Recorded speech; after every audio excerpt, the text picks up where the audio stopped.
for some fucking reason, some people genuinely want me to make an OnlyFans. I'm like, what the fuck, yo? Like, why on? Like, niggas are wild. Like, why the fuck would you want me to do an OnlyFans? Like, you guys are fucking insane. Like, there is no reason for this at all. I told my viewers, I said like, yo, if because of my live reactions, people come in like, yo, showing the panels is risky, so I do what you do essentially. I like flip it, put like a watermark, put Oh like a yeah. filter on top, like I do everything. And last time I said like, yo, if they want to take down my channel, you guys will join me on OnlyFans, right? Like I could start a One Piece OnlyFans. Holy shit. That'd be what. Because I guess the thing about it too would be like, okay, OnlyFans, it's like, it's like Patreon, I suppose. It's like all walled off and closed off. Because I don't have an OnlyFans, all right? Surprise, surprise, people don't know. I don't have an OnlyFans. Or at least I don't even subscribe to people that have OnlyFans, so I have no idea how it works. Yeah, But yeah. I'm assuming it's like a Patreon where it's all walled off, all closed off, and then you just have to kind of like really, I suppose just like make it. What can you do for free on OnlyFans? Can you do it for free? Like I you can have think an open so. stream. I think so. I don't know, but I've heard some things. I think it's like Twitch and like Patreon like combined essentially. Oh, okay. Yeah, because that's so you can do live streams, that kind of stuff there. Obviously, I'm assuming, and then you go to do like the whole system where like you can pay for different like sort of like tiers of. Well, if you want certain pictures, you get this tier. If you want to have, I think you actually do. What was it like? One-on-one sessions or something like that, like certain calls. Like I don't know, like ask any bigger streamer girls that has OnlyFans, and they'll let you know.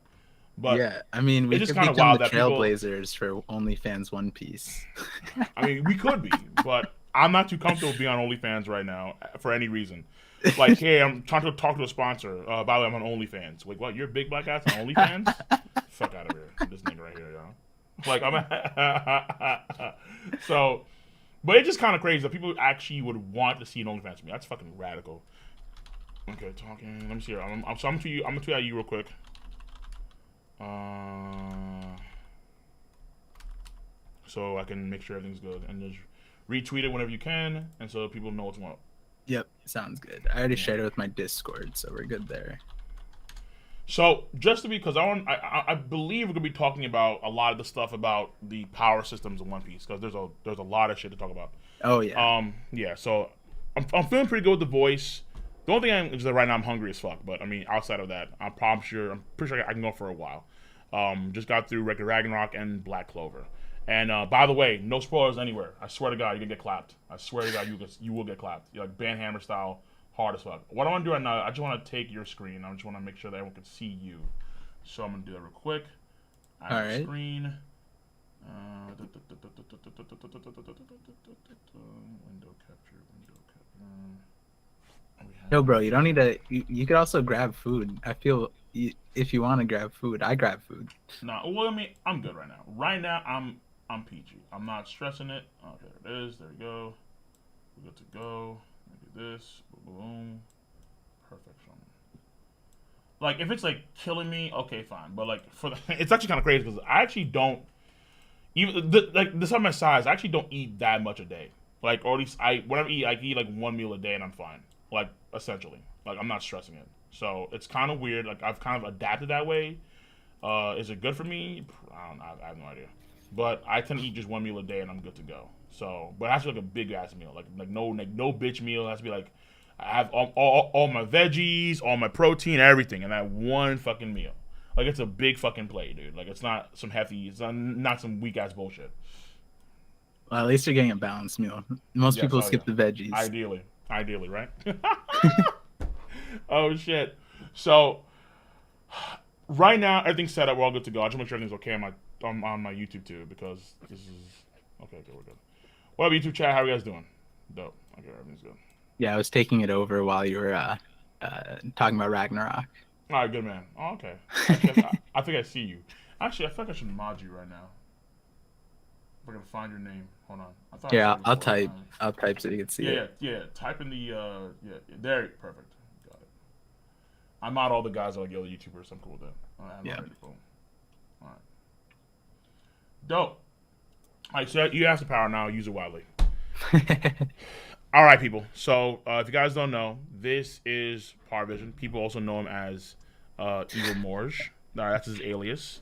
Though we're gonna try and flip that script hopefully soon, right? Yeah. Yeah. I Yeah. got Morge to say that he wants to be evil Morge and good Morge, and he wants to be because I think at Reverie I was saying that he's evil Parvision, and then on stream he's just like I'll be evil Parvision. I was like, all right, okay, I guess we're swapping. And what's funny though is I think at the Shank Summit, like your thing, people were like, "Wait, this guy is evil Morge. He's like the good Morge, or he's just Parvision." And then I posted my Shanks video, my Godfather Shanks video, and then I haven't everyone's seen like, that one yet. Yeah, you haven't seen that one yet. Yeah, because because the videos are, yeah, because the idea was interesting. I suppose. Well, no, hold on. Why is Shanks a Godfather? Let's start there because Shanks in my mind off the rip because I wanted to go to two things first: the Shanks stuff, and then obviously I want to get to the stuff that involves the initial thing that you dropped during Reverie about Luffy controlling light and controlling people's shadows through light. That idea that you had. Yes. Okay. Yeah, so actually, Shanks is a good segue into the whole like hidden power systems that like I think like you're talking about like in the Zoro video that you posted recently, and then like amongst other things, the Godfather Shanks video. So like is a 55-minute video, and it's I like in a nutshell, like when you think of like Godfather is like someone who like essentially like introduces somebody to like a world or system, that kind of thing, right? Like I think the most typical word for like Godfather is like the person who baptizes you, like baptizes you to like introduces you to something, right? So the most tame way to explain it, because I put this part at the very end of the video, so by the time people heard this, they were like, all right, we're not on board. Well, they were on board, but they're like, the popular response to that video was, "This is incredible, but I don't want it to happen." That was the response. And so what I'm saying is that he's Godfather Shanks essentially because he introduced Luffy to the pirating world, and he's a godfather in that sense. And in a lot of ways, we say that he, like, you know, Dragon isn't Luffy's real father in that way. It's actually Shanks, right? So because I troll where I say like Shanks' dad is Luffy's real dad, not Dragon. Dragon's like the guy that's been in the background that hasn't been there since like Shanks was there from the numero uno. Shanks the guy that got Luffy into the actual story. Like, actually, no, like gave his arguably his dream that he's doing right now. Like all these things are all based on Shanks. It's chapter one stuff. It's more than just a friendship. It's like a mentorship, arguably a fathership. So yeah, I'm more fatherhood. You could argue. Yeah, father son. There you go. There you go. That's what I'm saying. So. So I can breeze through the video really quickly because I do want to talk about the power stuff, and I don't think I need to explain all the extra stuff to you because you'll be able to like piece it together. So essentially, I think a good part of this theory to start at is what is Shanks' like symbol? What symbolizes Shanks in the story essentially? Or like, you know, we all saw it in 1054. Like the moment we saw the beginning of the panel, we all saw the one thing, and then we even before seeing Shanks, we already knew it was him. Well, a lot of times we see a ship, and then we see the dragon. That's like kind of like symbolic of the ship. You know, like so like you have like guys like the dragon. I think it's called the helm, right? The dragon helm, and then you have a lot of these kind of not Celtic, Norse themed engravings onto a ship. Yeah, and then we just see Shanks kind of chilling at that point in time. Right. Yeah. So the dragon, serpent, snake. I think all three of those in especially in mythology, they all get kind of like associated together in a lot of ways, unless there's like a specific dragon lore that separates it. But usually it's like chaos creatures or creatures of darkness or underworld creatures, like that kind of thing, or deities and gods, you know. So that gets associated with Shanks from chapter 1 to the point where, you know, all of us saw the helm of the ship in 1054, and we all were like, we don't even need to see Shanks. We already knew it was Shanks. We didn't need a narrator bubble. We didn't need anything like outside of the helm of the ship. Right. Well, so now what's really important when we're talking about Shanks is, where is his territory? Out of all the Yonko, especially the original Yonko that we know of, Whitebeard, Big Mom, Kaido, and Shanks, all the Yonkos seem to have a massive amount of territory. And yet Shanks doesn't have that. We've seen one island that Bartolomeo raided. I know folks want to assume that Elbath is one of his territories. Mm-hmm. I don't think that's at this point in time. I can understand the whole Norse theme things, but I think it makes more sense if the Giants are more of like independent, kind of like Wano country, Yeah. because it's been alluded to for a long time that the Giants are like this apex race. You know, Big Mom said herself, "Hey, if I had the Giants, then there's no way I would have lost to like I would have beaten Roger and Whitebeard by now because the Giants would be on my side." You know, that even though people rag on the Giants for whatever reason, I mean, like even I think back then when they said during Just Rosa, where the Giants, one Giant having an ability, that's a Mm-hmm. big deal. That's a Yeah. huge deal. So, but outside of that, I guess maybe there are ties, arguably, with Shanks and God Valley, Okay. but I mean, yeah, Shanks seems to have like minor territories here or there, but that's really it. Yeah, and we've made it through most of the, Grand Line, and we haven't interacted with it, even in cover stories. Besides the Bartolomeo, like his island thing, we haven't really seen Shanks's territory yet.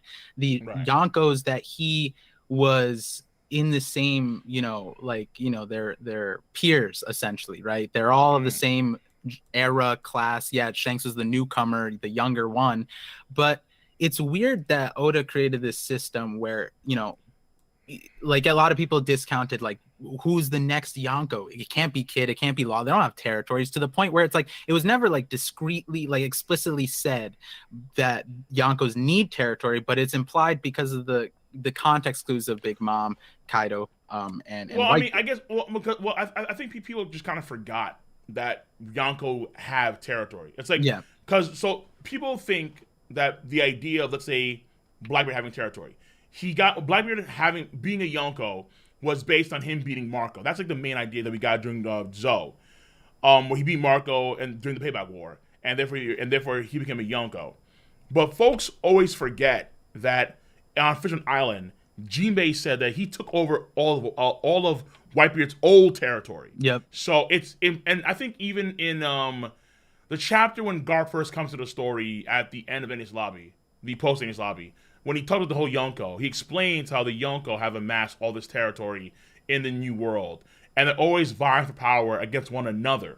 Mm-hmm. And that's why the Marines can't really go in there because it's all Yonko issues. Right. And in more ways than one, it's like I think that Oda separated out the Yonkos in terms of like they're supposed to represent like world powers within the story, just like the Marines are, and to a certain extent, like the warlords, as a group Master or G, individually, right? And so and what I mean by that is that like I have a Yonko series on my channel where I go in to figure out like what part of the world power system these Yonkos carry, because I think that each Yonko represents like a world power from like our world. Like for example, Kaido is really involved in like pharmaceuticals and military. That was his two main things. And so in my video I was saying that there's a lot of parallels you can make to Kaido and Wano to the US, and like the US part being Japan, but then like when you, and also there's a creator, really?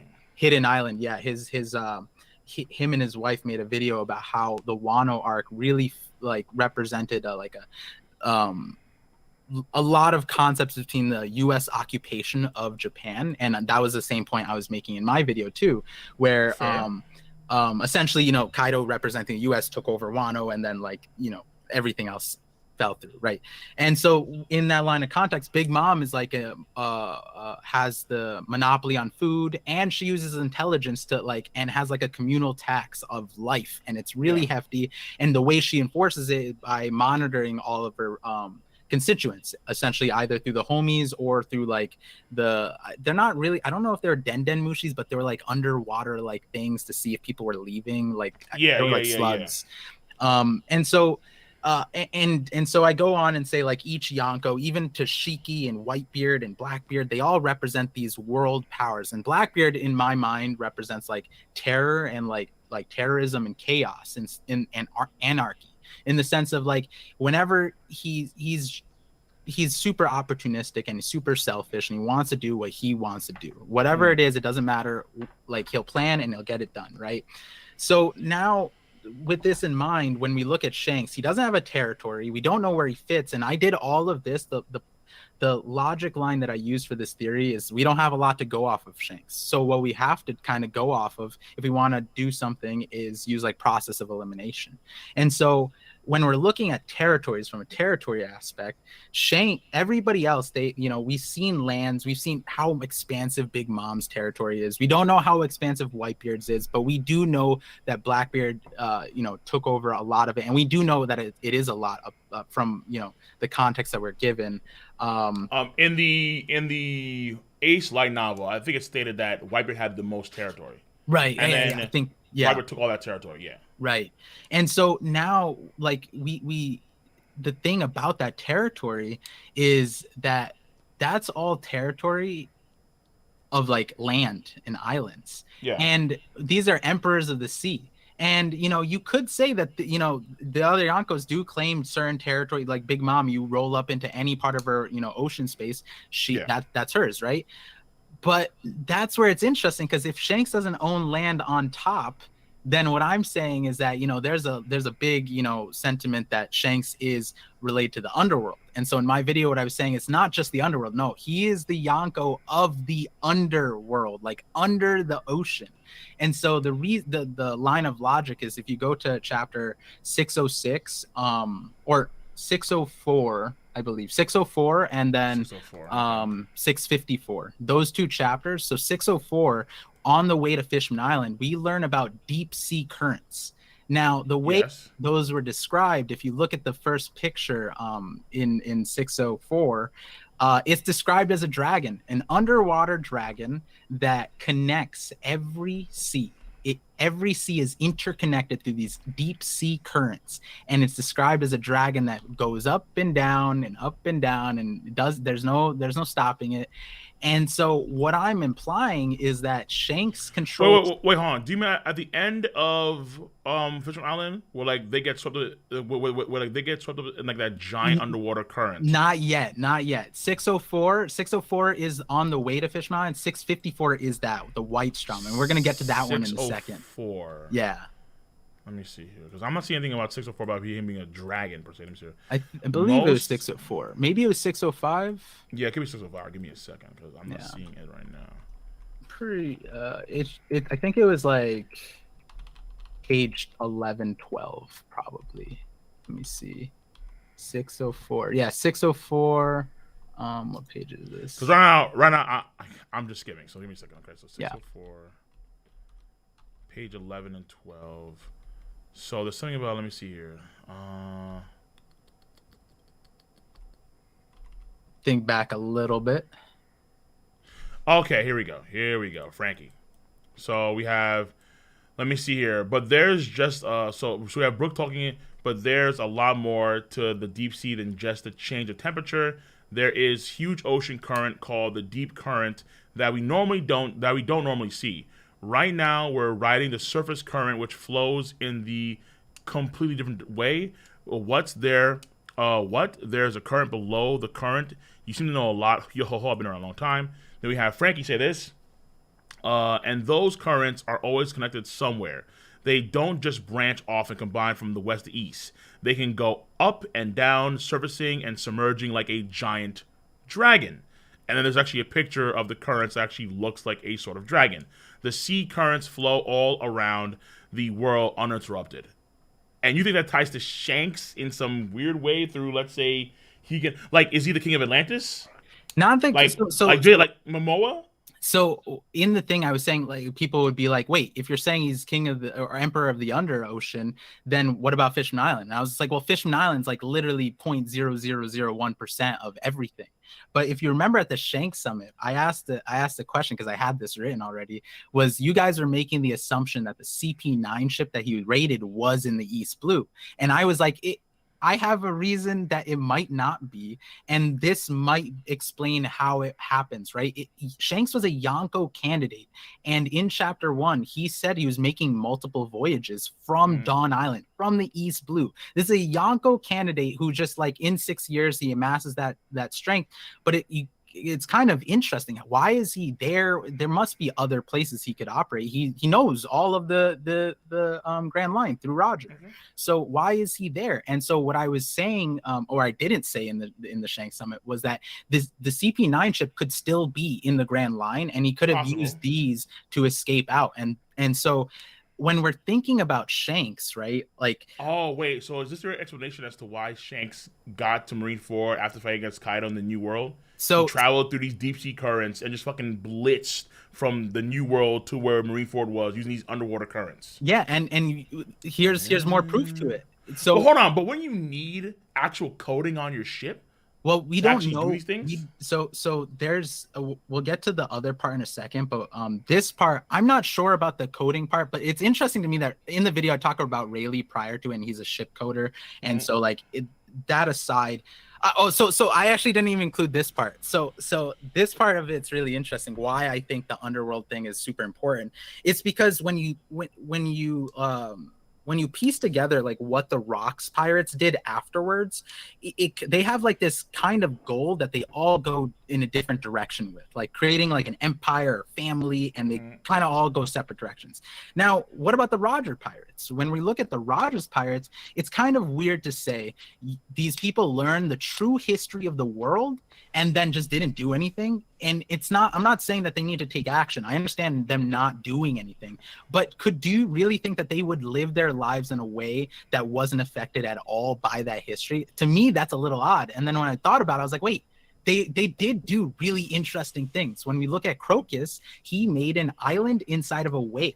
And then when we look at Rayleigh, of all the occupations this man could get, he decided to become a ship coder. And so the connection I was making, I was like, well, wait, these two people were Rogers pirates. They know the true history.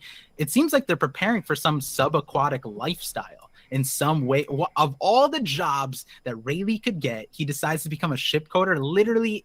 And all this information, by the way, that we're seeing in this chapter that Nami has is from Rayleigh. Rayleigh gave her all the instructions and how to travel under the ocean and everything about the deep sea currents.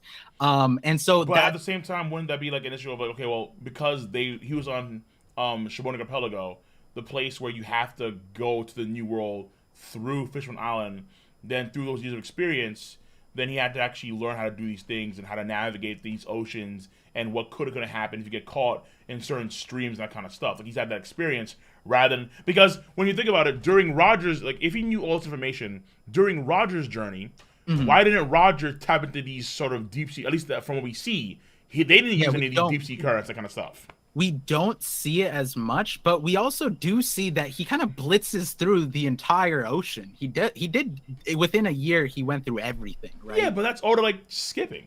Right. And so like that's what I'm saying. I'm saying that we don't have the information of that details. If that were the case, right, I think it would be easier to make this logical leap with Shanks. And that might be why Oda didn't show us as much. I mean, the flashback was more focused on like the Odin side of things. And then we got Roger as like the primary driver of the flashback. But when so that was a line of thinking that I was like, okay, maybe Shanks also is preparing for the under ocean stuff. But the Marineford situation is really interesting because well, two things. How did Whitebeard get to Marineford? Well, he went through obviously underwater channels he went underwater, I should say, I guess, through the ship being coded, because we see that like when a ship is here, the coding pops and they're there. Right. So we know for a fact that at least at a certain point, Whitebeard was going underwater. Now, the other interesting point is that we were told Kaido was trying to intercept Whitebeard. So now we get the context. It was like, wait, if Kaido is trying to intercept Whitebeard, then he would be trying to do that underwater. Because if Whitebeard came to Marineford underwater, that means Kaido would have to go there. But what we were told is that Shanks is the one who stopped Kaido. And so now a lot of people were wondering, is like, wait, can Shanks like deter Kaido to that extent? Well, in this theory, he wouldn't need to. Why would Kaido instigate a fight if it were underwater? If Shanks was the emperor of this undersea current and Whitebeard was allowed to use it and Shanks stopped him from using it, that would explain why Kaido wouldn't want to do anything to Shanks. I don't, even with the display on 1055, and I wrote this before 1055, even with that display, I don't think it's a state where Shanks and like Kaido, like Shanks doesn't like no diff Kaido. Shanks doesn't like, it's not that. I don't think it's possible to no diff Kaido, but I mean, at the same time, what we saw in the last chapter, Shanks is, you can argue he does have right now the best hockey we've ever seen on the planet by far, like not even close. But at the same time, but one thing I will say is that going back to the whole like Marineford thing, Shanks' ship appears above water, not below water. So they're not actually like doing the same thing that Whitebeard did. Whitebeard did that for a tactical reason, and it's hard to say. Okay, well, like it's not like, let's say there's some sort of like gate ferry, like what we see, let's say like with Skypiea, where the Skypiea you have the White Sea, and then in order to go from the White Sea to the White Sea, there's that one old lady that has a stop where you have to pay the toll, the fee in like X tolls or something like that. There's not like, so, as far as we know, there's no fisherman has mentioned that at all. Jinbei, no one. And then when it comes to Shanks, like how would you, like, unless you are arguing that like Shanks can like directly control somehow the deep sea currents through his own willpower, therefore he can allow or disallow people to use them or not through his own sheer willpower. So this is exciting. That's wild. Wait, what the fuck? That's wild. This is exciting because I told my viewers that I was saving a few videos for later, just time wise, so I didn't fit all this stuff into the Shanks video. But if we're going to the Shanks part of it, right? One of the things is like Whitebeard to Marineford, he didn't need that much speed, but he did, and so deep sea currents would allow that. But for Shanks, because the timeline of when we're told Kaido and Shanks were fighting, it was the day before the end of the war. So that was what the reports were saying. So that means Shanks got there super, super fast. And so in the video I was saying is like, essentially, he would need a magic warp zone. And so that's when we go to chapter 654, to the White Strom. And that is also described as a live writhing dragon. And Luffy calls it a sea serpent. And what's important about that is when you look at the visuals of it, it's not actually underwater. Yes, it is underwater, but the inside of it is a tunnel. Yeah, it's a tunnel. Yeah. So, and the way the deep sea currents work, they come out of the ocean too. So for that one, I didn't put this in the video, but for that one, you don't need to have coding. You just need to know where the entrances are. Or like you were saying, if you could create one, but that's an extension where, from what we get from 604, from Nami, Brooke, and Frankie, is that nobody really understands these currents. These are mystery currents. That's the way it's described. And I think that's important because when Oda said in his latest announcement saying that he's going to solve, or he's going to talk about all the mysteries in the world, that piqued my interest, because then I'm going to go through the series and go through every part where there's the word mystery. Now, to be fair, because it's the new world is supposed to be a place that has crazy natural phenomenon. Yeah. And because actually what you're saying reminded me of what I heard a while back about Dragon, where sometimes in the world there are these crazy gigantic cyclones that just roam about. It's actually what we see, I think, when after Little Garden going to Drum Island, there's a gigantic cyclone that almost kills them, but Nami's able to sense that, which is a fever. And then the idea was, okay, well, maybe that was for some reason caused by Dragon. Like Dragon created a natural phenomenon that just rampaged across the world for a period of time. Kind of like let's say like on a smaller scale, Crocodile. He made a sand tornado, and it was really small. But over the course of time in Alabasta, it got bigger and bigger and bigger and bigger and bigger. But they're Delphi users. Shanks isn't, as far as we understand. Right. So to say that he can make these gigantic columns of, like, well, maybe not. They're not water. Yeah, you're right. They're like air. If you scroll a little bit further, exactly? a few more pages, we get a better visual of the inside of the White Strom. And the reason why and I also didn't include this. They're open. They're open right here. Yeah. They're open where anyone can go in there per se, and you don't have to worry about air. Yeah. Because they're worried for the air. So in that image really reminded me of Whole Cake Island when Jinbei took the helm, became the helmsman, and he did the Mm. green room ride. And I was like, wait, that looks exactly like that. That might be like the precursor to Jinbei riding the Thousand Sunny through that. And I was like, oh my goodness, this is crazy. I didn't include it in this video. I want to I make can it on see the second. Shanks and company that have a lot of experience actually using these sort of tunnels in the water to kind of like warp through or like kind of like blitz through certain parts of the new world. Fair enough. Or like even like the Grand Line. Yeah. But at the same time, to say that Shanks can like control these things or like make these things, that's like a leap that I'm not like even as a Shanks fanboy, I'm like, wait a minute now. Yeah. Like that's If it's in terms of like I didn't include him making it, but I do have a theory that extends out that far, and this I was making this video before 1055. I didn't even have the knowledge that 1055 came and Shanks were just mile long hockey conquers hockey like yes. blast. Fucking You can call it cock if you want to. It's not sus. It's CLC. You call it cock if you want to. Yeah, but so when in this solution for what Shanks has as a territory, I think it would just come down to knowledge, right? Like I think knowledge is one of the most important things. So it might just be that people just don't have the knowledge of this. For example, a white strom on the surface might just look like a whirlpool. How many people are diving into whirlpools? You know what I mean? It might be something like that, where it's like there are certain whirlpools, like we saw in Paradise, where there's like certain areas where there are whirlpools and you just avoid them, right? But Shanks might know, like, hey, nah, this one's the gateway, this is the highway, this is the on-ramp essentially. So that's the way I'm kind of thinking about it. And what's really important about that is it solves more problems than one, because another thing that all the Yonkos seem to have is some sort of fleet. Big Mom had the biggest fleet. Like I don't even know if the Marines can counter her fleet. Her fleet's insane. Yeah, and her shit's huge. Yeah. And then Whitebeard has all these pirates, like subsidiary pirates, to substitute that fleet. And then Kaido, the Beast Pirates, we already know how numerous they are, but Kaido wasn't like out there dominating territories; he was isolating, but he still had a fleet. But Shanks, how does Shanks compete with the Marines, these Yonkos, and still is a Yonko?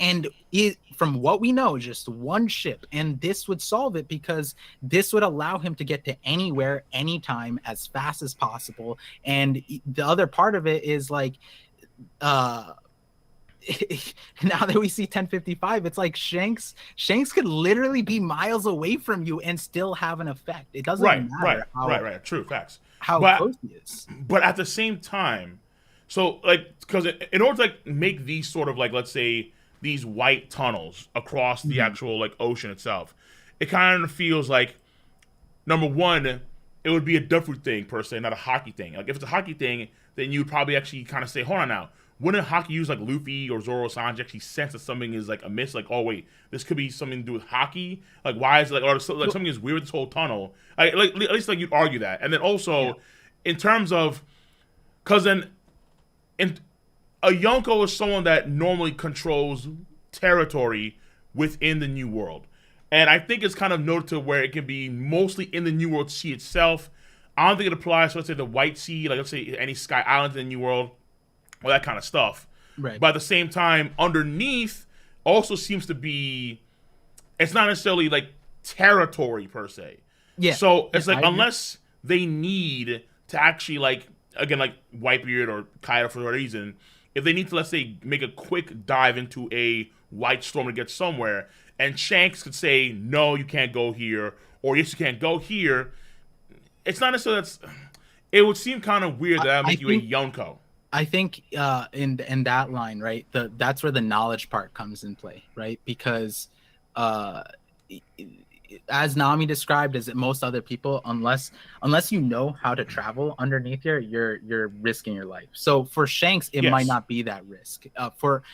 Unless like Kaido had a great navigator, unless all these people had the knowledge to be able to use this properly, it wouldn't be a valuable source for them. It's only valuable if you know how to use the tool. And mind you, like we actually, like, because we've never seen Kaido's ship. Like Kaido just I mean, he just kind of been like a dude. He came out of Northern Sky Island. He rained down. Like, we have no idea who's the navigator of his crew. I think. I mean, maybe it's told in data books. I'm not too sure exactly. But like things like that, we just don't know per se. But we know that someone like Big Mom, they could absolutely do this for sure because they have that inside the intel. We saw they got to Wano so quickly when they found out about the whole carp thing. Okay, cool. They were quick to the jump immediately. Yeah. But I mean, I think it's possible. At the same time, I'm not too sure if like because the timing is a bit weird, but I'm not too sure if Oda's taking that seriously. You see what I'm saying? Where it's like, okay, well, Shanks just arrived quickly to Marineford War because, fuck it, why not? He's Shanks. Yeah, rather than, okay, it's more complicated in terms of Shanks actually rolled these white storms to get there because he controls the white storms. Okay, or he can make white storms. That brings a whole new set of questions on how the hell is that possible. And I would just add, like, even in 1054, when we saw Shanks roll up the way he did, that made me feel like this was even more of a thing because he showed up to Wano and he was just like,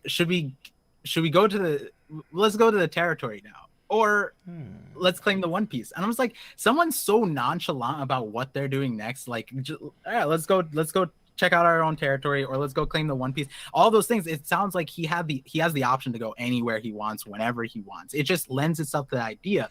But that wasn't that. So the theory video is the Godfather Shanks theory. So now I got the setup right. So why is this so useful to Shanks? Like, what is Shanks using it for, right? Is he just going around? We don't know what territory. You would think that he's using this highway, essentially, right? Transportation, which I just want to emphasize, especially in the world of One Piece. If you have a claim on transportation of some sort that bypasses other people, that is an incredible tool, to the point where Germa, they needed the same thing. So they made snail ships across over the Red Line, right? If you had a way to go from any sea into the Grand Line, cross the Calm Belt, cross the Red Line, at your own convenience, that is incredibly useful. That's honestly like a world breaking ability in the I'm saying ability in the sense of we were given the restrictions. You can't leave the cross belt on the Calm Belt unless you have the Sea Stone ships or the Kuja tribe snakes or your Rayleigh. Right. You swim it exactly. And Rayleigh, again, being a very interesting person for that. But so now we have to ask ourselves, what is he using it for? And that's where the other question. So I basically said that I think that Shanks is a two-time emperor. He's a Yonko, but he's also an emperor of the underworld. And you probably remember the emperors from like Whole Cake Island, like the people who joined her party. Right, yeah. But Joker kind of ran, or this Doflamingo ran that show, as far as we understood. Like, he was like the main thing, because a lot of that was for the sake of Kaido, for his weapons. And he was one of the major players, if not the cornerstone player. But Shanks is not, unless Shanks is doing all this and no one knows that Shanks is doing all this. Like, he's so hidden. Like, he's like Crocodile on roids. Like, Mr. like Zero Square. Like, no one knows what's going on here, but it's just Shanks and his boys. That is the exact reason why, if you were running your operation underwater, how much oversight would you have? Right. And that's where it's interesting with like when we find out about Kaido and Whitebeard and Shanks at Marineford, we were told that each Yonko has a certain amount of surveillance ships surveilling them, but they all lost track of them. And I don't think these marine ships can go underwater like that. And so that's another reason why that plays there. But just going back to the thing. So Doflamingo wasn't considered an emperor, but he was a emperor of the underworld. But he was considered a big time broker, a person who had the reins on all of the major players, all the monsters, right? Yeah. And and so when we're looking at the emperors of the underworld, we see Drug Lord Peklo, Stussy, the Queen of the Pleasure District. We see Big News Morgans. We have there's that one murder guy. I forgot his name. I'm forgetting some of them, but Gibberson, Warehouse Gibberson. Yes. And then there's Deep Sea Umit, Deep Sea Current Umit. So this is a reason why this is valuable. Now the captain dude? He was the only one that looked like a pirate out of all of them. Yeah, so deep sea umit, right? And so and he uses those currents, but he's a shipping magnate. So that's why that the underworld needs that pipeline to ship things. Now, what's very interesting about all of these players is that none of them are like strong. None of them are like Yonko. I don't even see like Warlord. Like Stussy CP0's not great. So none of them have that level of power, but they have the influence. The influence of what? They run a monopoly essentially. Yes. And when we're looking at what kind of underworld activities we see, right, we're seeing like the Yonko saga was essentially giving us a view of what Kaido and Big Mom are upholding, right? Because they're a part of the underworld too. But they Big Mom especially uses these people to manage her empire, right? It's not like she's using all these things. That's why they're valuable. Because it's not like, for example, Doflamingo is a big broker in the system, but it's not like for example, Whitebeard, when we see in chapter 233, I think it's 233. We see Whitebeard with his nurses and rock stars there, and you see in the background his medicine. That medicine is provided by Doflamingo as Doflamingo's pirate flag on his medicine. And what's important by that, it's like I don't think Doflamingo's delivering this stuff to him. He's using these emperors. He's using their pipelines. Yeah, that's likely. That's likely. That's the point of these emperors. Why else would the Yonkos associate? Why would the Doflamingo associate? And the important thing is for the Yonko series, what we witnessed Luffy take down. Luffy went through from Punk Hazard to Kaido, dismantling the pharmaceutical side, I like to call it, which is the Smiles fruit. I in the video I pretty much said the Smiles fruits were kind of like opioids. It's like the opioid crisis where it's like you can't. Okay, not bad. Okay, I like that. Yeah, I like that. you're forced to ignore pain, and you're just in the situation. In our world, it's addicting. In their world, they have no choice because one time and it's done, right? So in a lot of ways, it resembles that, and even the way Orochi handed it out was kind of similar to the people we should not name unless we want to get nuked by YouTube. But so good shit, dude. Appreciate the concern for my channel. Thank you. Much love. Yeah, I got you. Morgan needs to learn that one. He's just out here name dropping. I was like, holy. But besides that, so what's interesting about what Luffy did? Luffy. I'm trying to figure out the best way to drop it on you so you don't just like break your computer and hit me. Yeah, because I'm waiting for Godfather mode. Yeah. So in chapter 504, Doflamingo. So if you remember, the auction house is Doflamingo's territory, and what I like to say is that is an iceberg of the underworld, right? That's the public view of what it is. One of the linchpins. Yeah. Exactly. And his line in 504 was saying. The last line of it was it's now the era of the smile, or it's going to be the era of the smile. And I love that line. That's I think that's my favorite line in the entire story, because my hidden meaning behind that is Doflamingo saying the era of the smile. And we know now Nika is smile. So the entire line is so beautiful because we know on the surface he's talking about the smile fruit. At the time we didn't know, but obviously after the fact we know smile fruits, air of the smile, and he's saying now is the air of the smile. But what he said just before that was that slave trading is getting old. And so what he's saying is that the smile fruit is going to replace slave trading in the underworld. That's essentially it's going to become obsolete. Because it was so coveted, because Kaido has this crew, and then probably why his crew is like the strongest, because he had 500 Delphi users on his crew. That was a big deal. And so I guess if other people wanted abilities too, like other Zoans, they could be manufacturing different abilities is going to be a hot commodity in the market, of course. More hard than slaves, easily. Not just that, but think about this.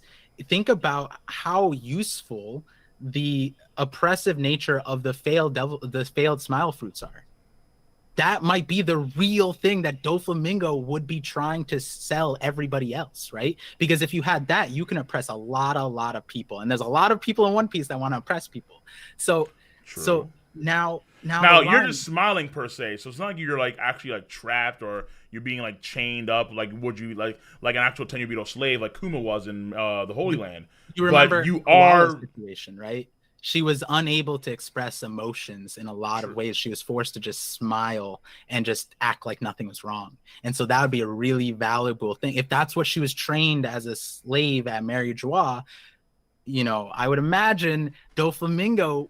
So here's the parallel, right? Okay, fair. He says slave trading is getting old.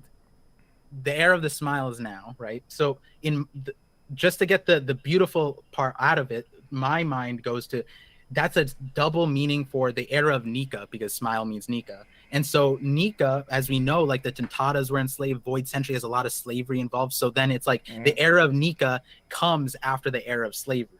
But now here's another meeting where it's like, who is primarily buying slaves in the One Piece world? I mean, we've seen a lot of these Celestial Dragons buy slaves. Right. The Celestial Dragons are the primary perpetuators of this system. I'm not saying that other places might not have it, but the Celestial Dragons definitely have the largest market share in terms of being. Wait, so then does this tie to Shanks being Celestial Dragon? No, we're not there yet. We're not there yet. So this is set up. Okay. So the slave trading getting old part, right? And now the smile fruit, if Doflamingo's thinking about replacing the slave trading, that means he's giving the Celestial Dragons the smile fruits. But that aside, the base meaning is he wanted to get the smile fruits to replace slave trading. And we've gone through 1,054 chapters, right? We know that Kaido's in charge of the smile fruits. Who's in charge of slave trading? We're 1,054 chapters, and we have not met or been told anybody who's perpetuating the slave system. And it's still going on right now? Yeah, so Celestial Dragons are going there buying stuff. So right? didn't Doflamingo leave it to that one guy back in Archipelago? Disco, right. So you say, like, Disco, I'll leave it to you, all the slaves. I don't care about slaves right now, because right now I got Smiles to go. So wouldn't it be Disco? Well, so then here's the question. Do you think do you think the entire populace of Celestial Dragons is getting their slaves from one place at the human auction house in Sabaody?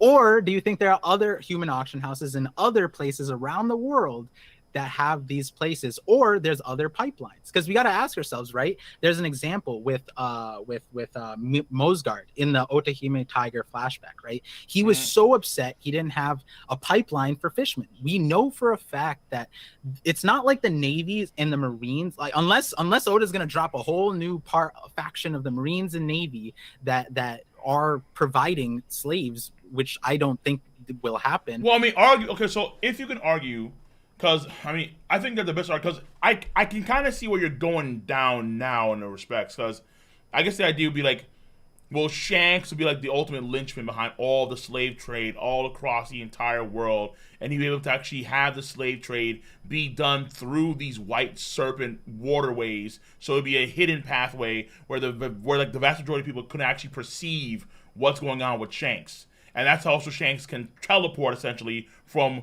one part of the world to another part of the world in a matter of, like, days or hours. Basically. Yeah, and so this now... Well, that's wild, though, because, like, I think because that would mean that Shanks is a bad guy. So that was the exact thing throughout the video. I was trying to reiterate that, like, I like, there was a lot of pain in my voice in the script. I was like, I don't know how to can this be justified? Like, know that's not true. Like, especially now you've seen, like, latest chapter where hold on. He's like, yo, like, the next age. I'm looking at Luffy as a kid. I'm concerned about Luffy as a kid. I'm thinking about Hiri. I'm thinking about Momonosuke. Like, I love these kids. And all of a sudden, by the way, I sell slaves. What the fuck? Wait, hold up.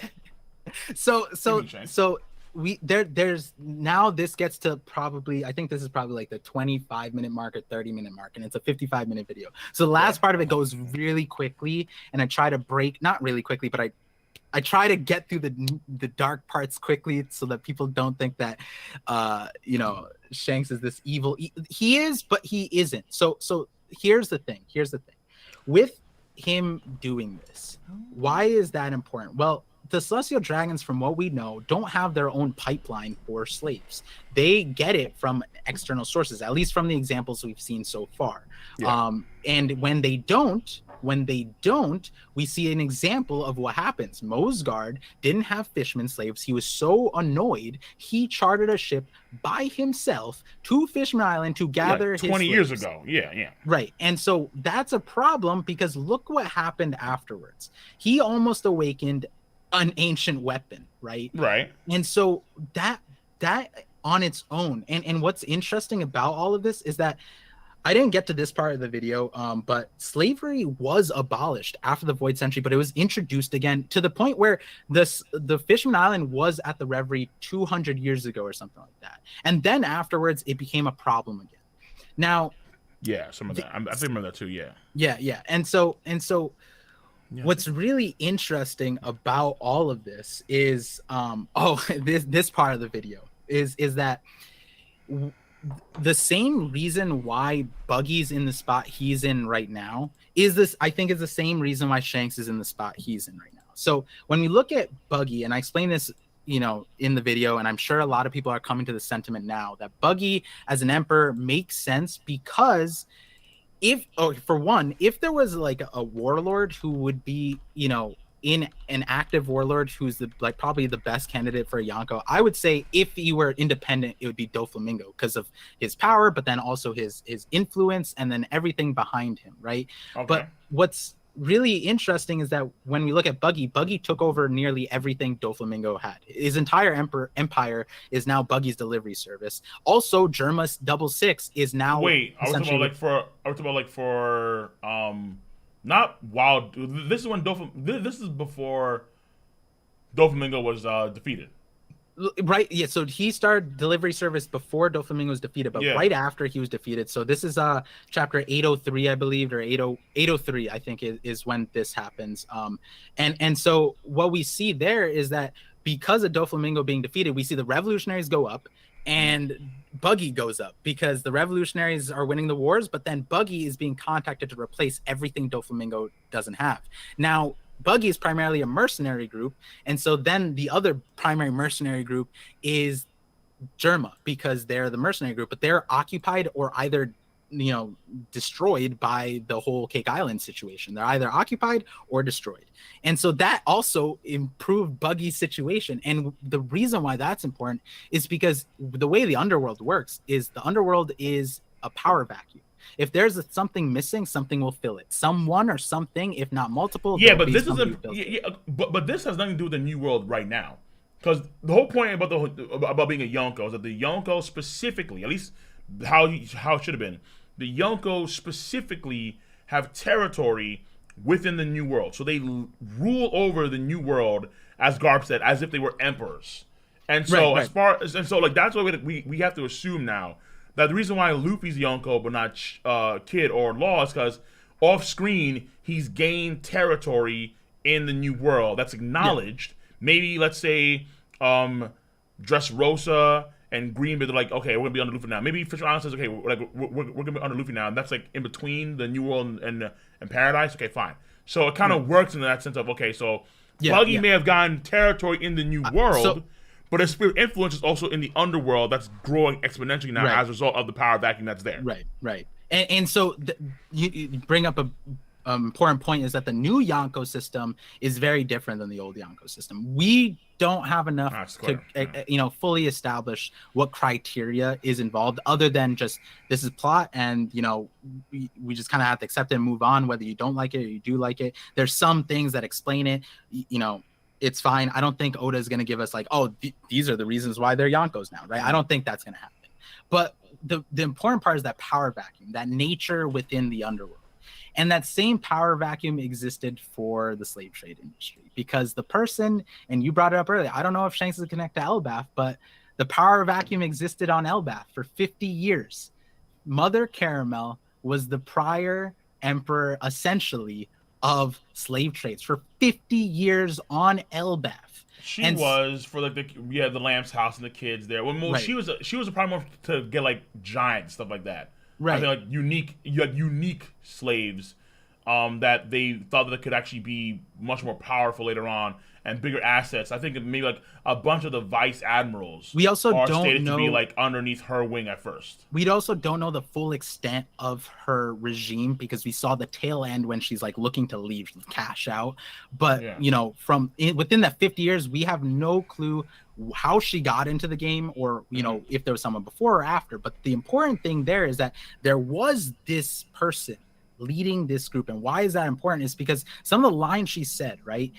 These people, the people that she's trading, have no families, no connections, nothing like that. These are perfect people for where these people are going. This is better than, like someone else. And by someone else, what I mean is if you don't have someone guiding this pathway, it's a lot worse. And we see not just one example, we see two examples. Sabaody was a really great example, but then also the Otahimi's flashback was another great example. If you don't have someone guiding this pipeline, providing for the demand, these celestial dragons will go out of their way and get what they want. And in Fishing Island, they almost woke up an ancient weapon. And then on Sabaody, what we saw was he was walking around. He saw a girl. He was like, I want her. I want her as property. And so much so, he just shot her husband in front of everybody, killed him, and was about to take her. And so, like, you understand, as twisted as it sounds, what Mother Caramel was doing was preventing that situation from happening. So is this how Shanks comes to play then? So, and that is exactly what I'm saying for Shanks. I think that when we look at Mother Caramel was good on the outside, evil on the inside, right? Oh my God. With Shanks, I think that he's evil on the outside, but he has a good reason to do it on the inside. Evil on the outside. Do you get that vibe at all from Shanks? Really? I mean, we have to remember, right? We're seeing it through Luffy, and I haven't gone to a really powerful part because this, I think, narratively, I like this reasoning for a specific character. And I'll get to that in a second. Okay. But with evil on the outside, good on the inside, right? And we have the perspective bias of Luffy, but from everybody else, he's terrifying. Everybody else, he garners the same respect as any other Yonko, if not more, if not scarier. To the point where you see, Ryokugu just like, hey, yo, I don't want the smoke. I don't even need to know how close you are. I just know that if you're touching me with your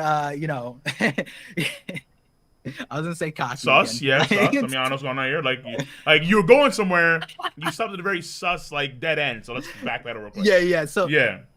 So with that mind, right? with Shanks, right? He is on the outside, he's a pirate, he's a Yonko, he's terrifying, he's one of the Yonkos, like he garners that attention. On the inside, we get the perspective from Luffy that he is a good person, but Luffy doesn't really know him or what he's doing. And so what I'm proposing is that it's very interesting, and I think there's three parts to this thing. There's first part is Dragon. So with Dragon, we see that Dragon and Shanks, they both are connected to Dawn Island to a certain extent. We know that Dragon was in the East Blue. He saved Sabo. He saved he was at Shimotsuki village. He was in the East Blue, and Shanks was in the East Blue. Correct. And it's weird that these two giant powerhouses have never seen, their names have never crossed, they're never any relation, there's no connection. Even like Dressrosa, where we see like the revolutionaries and Sabo and Robin and CP0, like the world starting to mix, but not Shanks and Dragon. And to me, it's like, I think we have way more than enough information to know Dragon is a bona fide great person. Yeah, but the timelines, they won't add up per se, because Luffy, like what we see from Dragon, and he's at the Goa Kingdom after Shanks, I think, leaves. Because Shanks loses the hat. Then Shanks spent all this time with Dot and Ace for a period of like months or years. And then they meet Sabo and then chill with Sabo. Or no, sorry, like, so Luffy meets Ace and Sabo, I should say. And then it's after a few years or a few months of spending time together. Then we see Drag come in when there's the fire at the junkyard area of the Goa Kingdom. Right. So there's a chance here where they never meet, all. Right? Yeah, right. No, like they never met. Exactly. I agree with that. In the past, like, there's that, but like in terms of story wise in the future, it's like we're in the last saga, and it makes more sense to start connecting all the dots to see that. But we have the revolutionary armies and Shanks, and those are two major people that we're gonna meet soon, but there's still no crossover. Whereas, like, in the Shanks summit, for example, Roger's base had like 1,000 different reasons why Shanks or Dragon could be on Elbaf, or why the war, or you can individually tie all of them to different Yeah, you aspects of the could. story, Like, to be but fair, not you to definitely each other. could. Not Well, at least not yet, because it kind of feels like whatever is going on with Shanks doesn't. Shanks is actually more mysterious than Dragon is. Dragon is kind of like we have the understanding here of Dragon, whatever he's targeting involves the Tenryubito specifically. Shanks just seems to be the person that tries to maintain balance of power throughout the world, and then sometimes through like pivotal cruxes in history, when young people are involved in some major way, like with Luffy or with Kobe, and maybe like even Uta per se in the movie. Suppose he intervenes, and then he makes sure that these young bucks have a chance to kind of bloom and do their own thing, and then he just pieces away. That's it. So but I don't. So here's the thing. It's like, okay, hold on. You're not done yet. So let's get to the finish line. I'll argue that there's actually a better candidate for the slave stuff. I'll start now. Ooh, I'd like that. Rob Lucci. Okay, but Rob Lucci was a victim of it. Yeah, but okay, wait, hold on. Well, which is interesting because I was gonna bring him up in the video. Okay. As far as we know, wait till the next person, because then I'm gonna bring up Rob Lucci. I'm gonna bring next him up. person. Yeah. After Dragon, there's a person I want to bring up. And fair. Because I would just say that, like, in case of Rob Lucci is the one that actually is. We know that he's a person in the underworld as a broker and so on. He is Stoles with Stussy as well, and they, as people of the underworld and also CP0 agents, could easily procure slaves through various means as part of their job, as part of their mission. We saw CP0 procuring them, but that's the important thing, right? The precedence that Oda set up is that CP0 is only procuring. They went to a broker who went, and not the broker, but the mountain witch Mother Caramel. So that sets a precedence that the CP0 themselves aren't upholding this thing. But that was in like the distant past. It's like, I'm not sure that's how things I'm not work saying now. that it's not an option. I'm just saying that that's the precedence that Oda set up. That's the kind of relationship we should not should accept, that based on the story, the CP0 hasn't shown that they are in there yet. You know what I mean? That's like, for example, why couldn't Mosgard go to CP0 like, oh, I want a slave, instead of going to Fishman Island himself? You know what I mean? If they have that kind of reach for slavery. Now, so with the dragon part, this part's really quick because I do say in the video, if somebody or later in the story we find out that Shanks and Dragon are connected, that's a huge knock on this perspective, because my perspective was that if Shanks is not associated with Dragon at all by chapter 1055, then what that tells me is that Shanks is probably on an opposite end where they can't collaborate for some reason. And the main thing that we find out from Dragon, a lot of people kind of breeze over this, is that Dragon has refugees, children refugees. He has a children army. Like, that's what Sabo and Koala were. They were kids. Yeah. And so kids. Like, and we I won't say an army per se, but yeah, they're refugees. Yeah. So, but we see Hack, Kuma. He trained the kids. There's a bunch of them, and from the story, we're understanding that they go to these like liberating countries, and if they don't, they bring them over. However, that happens, right? I'm assuming Doa Kingdom was an example of a place they couldn't liberate because it's not liberated yet, but they took the people and they're probably training the. However, those people fit in, whether they're kids or adults, to be however they fit in the revolutionaries, right? Yeah. So the way I'm seeing is that Shanks is doing that same thing, but from a different perspective. So the caveat is, like, when you're trying to overcome the world, right? We see Luffy's example. Luffy's example is just, hey, yo, you're doing something evil. I'm gonna knock the shit out of you. I'm gonna liberate this country. We're done, right? That's Luffy's way. Not everybody's gonna do it that way. Then we see Garp's example. Garp knows it's a bad system, but he upholds it because I like to think there's this line when he's talking to King Neptune. He's like, as long as no blood is spilled, that's peace. And so that's the way I see Garp. Garp is like, he doesn't want to break the status quo to cause more problems, whatever, right? And the Dragon is a really good example because his version is, I'm going to empower the people to overtake their situation and liberate their country and give them the power. I'm not going to be directly involved. From what we gather, he hasn't gone anywhere to himself. It's either Sabo or the commanders or whatever. But Ivankov kind of tells us his methodology in the Revolution Army. Empower the people, don't get too involved, and all of that, right? So don't get too involved. That is the important thing, because I think that Shanks also does not want to get involved in places. I think that what Shanks is doing is he's going to these I like agree with that. war-torn places. At least not until now. He's going to he's going to like these affected places, and he's doing what Dragon's doing, but from a different thing, right? Dragon has a hand. Seen Shanks even go to this area? We've seen Dragon do this. I don't know about Shanks. I don't think seen Shanks or his crew at all ever go to like a war-torn country and pick up kids. Right, and so that's where I was saying in the video.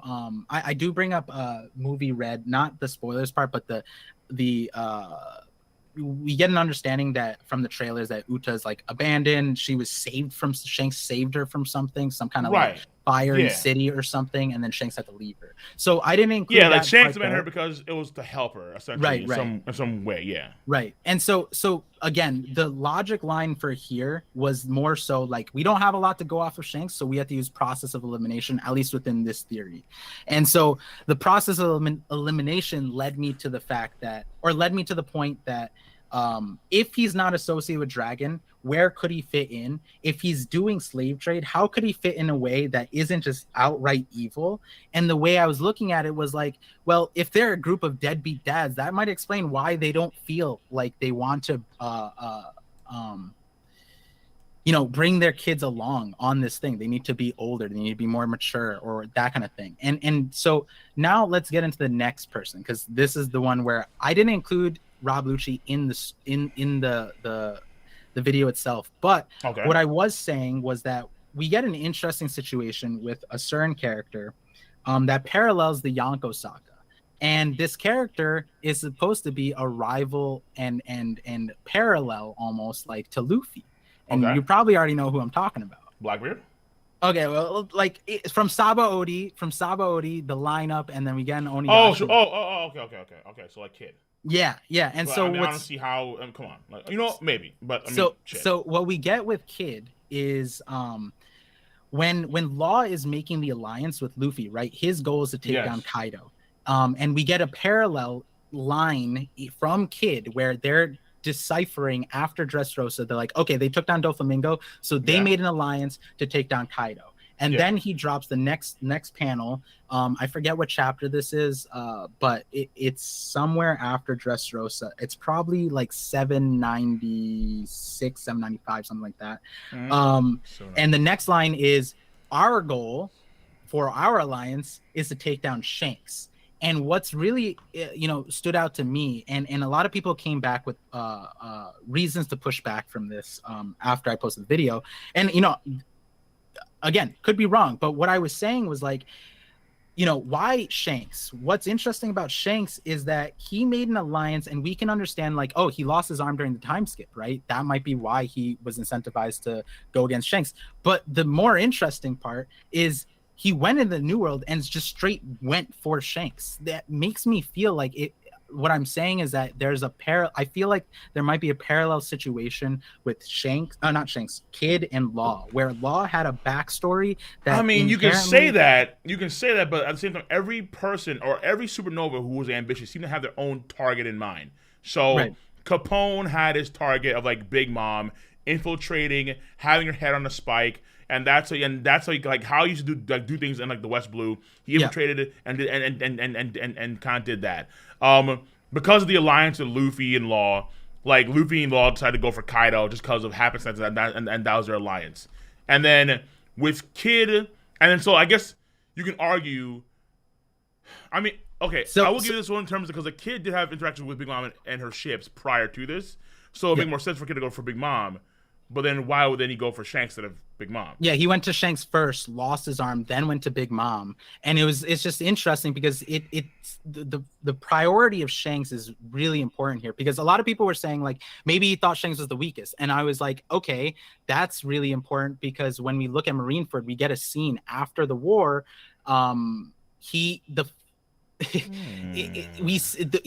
They witness Shanks stopping the war. I don't think anybody gets the impression that that's the weakest Yonko. You know what I mean?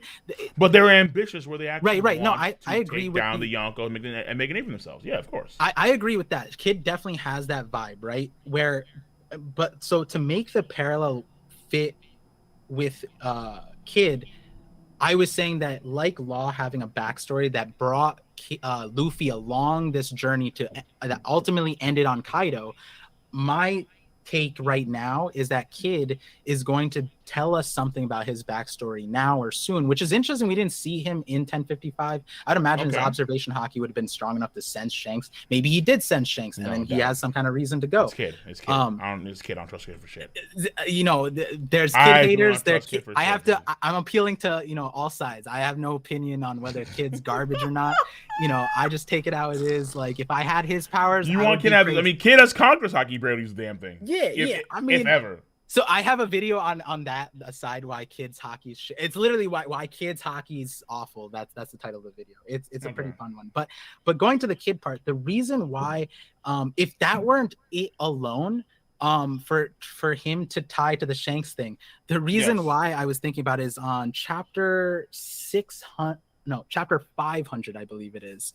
I think it's the embers of something we get it might not be 500, it might be like 498, it's somewhere around there, where we get introduced to Kid and Law. And this is part of a video where I say how ironic that we get introduced to both of these characters at a human auction house. And I go into a whole discussion about why it's weird that Kid and Law are both there, because Kid is also part of the underworld. When we were watching the brokers on Punk Hazard, Kid was in every call. But what's really important is that in every single situation, the first time, 136, right? Well, for which one? For Kid and Law being appeared in the actual underground broker, watching the actual auction go down. It's six. For when they actually sell it? No.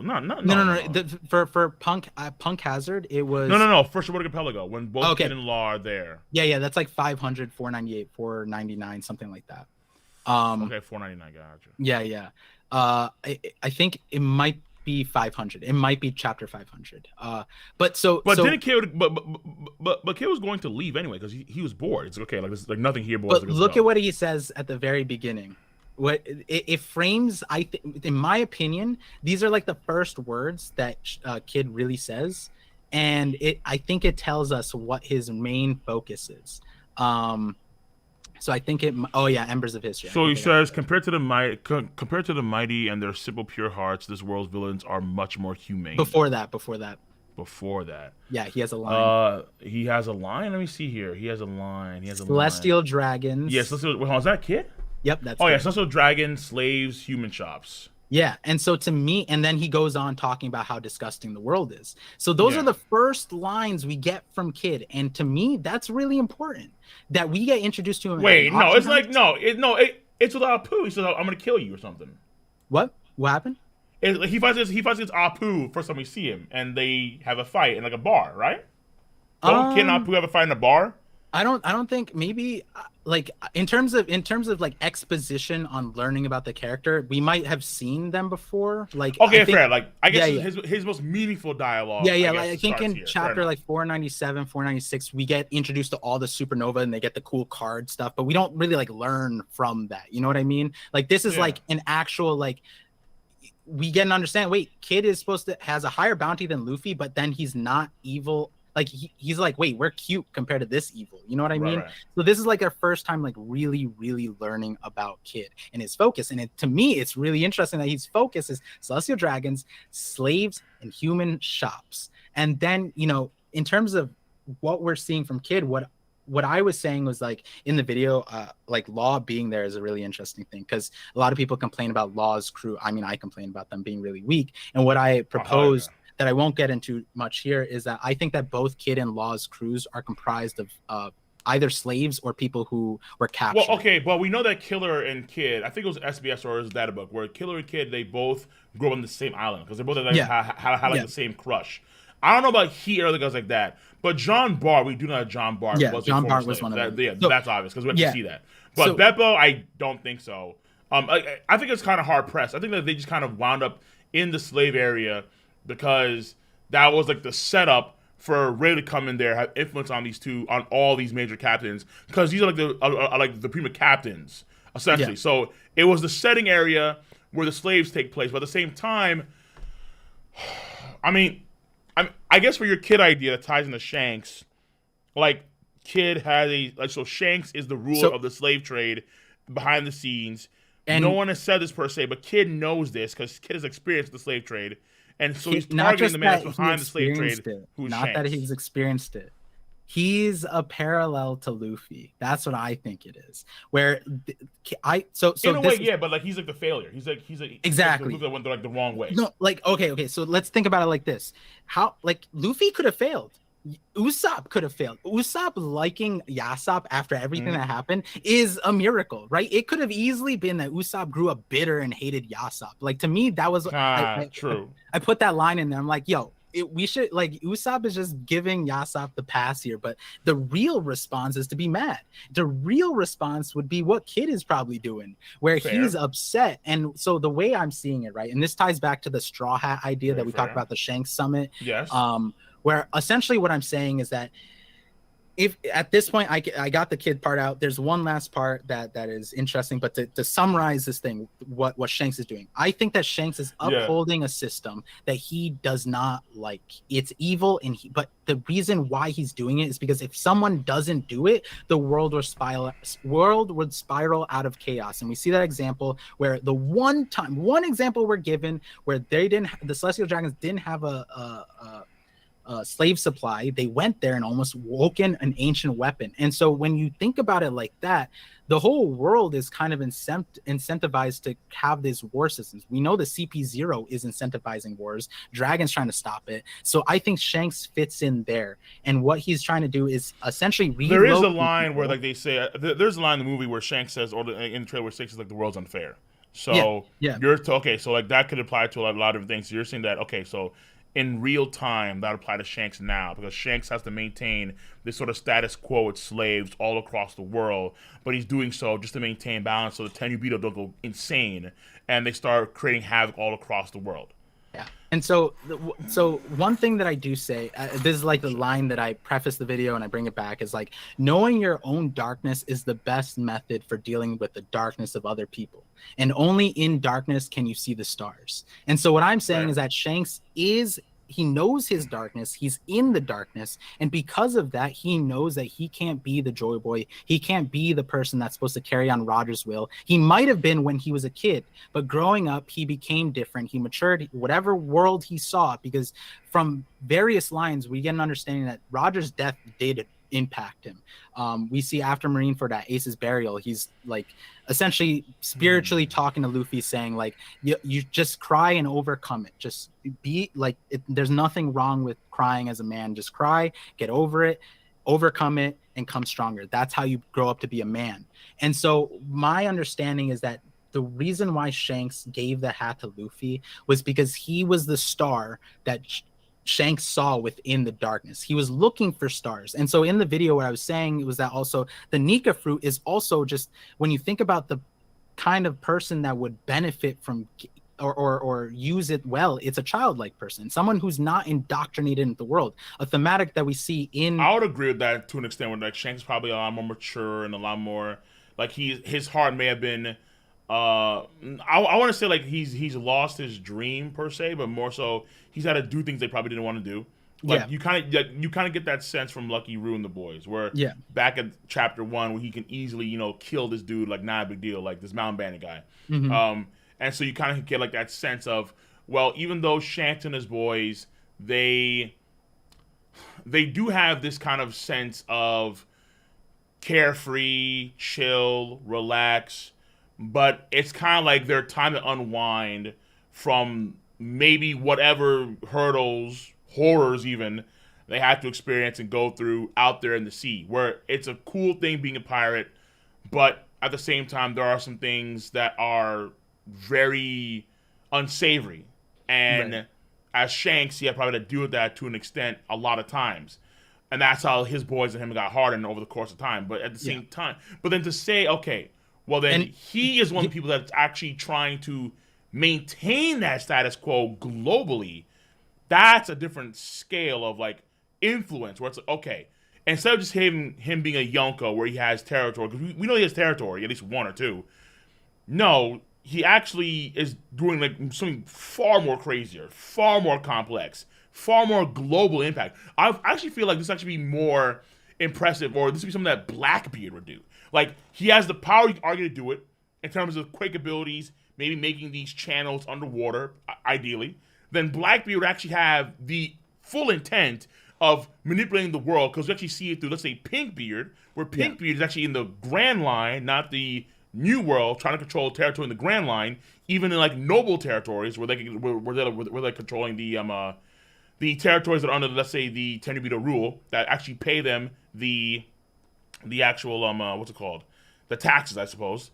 And then in terms of conniving and cunning and scheming, the fact that he could plot for so long and get Whitebeard's ability, and how he killed Thatch in the process to do that, and how he had to avoid Ace for such a long period of time, and did so successfully for a long period of time. It kind of feels like this is more fitting of Blackbeard rather than, let's say, someone like Shanks. So, especially when it's hard to say that Shanks is, because even doing evil acts, I think, is kind of hard pressed for Shanks at this point in time. And that's an evil act. So I agree. So and I would say now there's another part that I hadn't mentioned yet, but now it's like the trap card. Like, why is it Shanks over Blackbeard or anyone else? Okay, so the first part is, I would say that if someone were resolved to uphold this for a later time and sacrifice themselves, that takes a lot of resolve. Someone who has an insane amount of hockey would be able to do that. You need the willpower to be able to sacrifice yourself to the point where you're relying on these random kids, these random seeds, Luffy, to make it and grow to be Joy Boy and whatever. But so the point that makes it Shanks over anybody else in my mind is because there's only one person who was given the golden ticket into the Dragon's Den itself, the Gorosei room. Not even Doflamingo we saw ever interact with the Gorosei directly like that. True. Only Shanks. And in that line in chapter 908 or something, it said the lines. And so to this point, there's people who think that he's Celestial Dragon. It's possible. The one line in that panel where he shows up there is that they say, why are you here at the Reverie? You don't care about politics and you don't have a standing here. And to me, that kind of like took out that he's not a king of some sort. And, you know, maybe he's still a Celestial Dragon and that's why. But like, again, even Doflamingo was cast aside. So there is a world where that is. But the way I was seeing is like, well, if the Gorosei are representing the Celestial Dragons, and the Celestial Dragons are the largest purchasers of slaves, then 100% I would give the person who has the helm of that world a pass. The same reason why at Marineford, right, Sengoku's like, you're red-haired, Shanks, because of you, I'll just, we'll stop here, it's fine, whatever. And that lends itself to another idea, right? How many people know of this? I don't think that it's not super unknown. I feel like the Yonko might know, but I think specifically, like, if no one has ever said anything, even Doflamingo didn't say anything at all about Shanks. But what he did his ties to the underworld. But what he did say is that he holds the reins to all the monsters, including Shanks. And what was but that's Cap. Doflamingo had, how is that? Wait, that's Cap? What do you mean? Because he owned the reins to Kaido. And also to Big Mom, you could argue, through Caesar Clown, but we have no idea how he owns the reins to Blackbeard, if at all. Right. And then Shanks, I don't know how he owns the reins to Shanks. So we got a perfect loop there. So the Whitebeard one, he was giving medicine to Whitebeard. That's the only one we know. But with the Shanks one, we do know Doflamingo had the auction house. He was running the slave trade. He wanted to replace the slave trade with Kaido. Which, if the slave trade was previously Shanks, then that would be the connection. And based on theory, if that's actually Shanks. So again, as far as I understand, he gave it to freaking Disco because he didn't care. He's like, whatever, I'm done here. But again, you can probably agree the human auction house is probably not the only place to get slaves. You know what I mean? Because then Fisher Tiger would just run to Sabaody. It's place to get slaves. It's like the place that everyone goes but there's to. There's because no it's actually in the jurisdiction. Because it's in the jurisdiction of the admirals to actually go there whenever they need to. Because the Tenryubito because like we haven't seen Tenryubito. Okay, let me think for a second, right? Have you ever seen a Tenryubito actually in the New World? We've only seen Fishman Island, and we've seen Sabaody. Right, okay, yeah. So they go to as close as they can, and they tend to stay in these areas. Yeah. And then a lot of times they get slaves. We know for a fact that there are people like I think we've actually seen like random people just get like slaves like through, let's say, their own hunts. Like they're not bounty hunters, but like they're kind of like slave. Oh, The kidnappers, kidnappers. Yeah, Karma, right. Yeah, Karma, like they're kidnappers, Macro. right? Yeah, I brought them up, right? But the problem there is that we've been So introduced to Shanks is the smaller kingpin players. kidnapper. Exactly. Dude, But the thing is, right? We were given small, like Toki with Toki. Kidnapper, yo. Toki had Karma, right? Toki, when she was on the thing, it was a fisherman slaver. Actually, from what we understand, Fishman Island has a huge slave trade because half of the place turned into an orphanage, right? But the important part there is that we have yet to meet a single person who fulfills the kind of demand that the celestial dragons would have, to the point where they have a whole underground city of people pushing like levers and stuff like that. Yeah. And so is it like with everything else, we sort of get a pipeline. We learned the entire pipeline for Kaido from Punk Hazard to Dressrosa. So that was to teach us the pipeline. And we've been learning about slavery from before that, since even like pre-time skip. That's how big of an emphasis slave trade is. Slave trade, and again, what I'm saying here is that line that Doflamingo is saying. It's all, right? Only for the Tenryubito. Only for the Tenryubito, just to appease them and their needs. But they seem to always get them in like the most convenient places. And then people across the world always just have the slaves there. Because people across the world do the slave hunting for them. So it's like it could just be a conglomerate of people across the world, like kidnappers, that want to get paid a lot of money, and then they go across the world, capturing people, kidnapping people, then bring over to. So then let me ask you this. And then they sell them. Do you agree that in terms of the crimes in One Piece, slave trade is probably the biggest, more than what Kaido's doing, more than we've been introduced to slave trade in the pre-time skip, and how disgusting the scenes that Oda has depicted of slave trade is incredible. Like, you know, it's a blood. Every time I had to look back at one of them, my blood boiled. That's how well those scenes were written. Now, the important part there is that up until now, we've only known the Celestial Dragons as purchasers. So what's important to me is, sure, Shanks could not be it, but are we going to introduce a new character? Are we going to introduce a conglomerate of people that are feeding the Celestial Dragons or this thing? Or is Oda going to go the route of this? There's a character that has been we know what Blackbeard's doing. He's just doing nonsense, right? Like he's doing whatever the hell we have no idea what he's doing. Right, I know. Like to us, it doesn't make sense. I said this at the Shanks Summit. Like we don't know what his agenda is. We know what everyone else's is, but you know, it doesn't make sense for Blackbeard to be upholding this. So what other characters could there be? And for that concept, we toppled a Yonko. We every time, like from Crocodile to Doflamingo, Kaido, it was about toppling an empire that needed to be dismantled by Luffy. And that Doflamingo line, and when you think about the Void Century, Nika was supposed to liberate slaves, right? That was the Warrior of Liberation epithet, was because he was liberating slaves. And so the last saga has to be slave centric. Now, are we going to now add that the last saga has to be slave centric? I mean, I don't know about slave. I think it'd be like so. Well, no, but I mean, think about it. What's that? Army centric. Oh, so do you mean like the actual core theming issue? Like the core theming issue of this one was the whole Smile stuff, going from Punk Hazard all the way to Wano Country, and that was like one of the core issues that was supposed to people suffering. That was supposed. Okay, so now we have the issue of the slavery again being brought up, or that should be like the prima thing.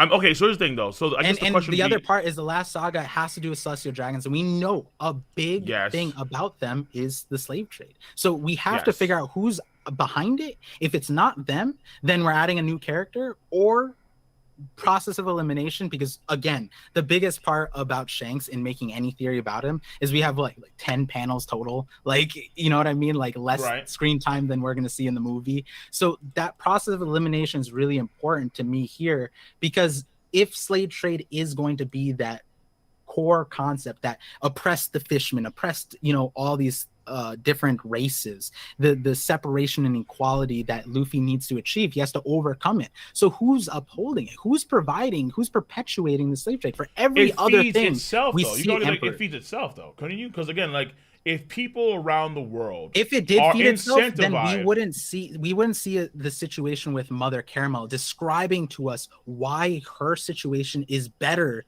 than what the CP0 would have done without her. No. You can argue that because it's the quality of the slaves that she can bring. That was like the main Right, issue. right. That was the thing. It's like so like she was in Elbath and she was able to actually get these high quality slaves. In particular, she got long arm, long leg, like weird people. But then with Big Mom, that was such a high quality slave because her potential would have been astronomically high. Right, But right. for her, it was all what? Monetarily. So hey, But I get the money and then I can do whatever I want to do from now on. And then you right. guys, screw because like I want a big fat payday.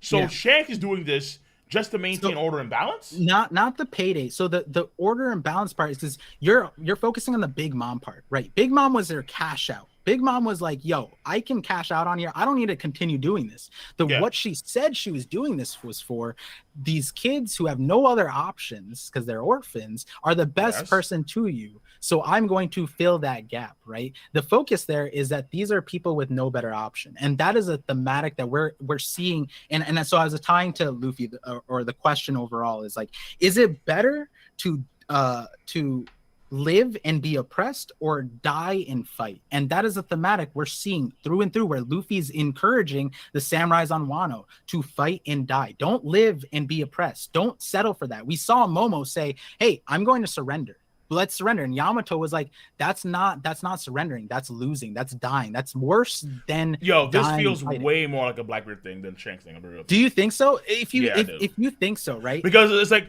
you can look at someone like Blackbeard and you can look at someone like him and say, okay, someone like him would probably prefer oppression. I mean, because if there is a counter opposite to Luffy in the story, it's Blackbeard. 1000%. I think Blackbeard is less so caring of what other people like of systems. Why would he need to bother himself with that when he could just get what he wants? That's what we've saw every single time. He doesn't care about he cares about himself. But he does it through the means of what? So only to the extent of as long as he can achieve his goal, which at this point in time, whatever it could be, whether it's being Pirate King, through actual fighting One Piece, whether it's kind of like what Sebek wanted to do, we actually wanted to rule the world. That's why we have someone like Blackbeard, have guys like Pinkbeard out in the Grand Line trying to conquer non-New World territories. That is the first time we've seen a Yonko ever do that. Try and conquer non-New World territories. That's rare. And then someone who actually is... Wait, do we know if that island was Whitebeard's? No, it wasn't Whitebeard's because Okay. so Pinkbeard under Whitebeard's under his orders, he raided this island that was in the Grand Line Paradise. And again, the Yonko, they just maintain their territories in the New World for the most part. But we know that he does have, at least he should have, all of his old territory, Whitebeard's territory.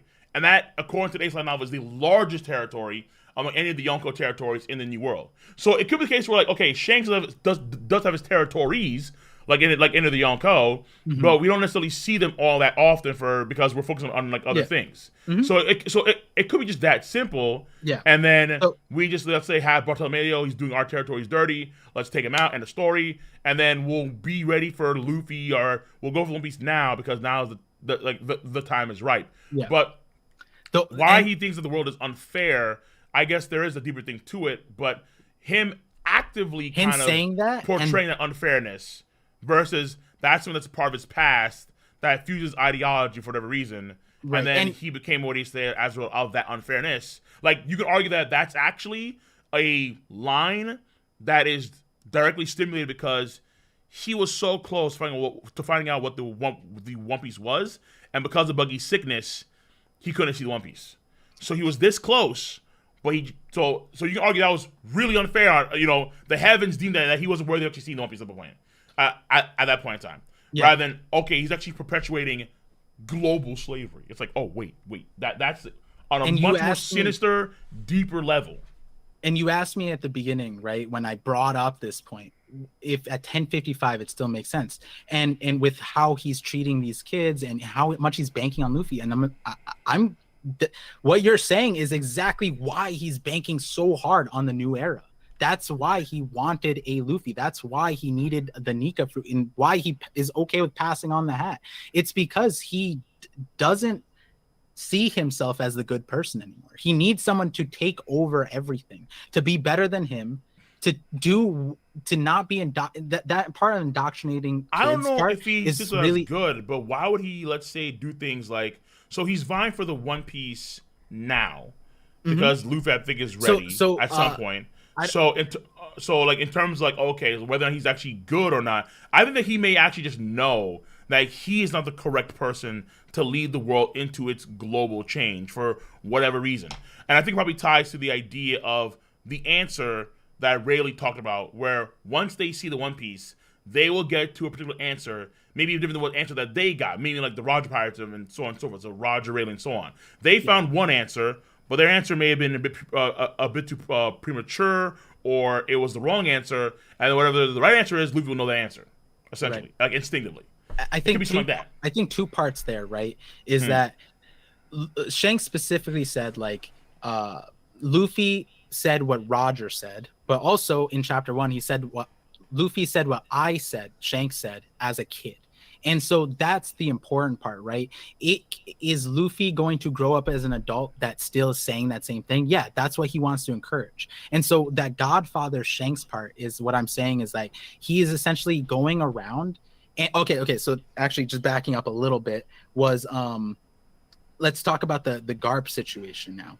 So the another person who gives us insight on Shanks is actually Garp, because when we look at Garp doesn't seem to care much about like evil necessarily, right? Like I mentioned earlier, he's just like, as long as no blood is spilt, it's fine. He knows about the human auction house, that's evil, but he's fine. Status quo is kind of what I surmise he's just fine with, right? But by the way, yeah, I'm going to change the title of the stream because we were going to talk about Shanks for a minute now. Yeah. I thought they would get more to like other stuff with the power systems, but I'm cool with this. I'm fine with this. Yeah, I mean, there's a good segue into it where we might not get to talk to everything, but depending on how much time you have, like I'm down to talk about a lot. But I know you're hungry too. Well, yeah, because I'm kind of going, because like I thought that we kind of focus more on like, because I can understand where you're coming from here. It is deeper than I thought it would be, to be quite frank. But at the same time, I'm not really sold on the idea because I think that there are better options. Though I can understand, like, there is a mystique around Shanks, and like the idea of unfairness. I get that. Yeah. But like what you're saying, I think could easily be explained by other things. Like, hey, it's just the status, like how bounty hunters exist in the world. There are also kidnappers that exist in the world that maintain the status quo for simply profit. Someone like Mother Catamount ultimately did it for profit, where she wanted that big payday, not to help out the kids per se, but she wanted to get paid.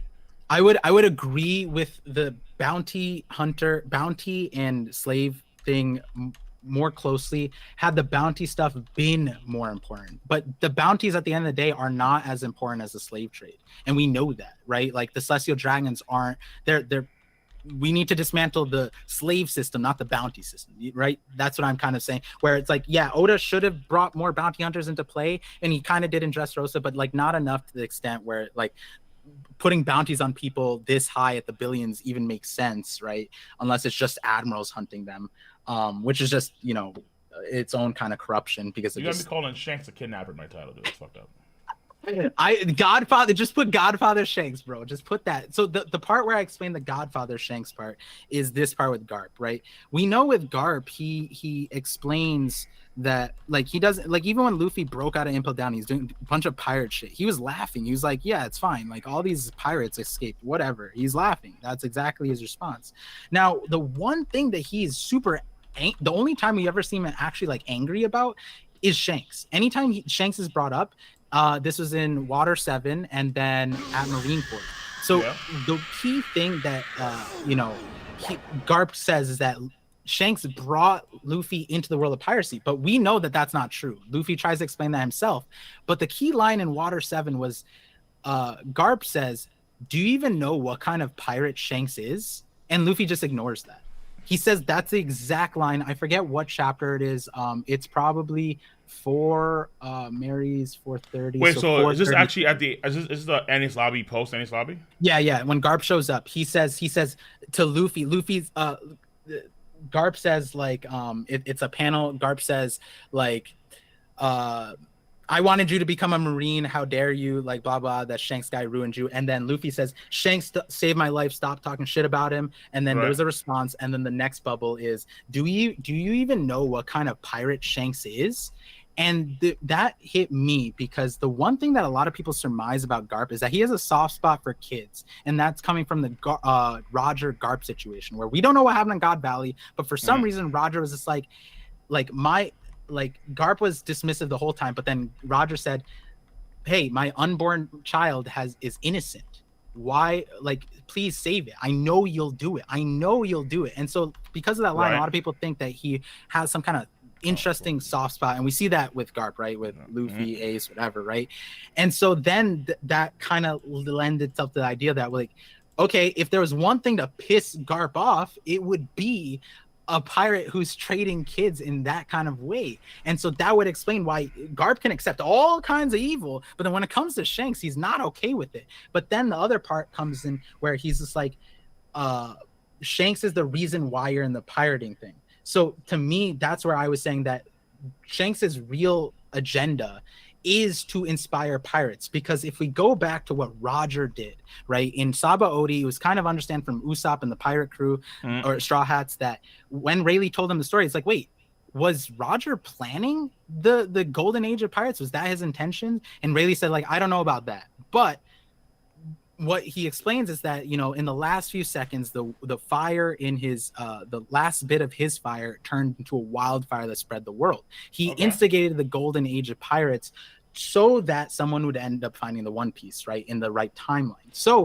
if we're saying that Shanks is somebody who wants to push that agenda, right, he may not be the mastermind behind that part, but the way to help that would be to encourage more people to become pirates through the way we actually see him doing, which is what I was saying with Luffy being the prime example, being the main character. But then if Kid is another example, then there's another one, and there might be other examples. So that's kind of where I was saying that he's Godfather Shanks, because it might be that his true agenda by upholding this evil part is that he's trying to bring these kids and encourage them to become pirates.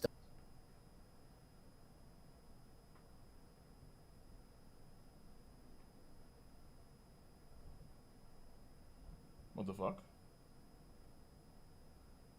Oh shit, did my fucking internet just crap out for a second? Am I still live? Hello? Hello? Did Shanks just shut him down? Was that actually a good fucking call? Like, was that actually a good play? Wait a minute. Okay, I crapped. Oh shit. Oh no, you got the multiverse. Yeah, I'm getting the I'm Dio. getting DDoS. Yeah, I'm getting DDoS right now. Give me a second. Holy fuck, dude. Oh no. Okay, what you were talking about. So I'm guessing my internet just crapped out for a second because of. Well, I don't think so. Because I think. Wait on. Yeah, so I'm still live. Okay, well, yeah. So yeah, you're still live. Chat is saying that Oda shut me down. Yeah, because you were getting too fucking close to the actual truth of Shanks. I mean, look. I mean, I would just say that the idea is like interesting as all hell. Don't get me wrong. I think that is it possible that Shanks has done some things that he per se may not want to do, maybe, but at the same time, I'm not too sure if it's like as deep as okay, well, Shanks actually running this entire slave conglomerate, because I feel like there'll be answers for that, or like, hey, like for example, like Robin would know something like that. I mean, she's been deep in the underworld for like years upon years, but I said absolutely nothing about that. Or someone like you can argue someone like even like Nami would know that, because like, oh yeah, like Shanks is like known like slave trader, like who's like, and she loves kids, and then Nami would know something like that as well, because she'd probably be experiencing some way about actually finding out like, hey, like Shanks and kids, I'm not a fan of that Luffy. How could a man like that be like your mentor? That kind of stuff. So that you hit a trap card. So on the Nami side, I don't think so, because she was like unaware of the Fishman aspect of the entire world when she got to Fishman Island. She was just like, I didn't know that this is what you guys dealt with because you guys are so strong. So from that, we get an understanding that Nami isn't so world at the time of where she was on her island, that she wasn't so worldly, be under the oppression of Arlong, and while she was a kid with Bellamere, she was just focused on that. But Robin is a great point, because in that Water 7 thing, Conjuro in the chat brought it up that Robin was taken aback by the mention of Shanks's name. We don't know why, but in there she's like, wait. Well, no, they both are, both Nami and Shanks. No. Robin both Nami and Robin. Robin asks Nami, and Nami was just like, "Oh, I didn't know that was where the hat was. He said that the hat was a friend's. I didn't know that," which is weird, because I'm pretty sure he shouts Shanks's name in when he's fighting Buggy, and Nami is there. But I guess she didn't put two and two together. But Robin was the primary person who was like, "Oh, whoa, Shanks!" Like that. So I was mentioning that like this video could have been way longer. Yeah, But fair, like, fair, fair. But like, if both Nami, because Nami and Robin seem surprised. Because Nami knows that Shanks is a young. I mean, Robin knows that Shanks is a Yonko, and then Nami does seem to actually know that the Yonko even are a thing until like now. But even still, they're both kind of surprised. yeah, And I yeah, guess in terms of like, oh, okay, well, like Robin, because if we know how much power and influence, how much fear that someone like Big Mom can exude, someone like Kaido can exude, then just like being a Yonko, then it'll fall in the same vein yeah. as those two. Yeah, yeah. No, I'm just addressing the point where you were saying, like, wouldn't Robin know a little bit? And I'm saying that that line could be a double meaning in that sense. But again, the Uh, Yonko part, the Emperor part, like, I uh, like if you mentioned like, I feel like they're mentioning Crocodile and like Doflamingo in a scary light, anyways. So their threat level at that point, right? We're getting the perspective bias of pre-time skip, where they were like shedding, like, they're sweating over like Moria and stuff like that because yeah. at the point they should have, right? So in terms of like, their fear tolerance or what Oda wanted us to know in the pre-time skip, we're not really sure because the name drops. I don't know if there was a huge reaction to like Whitebeard and all of them like in separate ways, but the part of Robin being intertwined in the underworld is a huge thing, and it's also like something that's super interesting outside of this theory In a system. way, it is in a way, but Yeah, I mean, so because it gives Shanks a lot more depth to him as a character if he's actually doing things he doesn't want to do per se to maintain balance across the world. But there are a lot of things that they'll kind of explain that kind of seem like too fantastical. It's like, oh, okay, well, Shanks can somehow create and make these underwater currents that they can just travel through across the world. well, And it's so like, wait a that minute, it's like we doesn't need haven't. to be necessary, right? Because we saw even in Roger's flashback, actually, we saw them riding on top of snake currents. So snake currents are a thing in One Piece on the surface. But I the mean, again yeah, but like again even still, like with they were surprised they arrived in Reforged so quickly. But with you can argue like that's Oda being okay. Well, like here they are because why not? Like yeah. we've seen, like I think we've seen Luffy and company on the Sunny Go ride rabbit currents to go from Punk Hazard to Right. Dressrosa. So I would make these, I would equate these deep sea currents more to how Cricket uh was studying the knockup stream, right? The knockup stream is wild. Could you control it? Could you make up your own? No, I don't think so. But if you could study it and predict it and know it, then you could even go as far as coach somebody else into riding it, and that's exactly what we saw. So what I'm saying is that the knockup stream and these deep sea currents and the white Mm. strom are naturally occurring phenomenon, right? But all you need to know, right? They don't have the knowledge, and also Nami is the navigator that she is. She doesn't even want to mess with the white strom. Right, that's the important part. That even a top tier Well, navigator, yeah, the Nami, wouldn't want to mess with it without more knowledge, right? So now again, the difference isn't creating white stroms. You don't need to do that. You just need to know about them, right? We don't know about them. From 654, we just see one. How many are there? right. Are there more? Are there? How many are there? How far do they go? The only kind of preface to that we get is on 604, where we understand that deep sea currents, which White Strom was, can span all of the seas, and it appears everywhere. So Yeah, essentially, yeah. But again, like they'd be okay. Well, Shanks can deliberately either create them or utilize them at will, and just go in and out them. And then he bars other people somehow from actually entering them, which would be like Big Mom or Kaido Yonko. They can't use them without Shanks' permission. Whitebeard could. That's how he somehow got to Marine Ford, and then that's how Shanks himself arrived later on, but much earlier than expected.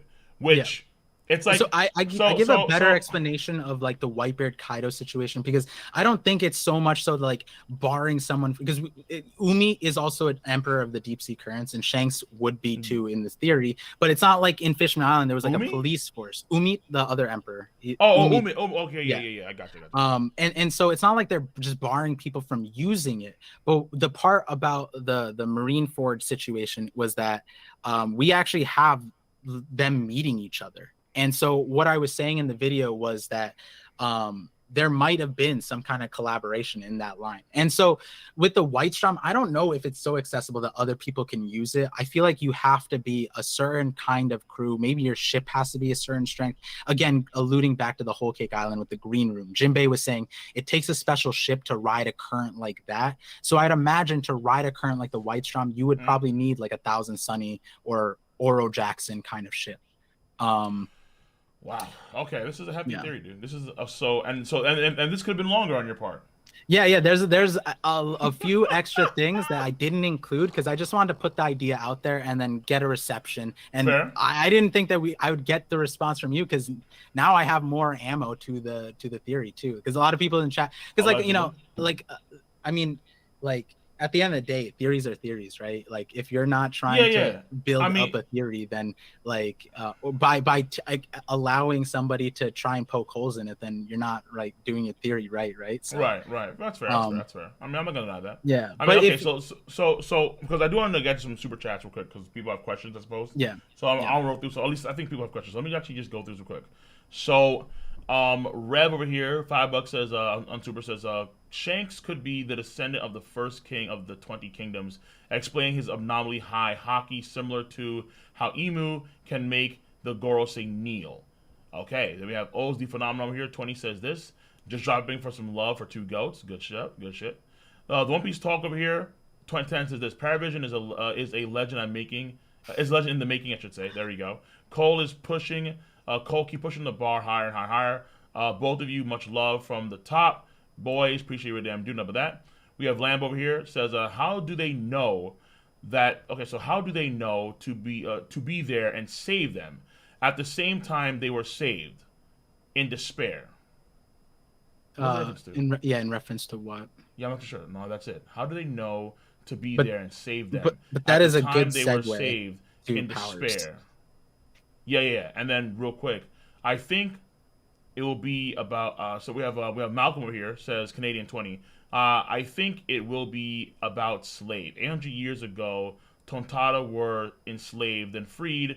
Nika was the ancient king, and 20 kingdoms banned against them for freeing their slaves. I mean, it could be a case where that everyone in the planet is actually the descendant of a slave somehow, some way, and then everyone didn't realize that until it could be something like that per se.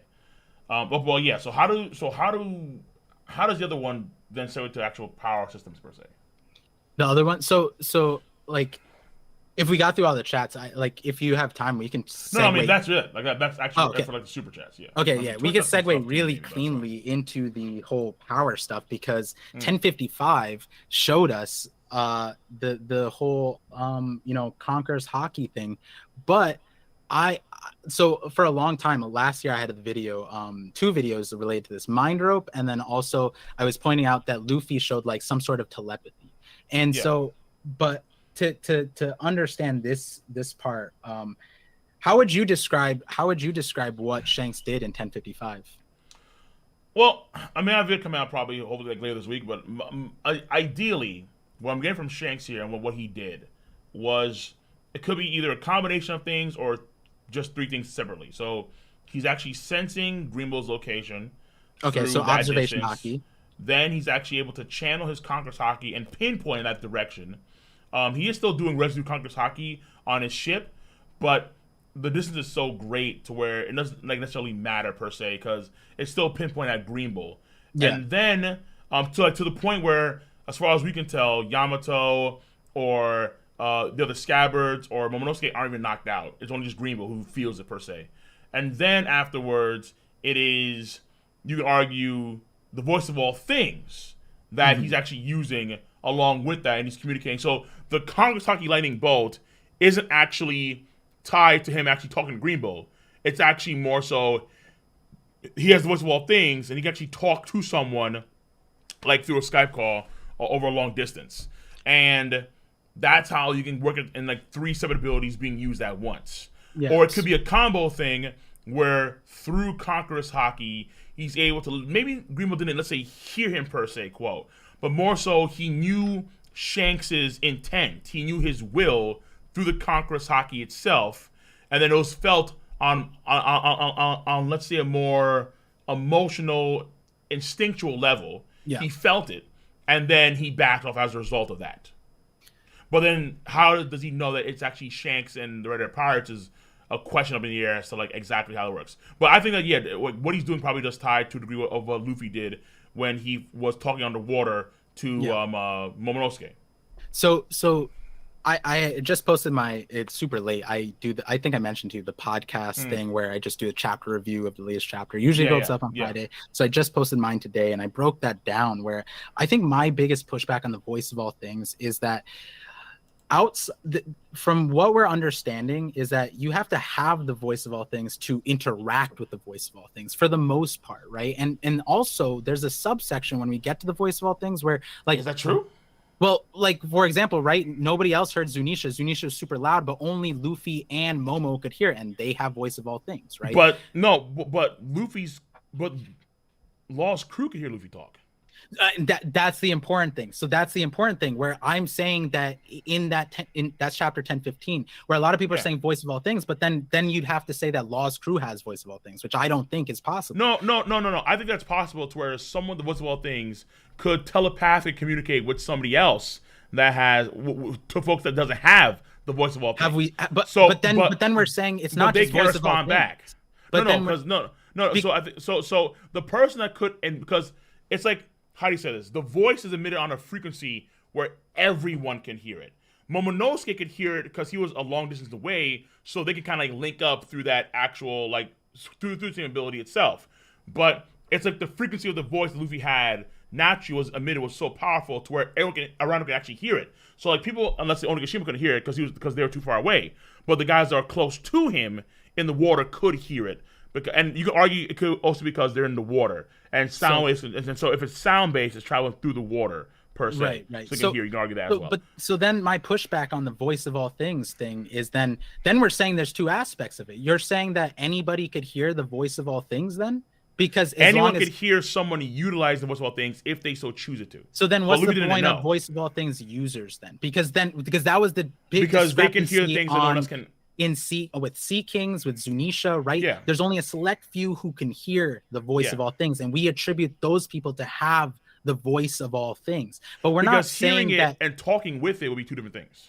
Right. But and that's where I get to another point where it's like voice of all things, from our understanding, it seems to be like a selective thing. Like Roger could hear the poneglyphs, but Odin couldn't. Odin could read them, but we didn't get an understanding he could hear the stories from the thing on Sky. Oh, no, the voice of all things? No, right? No, we don't.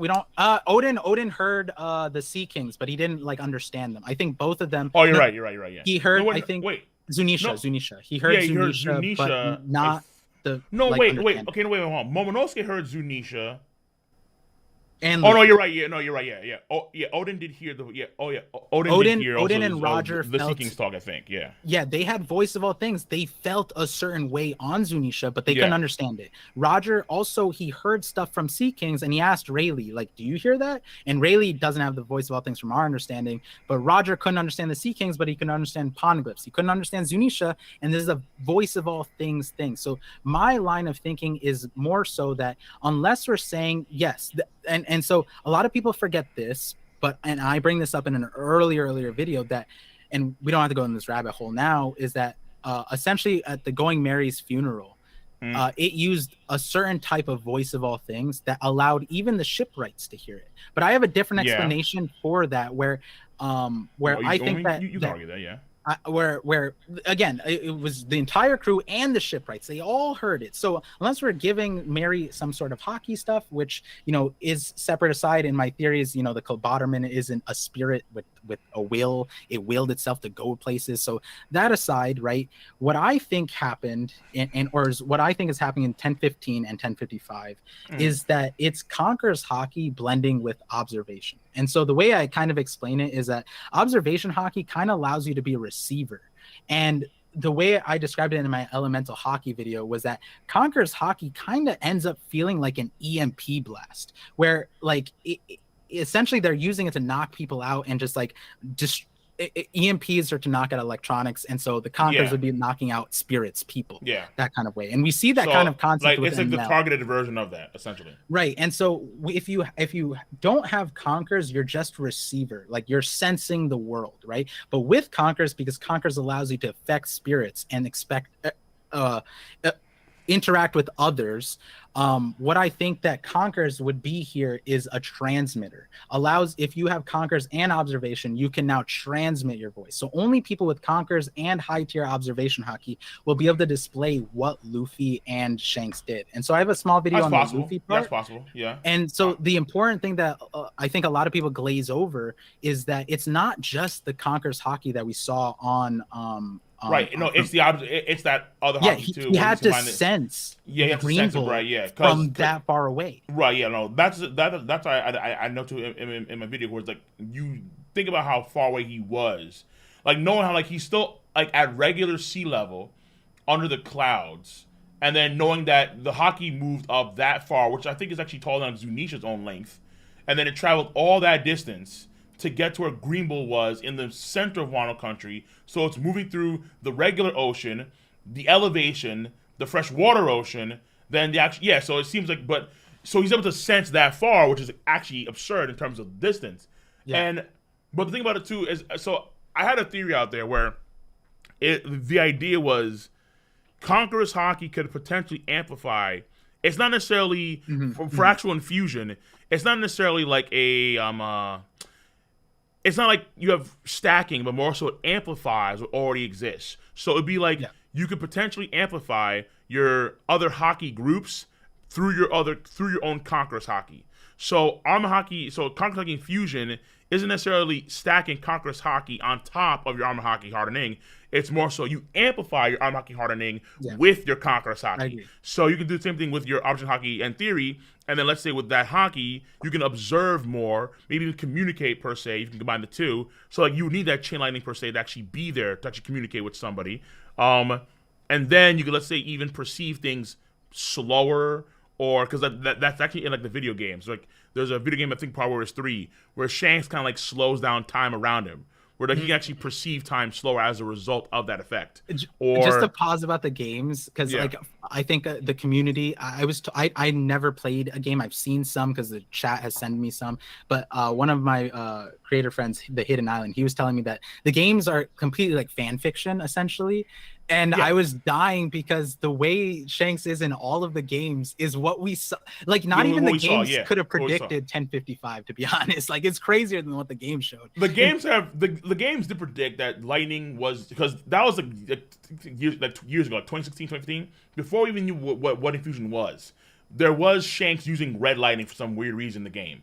And then that actually wound up being a thing later on, where we did see people actually utilize lightning effects for like Conqueror's hockey and fusion attacks. But it was black and red, not white and red. And then also they had Kaido's moves in the game, where the Kaido actually does do certain things like lightning, wind, and so on in the video games, and then what you see that later on in the actual canon manga itself. So my guess is that some things are taken, like Oda may have taken some aspects of the game, actually put into the manga in some respect. That's my best bet here, because they're happening. Some things did 100% happen from the games to the manga easily. But in terms of Shanks' ability set, I mean, I guess you can argue, okay, so if it's not a voice of all things, then it'd be a combination of those two abilities. Because Green Bull, I guess the thing here is Green Bull talking back to Shanks? And can Shanks hear him when he talks back to him? So when I looked at the panels, right, we saw like, even now it could be argued that it's separate and he just feels the intent. But there's two parts that really stick out to me. In between Shanks's bubbles, where he's saying like, the new shoots have just did like pirating history, whatever. And then don't you think this is a bit much? In between that, they give Green Bull a speech bubble with a ... exclamation point. And then afterwards, he also has a speech bubble that says fine, fine, which is like everything aside, he could have said that, but saying fine, fine. And I want to look at the kanji. I might ask Artur about it. I want to know like how that is spoken, because there's some dialogue that is just like conversational, that is a response, versus like, you know, you wouldn't necessarily say that on your own. Everything else, you could be like, okay, red hair Shanks here. I don't want the smoke with them. Not yet. Right. But that fine, and then above that where he says the two things, and then he has the panel, the speech bubble with the ... exclamation point. To me, it sounds like there is some sort of like, I'm hearing this, whoa, and then hearing this, and then I respond. That's the way I'm seeing it. That's now, so, because like it seems because I think that Shanks can hear him through, because like the last panel, it's almost like the red lightning or like the hockey lightning. It's kind of like around Green Bull in some weird way, where like it's kind of like focused on him. Like Shanks is controlling to the point where like it's only relayed to him specifically where that lightning chain would be, and then Mhm. and then when it disappears, then you can no longer communicate with Green Bull per Yeah. se if he's actually And talking it's to it. not like Momo and Yamato could hear it. And Momo is a voice of all things user.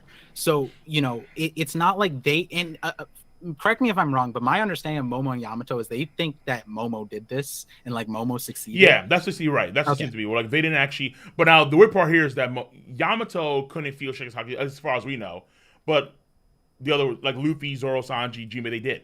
Yeah. So it feels like okay, so maybe she's not that good at using um opposition hockey compared to let's say the other ones, maybe. But Yeah. at the same time, it kind of feels more or less like, well, okay, in terms of this hockey, if it was specifically targeted towards someone like Amaraki, and Momonosuke has no idea how to use hockey at all. And the worst of all things, we don't know if it's still hockey or not.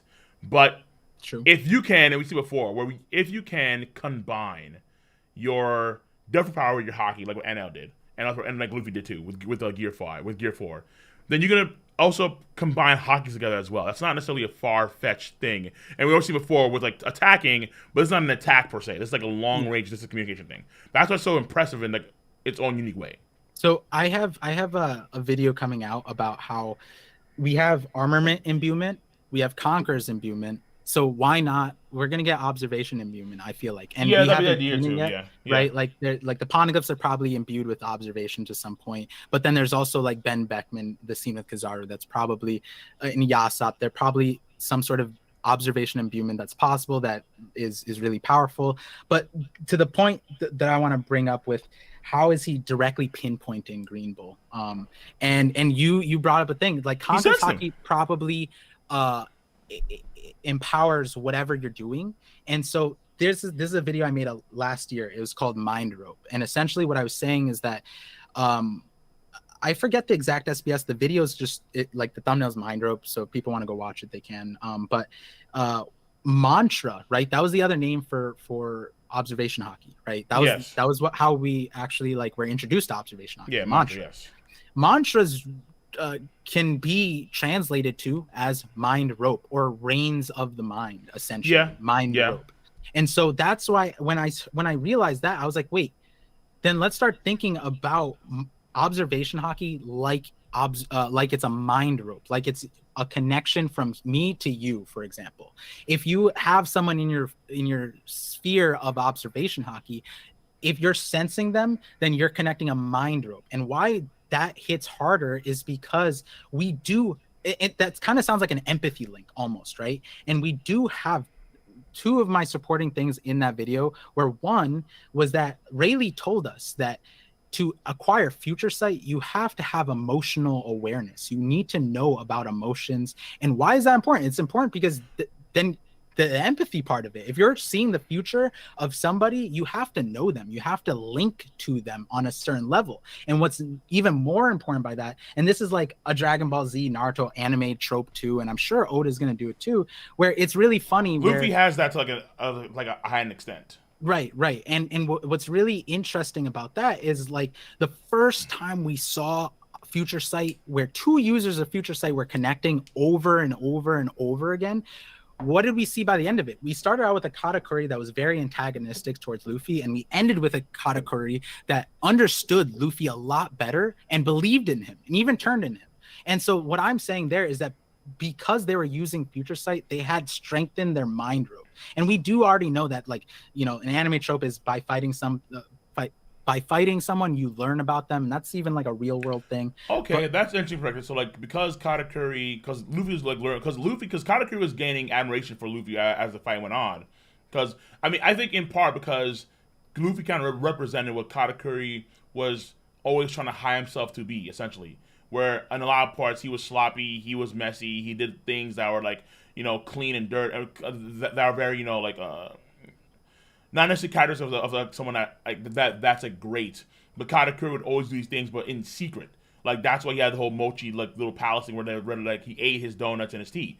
So But the idea that okay, like there's a strong connection. The connection doesn't just go one way, because we know that Rayleigh, like in terms of Luffy, he actually sensed that Rayleigh was getting upset when he knocked over the food.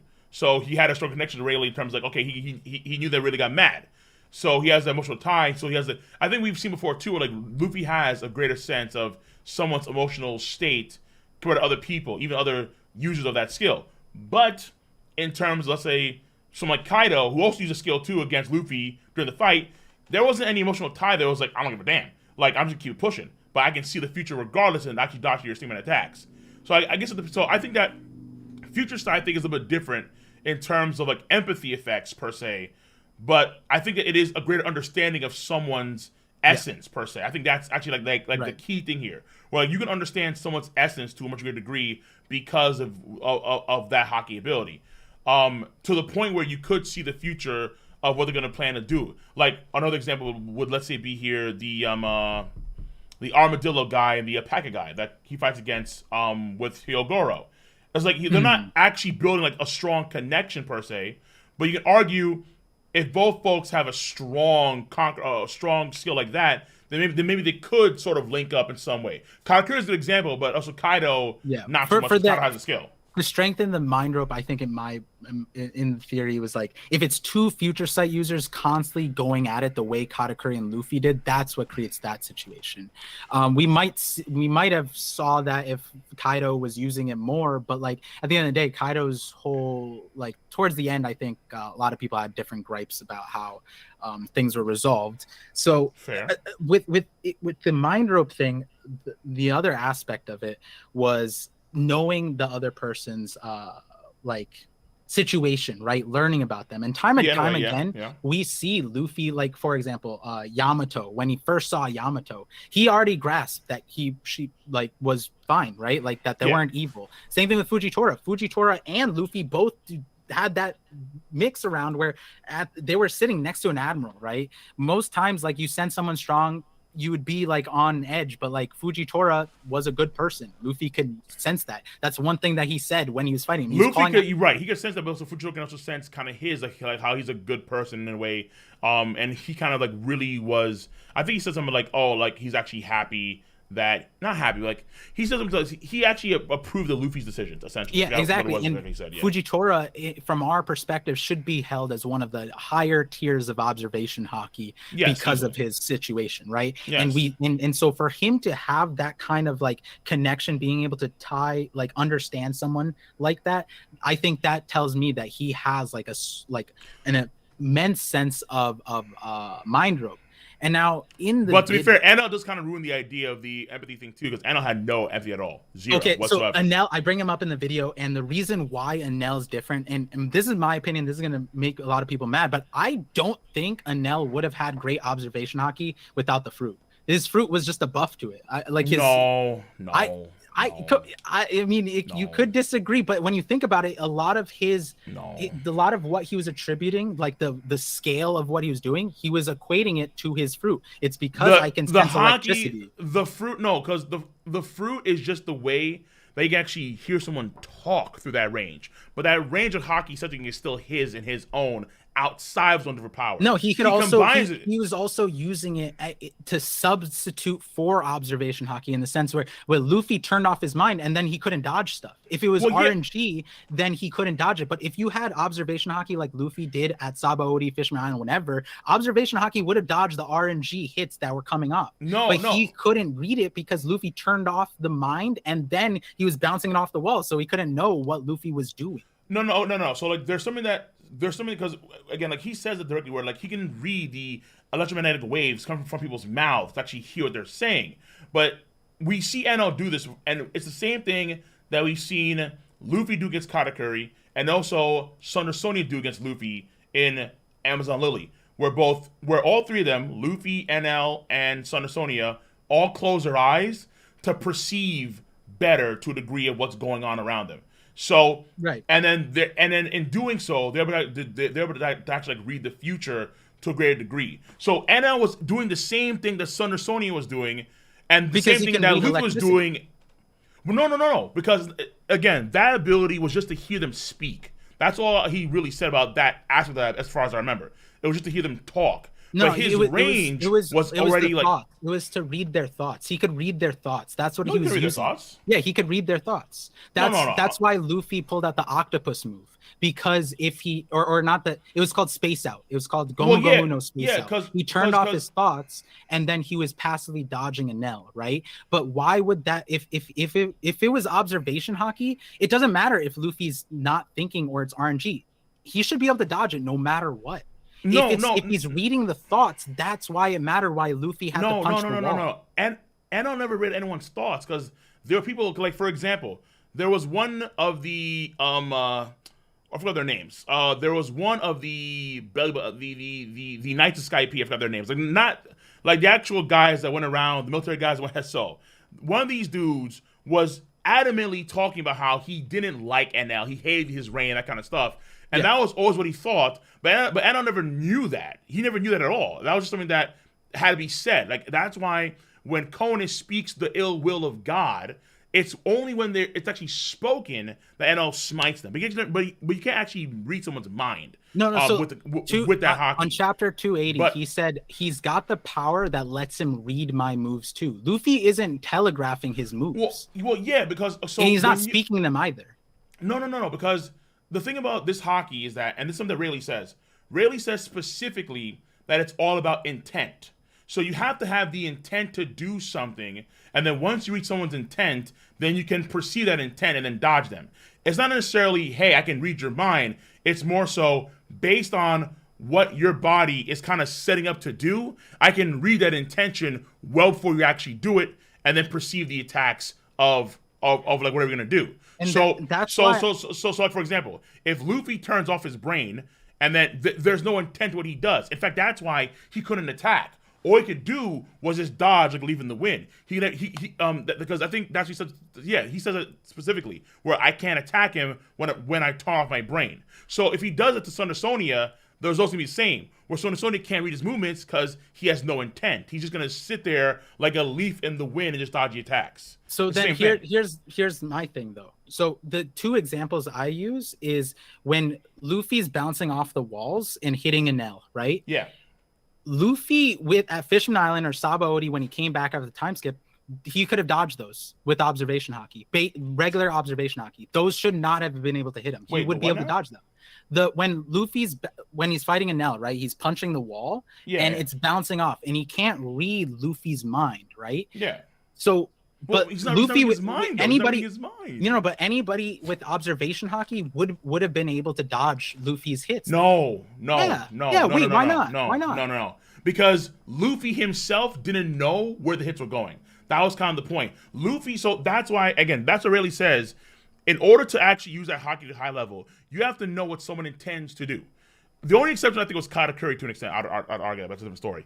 I think that when you know what someone intends to do in terms of an attack, based on, let's say, small shifts in their body movement, let's say that however it works per se, because it's not a mind reading thing. Because we know that so far, no one created anyone's mind in the series, but Viola through like some sort of weird mind meld thing with like some third eye thing, but. When that's what I'm saying. This was the exact thing. No, because it would work the same way with, let's say, Thunder Sonia or even Kobe or even Katakuri is a bit different. But in terms of like, Luffy is ricocheting his attacks across the gold itself, and the attacks are hitting in all directions. Luffy himself has no idea where the attacks are going, and because he had no idea where the attacks are going, Enna couldn't perceive what was going on with the attacks because Luffy had no idea. So then here's an important thing. Do you think, because this is an interesting one, the pacifista isn't exactly a human. So can it put out an intent that observation hockey can sense the intent of a pacifista? Like the 3 laser shot, that's what I'm talking about. He dodged that. And to me, like, there might be some more examples. I'm not quite thinking of them now. The ones that are off the top of my head are like Hody one. Wait, give me 1 second. I'll be right back. Yeah. You have the chat. Don't piss them off too much, okay? You have the power. Oh, I think I pissed them off already, but I got this. All right, I'm with the chat now. Let's see what's going on here. How do we know Luffy used observation to dodge the lasers? I think that was the point of that, right? Like that was the display. Saba Odi and Fishman Island were supposed to display um the new hockey uses and more powers. Um, Dodging requires speed. Yeah, yeah. I mean, Anel is also, lightning, so I mean, he should have enough speed. I mean, but then again, by the end of it, he got blitzed by a giant golden ball that he should have been able to just jump into the gold, which is weird. Oda said it's fine. Anel and Crocodile are too strong. It's whatever. Let's see. Keep up the good work, Park. Great stuff. Hey, appreciate you. Cheesed Frog. I haven't seen that name. That's dope. It doesn't prove it, but what it was commonly believed. Luffy is faster than the lasers. He can easily dodge. That's true. Uh, Observation hockey for the win. He can sense the heat or sense the shots coming via the charge. And that goes into my line of thinking that there's like, I think of it like a room, like Law's room. Like you get observation hockey, it's a room, and then if something enters it, like you can sense it. And so the greater observation hockey, the bigger the range. And we see like Sanji, for example, his range, like it was defined in Dressrosa and Whole Cake Island. In Dressrosa, it was just like he was able to sense a sniper like on a 15-meter tall building, but like back. Yeah. So yes. so okay, where we leave off. I noticed when I was talking about the NL stuff, more people are like on your side and are like, nah, it's not this one. But then you left, and then everyone's like, yo, this is great. I love you. And I was like, oh, wow. Oh, good. Okay, good. I mean, that's the point. Now, again, to be fair, I did tell the stream, the whole power system stream, so because I thought that we could talk about that first. I didn't realize that we had spent 2 hours about Shanks off the rip. That kind of threw things into whack. I'm not gonna lie.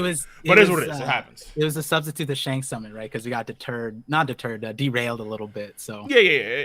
So, I'm not going crazy per se. So I mean, again, people, I'm gonna just change the title. That's it. Not a big deal. But people have to know now that Shanks takes up a large portion of what Shanks could be evil, not per se. But that being said. So, yeah, what I said before about the whole hockey thing, about option hockey, is that for that hockey, the reason why I say Katakuri is a bit different is because Katakuri seems to have the ability of just straight future sight. Meaning, like, almost like, I'd argue, like a Madame Shirley, but, like, for fighting. Where we've seen Katakuri kind of see in the future outside what someone intends to do at cases. Like, for example, Pudding didn't intend to collapse, but she collapsed when she saw, or when she heard Sanji say what he said. Or let's say afterwards during the wedding cake, where like the wedding cake explodes. Well, he had no idea what was going on exactly, but all he knew was that people were coming out of wedding cake, that's it. And the intent can be read of any of the creatures per se, because they're just kind of, and through like another dimension too. Mm-hmm. But NL seems to be in the same vein as, again, Thunder Sonia, where Thunder Sonia could read Luffy's attacks, but all these attacks are exactly what Luffy intends to do. And I mean, I think that there's even a point in time where like he's doing the gear second, and she can read the attacks, but they're so fast that she can't keep up. So NL it was doing the same thing, and that's why the Gum Gum no the bong, the actual bong, the clear state of mind, because his brain was turned off and he was just dodging attacks. There was no intent at all, and the NL couldn't perceive that. And then the ricochet was simply put, well, because Luffy was firing in all directions, he had no idea where the attacks are going. Therefore, he had no intent. So it was impossible to actually perceive what he was intending to do. Therefore, NL got tagged several times. That I think is like the main takeaway from that moment with NL and that hockey. So that's why I said, like, he's actually pretty good at hockey. He's one of the best, I think, in the verse, and I think that the ability to actually hear them speak is only possible through that girl-girl combination with that hockey. But that's it. It didn't, like, extend his range of hockey, because that already, I think, existed. I feel like with this fruit, right? And so I was describing in this video, I have to go back to this video now. It's a long time ago, because I went through the lines, and I feel like the range she had, right? Even this range is more than I would say Shanks. And like the fact that he attributes a lot to it. Shanks is more. You think Shanks is more? So like this is, I think he's in upper yard and he's hearing people in lower yard. And the I don't know the width of this plate, So okay, but like so it seems massive too. you know But it's a Shanks big is area. bigger. Wano is bigger. That's true. Wano's tremendously Yeah, yeah, bigger. yeah. That's facts. That's true. And then also Shanks is literally at regular sea level. He's at regular sea level, dog. Like he's like, Yeah, yeah. That's true. That's it's true. insane. Like yeah. So, but I would just say like in terms of actual like that skill, the actually be able to sense someone that far away. I think it's like the most impressive thing that we've seen, even with let's say Rayleigh or Fujitora or NL, in terms of like actually be able to sense that much of like the world. I mean, maybe you could argue like this actually gives credence to your ability to your theory because maybe Shanks could actually sense these white underwater tunnels if that's even possible to sense those things. Oh, I didn't even think about that. That's Well, a there you good go. one. Yeah, if you can sense that much, then maybe you actually because again, like that range is kind of dumb. It's kind Yeah. of dumb how much you can actually sense. And we do know that kind of ability does exist. I'm not saying Shanks has that, but Nami is able to just like forecast ahead of Right, time perceive the multiple weather times, exactly. right? Yeah, so you can argue that's also very similar too. And it's kind of assumed that okay, well that's like a unique thing on her part, but it's probably a unique skill of the observation hockey. Just how Usopp can all of a sudden see like auras through walls. We've never seen Luffy do that. We've never seen Sanji do that. We've never seen Zoro do that or Jinbei. But only Usopp can do that. Why? That could be like a unique skill, particular for sensing for like snipers or as people of that skill set. So let's say Yasop, Von Aga, they can also see through walls and see the auras of folks through walls. I mean, Katakuri is that skill set of hockey, and we never see Katakuri see auras through walls or that kind of stuff. You know? Yeah. And Randy Troy brought up Fuji too. Fuji, yeah, Fuji actually a good example of that hockey. Because he was blind, so he actually had to rely on aura sensing. Right. That's how he knew that people, around him, like they were saying these mean things while they're quote chasing the strats away, but he actually sensed them, and they were actually all happy and cheerful and celebrating that kind of stuff. Yeah. So. And to the sniper point, I think it's also weird. Like, maybe I'm nitpicking, but 1055. Another thing that I was saying is like this. Everyone on that cliff, Sanji, Zoro, Luffy, Jinbei. I felt like that would have been like Usopp should have been there because he should have had the observation hockey to get to that spot. But when I re-look at that scene in Dressrosa, it's like he had to focus on Luffy. He had to focus on a specific person that he already knew and interacted with. And so maybe his thing is a great example of mind rope, because from our understanding ever since then, he doesn't have the typical observation hockey that we're seeing amongst other people. But Usopp does have an interesting display. Like, he was the only person from our understanding that actually saw the Kobaterman, which lends itself to a higher level of like awareness, spirit awareness. And when we saw him sniping Sugar, he saw like the outlines of them. He saw them through the wall, like you were saying. And so it seems like maybe that's an example of like the mind rope thing. And in the video, a big example that I bring up, and this is a part of the power thing that I wanted to talk about, because remember the Zoro video I sent you? Yeah. So the Zoro video is an interesting video. You watched? I didn't even think you watched it. No, not all of it. Not all of it. Okay. Not all of it. Okay. So I mean, because I've been busy. So just running through people, because I think people have seen my video obviously about Zoro, but I want you to run it because just hopefully briefly, because I know chat's gonna go crazy if you go. It's a short one. Actually, I don't even want to kind of bring it up. I'll preface it because so I have two major videos. They're like the first YouTube videos I made. Like, I started on TikTok, and then someone told me to make YouTube videos. These are my two major YouTube videos: Elemental Hockey, and then at the end of it, I was talking about how all the core hockeys fit in like an elemental way. And I'm gonna revamp the elemental hockey theory in a week or two. But then the second video was that the title is Devil Fruits Are Training Wheels for Peak Hockey. And what I mean by that is essentially that we have these characters, I call them devil seed users, where they don't have devil fruits, but they have crazy powers. Mrs. Golden Week, Polly, Wanze, there's a few others. The Oniwa Banshu, they have all these powers. They don't have devil fruits. There's a few other characters we're meeting now that are like devil seed users, I would imagine. I would put the title on.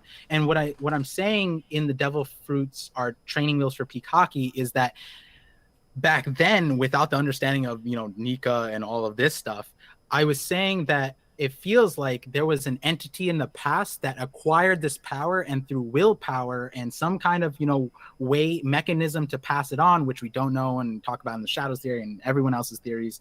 But this core person had this like expertise in something similar to how Paulie, right? Paulie is a shipwright. He has expertise in knots. And so then we see he makes the ropes thing kind of like come alive. He's doing like these rope tricks, that kind of stuff. Right. And he so like the spawns idea it is out. like, yes. So like the idea is like there are certain aspects of the One Piece world that can't be explained. Maybe explained through hockey, but they're not actually a quote designed static observation or armament or conquerors. They're like some unique thing of hockey. Yeah. Which is what brings the whole element of the thing too. It's like Sanji's fire could be a actual version of hockey. Doflamingo's laser beam. I mean, it's really a laser beam. It's literally a laser beam. Come on, it's a laser beam. I don't think it's a laser beam, dude. It's like he just whips out this thing and it just disintegrates anything in its path. That shit's crazy. Like it's the overtop knot, dude. It's like a flaming whip that he does through like. How does he get flame? All right, so everyone countered my element. Friction. Okay. We're gonna have to come back to this. If he has the rope, like literally spin around and then just heat up to the point where it's just blazing hot, it's friction. All right. We're gonna have to, one of the biggest things that I always say, because people are like respond to the elemental hockey thing. I'm like, all right, then explain the lightning, explain all this other stuff. So there is one thing I will grant you, right? So I think that elemental hockey may be a thing only in terms of like. Okay, I'll say this. Okay, there is one example that is a bit weird, and that one because I remember talking. I remember talking to Taekwon about this a while back. All right, and he actually was right about this one too. It was weird. One of the first time was actually weird. When the few times Taekwon was like, I actually nailed it. It was Big Mom. Big Mom somehow, without Zeus or Prometheus, at the beginning of Whole Cake Island, could punch fire and lightning. I was like, how? Wait, what? So that's weird. She also has a kid, Charlotte Baccarat, I think. That's the name. Yeah. He has just flame. He almost lit up the whole cake. Now, you can't tell me that's friction. It's not friction fingers, bro. No. Now, you can explain. Now, here's the thing. Now, but to be fair, a lot of these things could be explained via tech. That's just the fact. Okay. All right. Okay. So tech could explain. So we do know for a fact that there are some people that are modified genetically. And because of that reason, like for example, is the Sulong or is the Lightning of the Minx all hockey? Probably not, because it's probably just a natural ability that they have. Just like the fisherman can control water naturally. Like Koala had to train for that, but fishermen can kind of do it like naturally, like at will, and not a big deal. So it's like, okay, time out. So are they natural born hockey users, or is it more so like just a natural component of their natural physiology? So I'm not gonna get into this part because that's where in the Reverie Jay was just like he came in and honestly I had an hour more of defense going, but like in terms of Robin and Koala in my Sanji video I explain why it might make sense that they were able to do the Fishman karate despite it being Fishman karate, and that's through the emotional thing that I was talking about, Rene Descartes, where I just rewatched part 1 and part 2 of the Sanji video, where essentially a lot of people give Sanji shit for all the stuff that like he's doing, but when you look at Fishman Island and the core of Sanji's, the more serious parts of the gag, because yes, this anime gags go buck wild and not just One Piece. Yeah, and so the exact thing that happened in Fishman Island went like literally line by line by Rene Descartes' way of rehabilitating an out of control passion. And that's what Sanji did. He rehabbed it. And what the point of it is you're supposed to reimagine, retrain your response to a certain stimulus. And when he saw Shirahoshi, he changed it. And what Rene Descartes said was that you're supposed to freeze and stop everything once you're aware of it. And what did he do? He changed his thing to joy. That's the exact word. And joy is one of the other passions that he talks about. So it's like, what are they? They're wonder, desire, love, hatred, joy, and sadness. So in that situation, he he probably had desire or whatever. I talk about it more in the video, and he changed it to joy and he froze. And that literally, like, again, line by line, it's like this book is being referenced. And why is this important? It's a French philosopher, Sanji's French. Cooking also, there's a book, the most famous book about cooking, like the science of gastronomy. It's also a French book. Emotions also were the word. We didn't have the word. Emotions is a French word. It was invented by, you know, these philosophers then. And that explains to me why, and I explained in the video, when you compare Zoro and Sanji, Zoro is a stoic, like he's very stoic, and he's very like reserved with his emotions. He doesn't do anything with it, which is like the Greek philosopher's way of managing. But Sanji's the opposite, completely Sanji opposite. Sanji he relies on emotions for passion, for more power. Exactly, right? Exactly. So, which is why we see that's the point every of what, element. You know, his mother did for her. Right, and that's why we see every element. We see Blue Walk, we see Skywalk, we see lightning, we see fire, we see everything from Sanji, and that's because he's the emotional like explosion. He's a grenade of emotions. That's why he can't control himself, and the whole character arc of him is to conquer these passions. And so again, what I'm saying is, in Fishman Island, he conquered it in right. So that's what I'm talking about. So for chat's sake, so essentially, what he's saying is that the TLDR, I suppose, is that when Sanji turned to stone after seeing Shirahoshi, that was the moment when he conquered his passion, essentially, from going out of control. Because it was going out of control, he was having nosebleeds, he was horny as all hell. He saw Shirahoshi, he literally turned to stone, he stopped it, and then from then on, he was able to control himself and actually, like, become, you can argue, would you say stronger? I don't know about stronger, but like he kind of like he reined in his passion, therefore he's able to like stop him going out of control, essentially. Yeah, I would say in terms of like all of his passions, right? There's it's a separation, and I think even Sanji fans can agree that the gag goes too far, and that's like anime side. I'd argue does, yeah. That's exaggerate. Like in fiction, you exaggerate certain things to get a point across, but you know, I think we can all agree, like to a certain, the point is across already. We don't need it as much as we are. But that being said, with what we're asking, if you get stronger, so when you're thinking about Haki, right? Haki is your willpower, your soul, right? And when you think about like conquers or you know, armament, it's about, you know, moving your soul in a way to manifest something, right? If you want to conquer somebody, you have to admit your intent and all of that. It's moving your soul, right? And that is exactly what Rene Descartes describes passions as. I think at the time of him writing this book, Passions of the Soul, the word emotions wasn't invented yet. And so what he's saying is that passions move you. To use your passions, you have to have passion, and then that passion moves you, and you're able to react and do things, and that's exactly how he frames it. You get a stimulus and you have a reaction, and you move with that reaction. Now, what's really important there, and my viewers hate me for this, I still haven't gotten the Vinsmoke Sanji video yet, which is talking about Sanji from the Vinsmoke angle, which is really, really important because you know, super important. Because he's a failure, but only in respect of, let's say, what judge. I mean, I'll spit out real quick.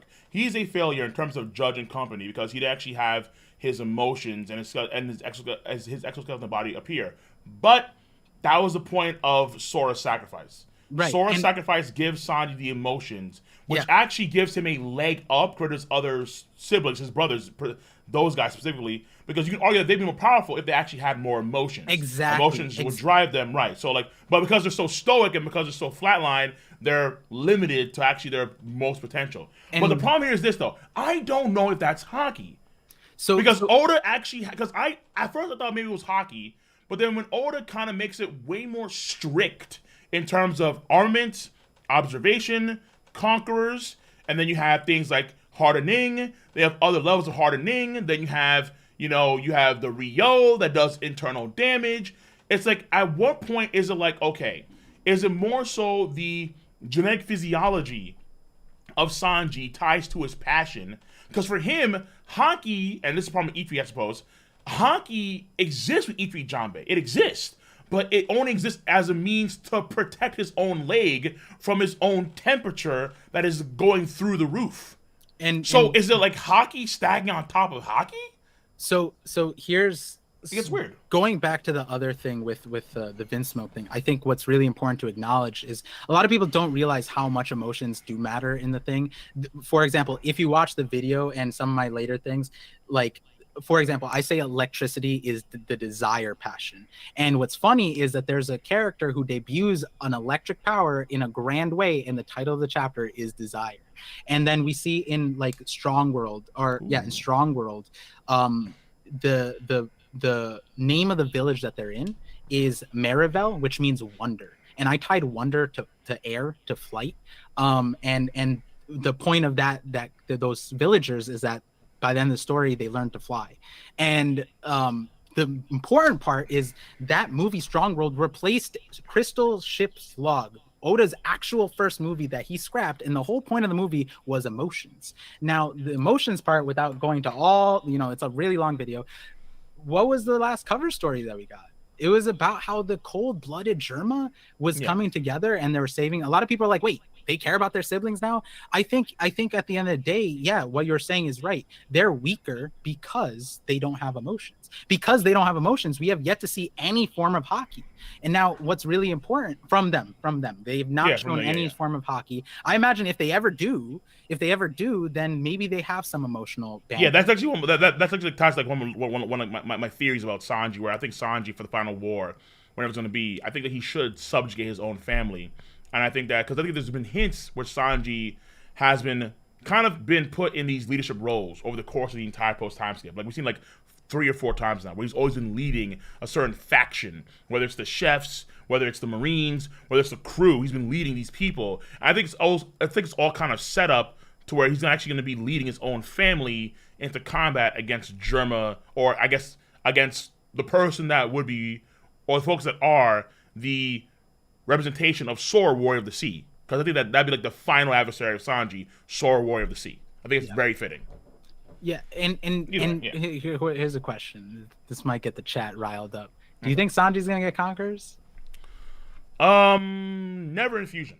If he gets it, it's gonna be the regular stuff, but never in Fusion. Okay. But you think you're denying the likely, Yeah. Because I think that for Sanji, Infusion is kind of a moot point.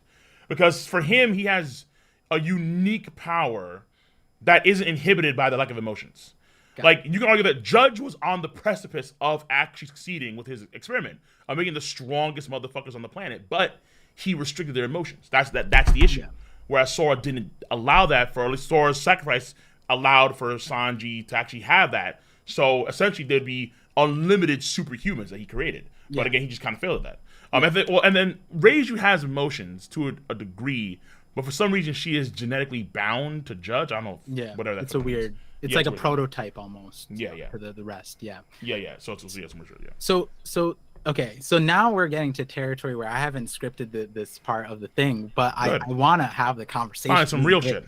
Yeah. Some uncharted territory. There we go. So at the start, when I first made the elemental hockey thing, I had a lot less to go off of, because this was like before the raid like went full force. I think we weren't even, no, we were like in there, but elemental hockey is something that, like, I'm new to YouTube, but I've always just been like, this is an interesting thing. Why does this person have fire? Why does that person have fire? Why is I've had the same theory before. I think I've seen a lot of cats before have that same theory. I want to say I've seen Sora have a theory like that as well. But like, I know Tekken has that same theory too. It's like, okay, these things that we've seen before, they've got to be hockey, because how else are they explained? And Jay was saying that too, but then what he didn't realize was I had the receipts for a lot of explanations and responses, like, because Ragnar was pushing back on it during the thing, and I just kept having responses. Because when I was telling my community, is like all my videos have elemental hockey proof in them. Because there is another option that Oda, it sounds crazy, because there is another option that Oda could introduce into the story that would essentially be a whole new power system, which is annoying if he does this. I don't think it's a whole new power system. I want to clarify that, because a lot of people think it could be.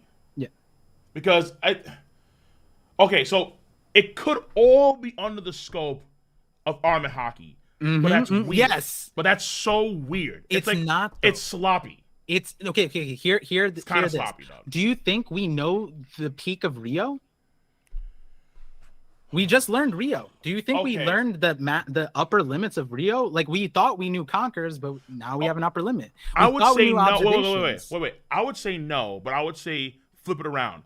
But if what you're saying is, because I think I know anything about it, but the problem is that means that with people like Sanji or other people, they're like skipping steps like massively. It's like, okay, if this is the Rio thing, like you have like your base, like, let's say it's a tree. You have like your base armor hockey of like you have the visible stuff, hardening, Rio that does outside barrier stuff, and then you have the one that goes inside of you, like internal damage. You have another level to that, whatever that could be, like maybe Shanks and crazy stuff, okay, maybe.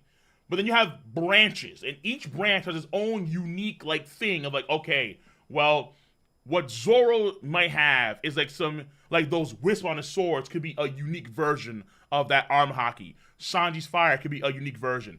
Maybe Niji's lightning or maybe that kind of stuff. It actually could be hockey, maybe, but it's a unique thing for those guys as well. But it's all under the gaze of armor hockey, and it's like, wait, what? Like when I think about it, it's like, wait, hold on, seriously? All of it? That's why I pull back. I'm like, hold on, because at some point, I would argue that fundamental powers, they have to exist. Like, because this is what, oh my God, this is what, and I hate this too. I want to address the real before you go on the part of skipping, because the skipping thing does exist, you know, within One Piece. I mean, the swordsmen, they just know Rio, right? Rio's the advanced form of armament. It's not like all of them are blackening their blades. But to the weapons only. It's like they're not doing the air thing where like they can knock out people from like distance with air, right? Like they're not doing the Sentomaru or the Marigold Rio thing. The top tiers are probably right, but they're top tiers. Right, I know, but the overall point being is that overall they did skip a step. They're not blackening their blades like Zoro did first, right? They're not relying on the armament first. They don't even know the concept of like when Luffy was describing, he was like, I think you're talking about Rio, it's the blast, you know what I mean? So when we're talking wait. We also would you argue that Zoro was using Haki when he cut Mr. One? Was he using Haki when he cut Mr. One? It gets into a gray area, right? Because the concept that Hyogoro said was that through the Rio is why swordsmen can cut anything that they want to cut. That was the exact explanation that Zoro heard when he's fighting Mr. If One. he wants to cut through steel, he can wish it, but if he doesn't want to cut through paper, he can wish it as well. Right. Because it's all about like the frequency of the Haki to cut or to not cut. Right. That is the question. And so that parallel in line in how Hyogoro explained it, and when Zoro remembered it before Mr. One, it does lend itself to the idea that he was probably using Haki there. Now is it like, you know, was it a crazy amount? No, I don't know. I don't think it necessarily needs to be an absurd amount. Like no, because again, like he cut NL the next arc over, and NL was like, what the, like, okay, nigga, like you suck dick, like so whatever, yeah. So it was a crazy amount, yeah. But I think that for that technique, you can argue that for that technique, his Haki was elevated instinctively, and then he was able to perform that skill to actually find the frequency to cut through steel for the first time. Yeah, and so here, let me ask you this question, because you know, we see the swordsmen projecting blasts, right? Is that just because they're so strong? I mean, Mihawk is specifically a gentle blade user. Okay. He's not supposed to be super strong.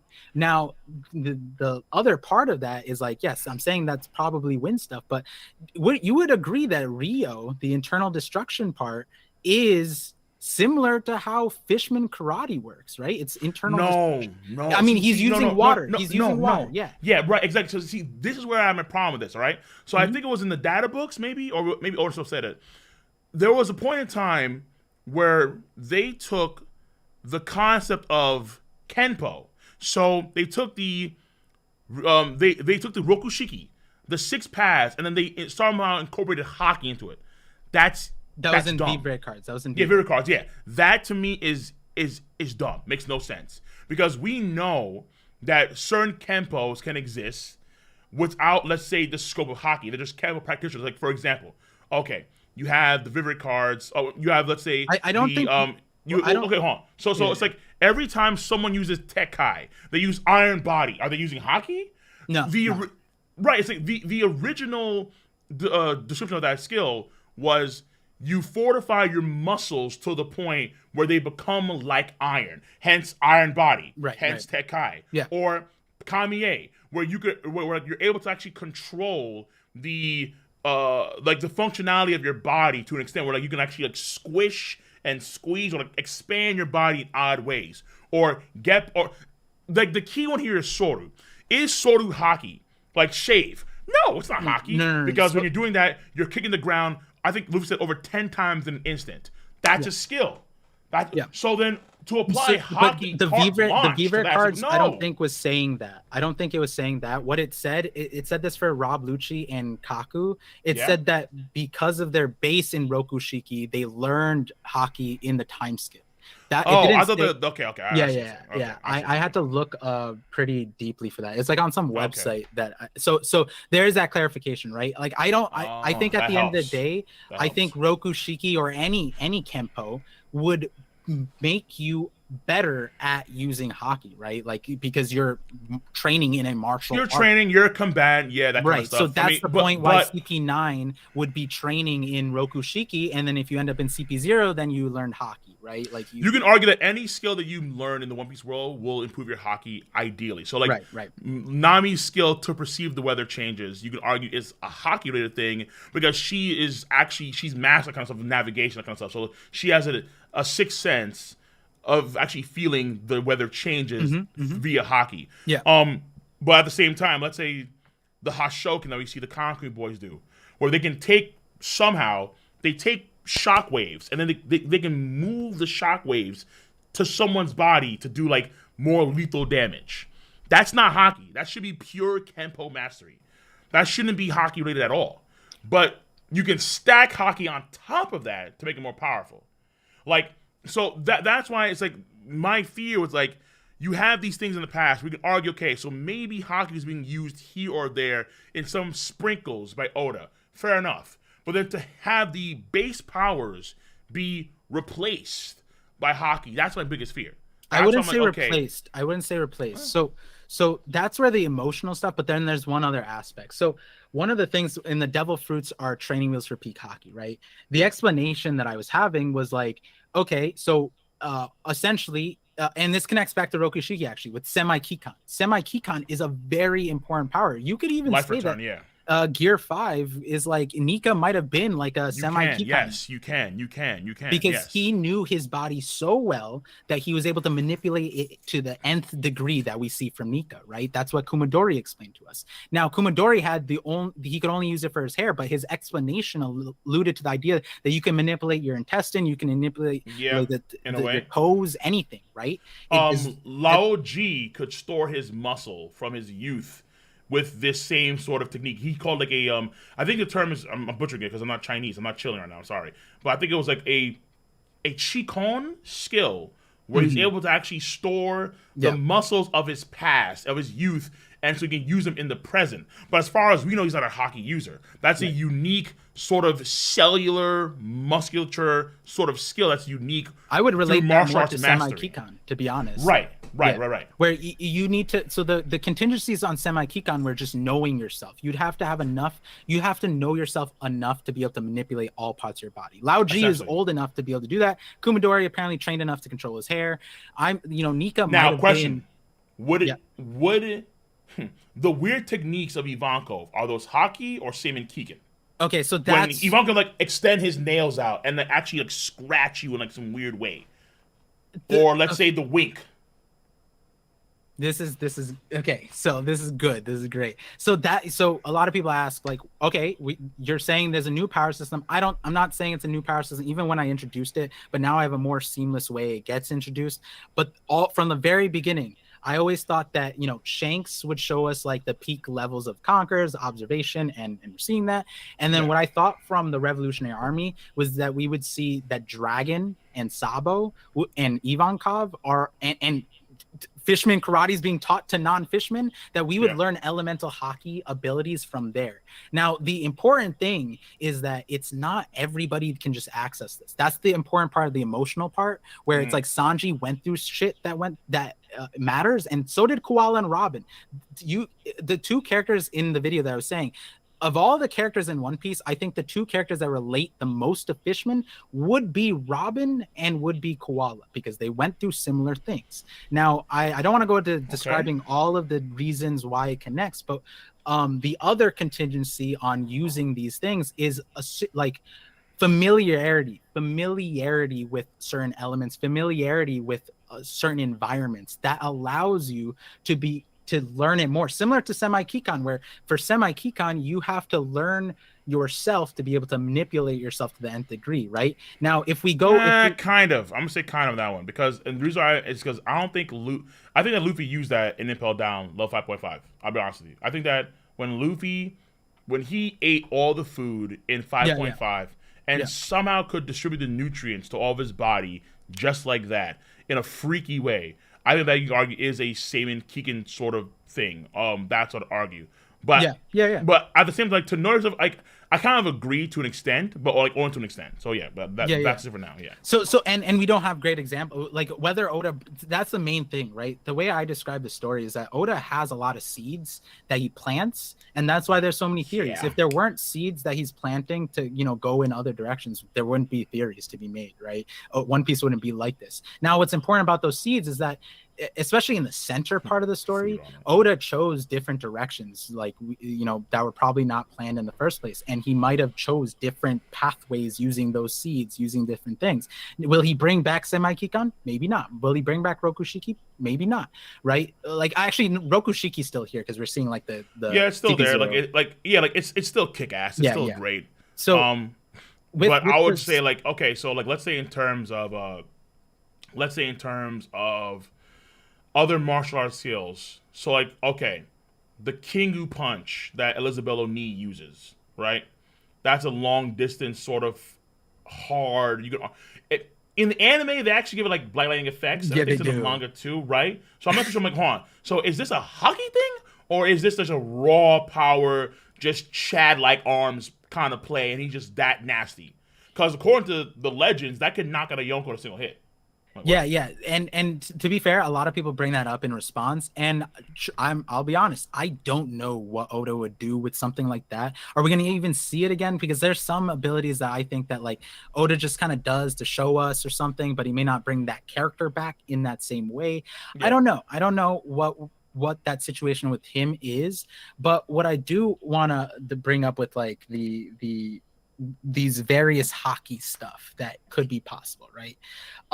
So just going back to the semi Keycon thing, and like Nami knowing the weather, and then like Sanji with emotions, and Koala and Robin, the minks and whatever, is like the familiarity with that certain element. So essentially what I was saying is that like it might be that through semi Keycon and like a sage of some type, like let's say you lived on like in Antarctica or something, right? Okay. You become familiar with the environment of ice, so much so that like similar to Polly, right? Polly became so ingrained in shipwright, he became so knowledgeable about ropes that he could just toss, instant knot, lift up giants, like all this shit with ropes, right? And he's like a sage of ropes. I see what you're saying. So with a person who's a sage of like in Antarctica for something, right? They become so acclimated to ice that if they have semi Keycon too, technically by that definition, they might be able to will themselves into ice.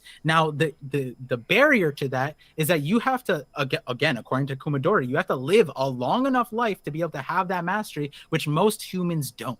And the only people that might have that access are immortals like Emu, maybe, or giants. We might see some sort of elemental hockey through giants. So are you saying that this is like the core of the Delph Fruits themselves? Where the Delph Fruits didn't exist, but they're more like sages that existed long ago, that mastered rubber, that mastered electricity, that mastered magma, that mastered the ability to turn someone into toys, and then erase people's memories across the planet.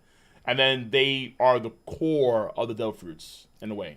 Essentially, it's like whatever, like you were saying, right? Like with Polly, right? Like he had to will himself to be able to do these things, right? Yes. So I think in the past there probably were that was a crux of that theory where I was saying like, yeah, it might like, especially, and I don't think I had Volume 99's SBS, where I think Artur and I both kind of like got this understanding that like based off of one of his responses, he was saying that even Paramecia and Logias might have lineage factors, which like I need Yes. Yes, I think it's tech. I think this is why I say it's like I think once we found out that Vegapunk created Devil Fruit, and then once we found out that it was Kaido's fruit, I'm like, wait, you can probably just manipulate DNA because that's what it does. Like your DNA composition changes completely when you consume Devil Fruit, whatever it is. So like you become photons in some weird way. You become magma, you become rubber, you become strings.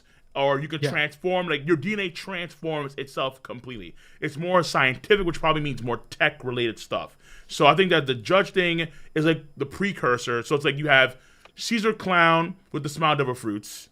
You have Judge with the DNA manipulation.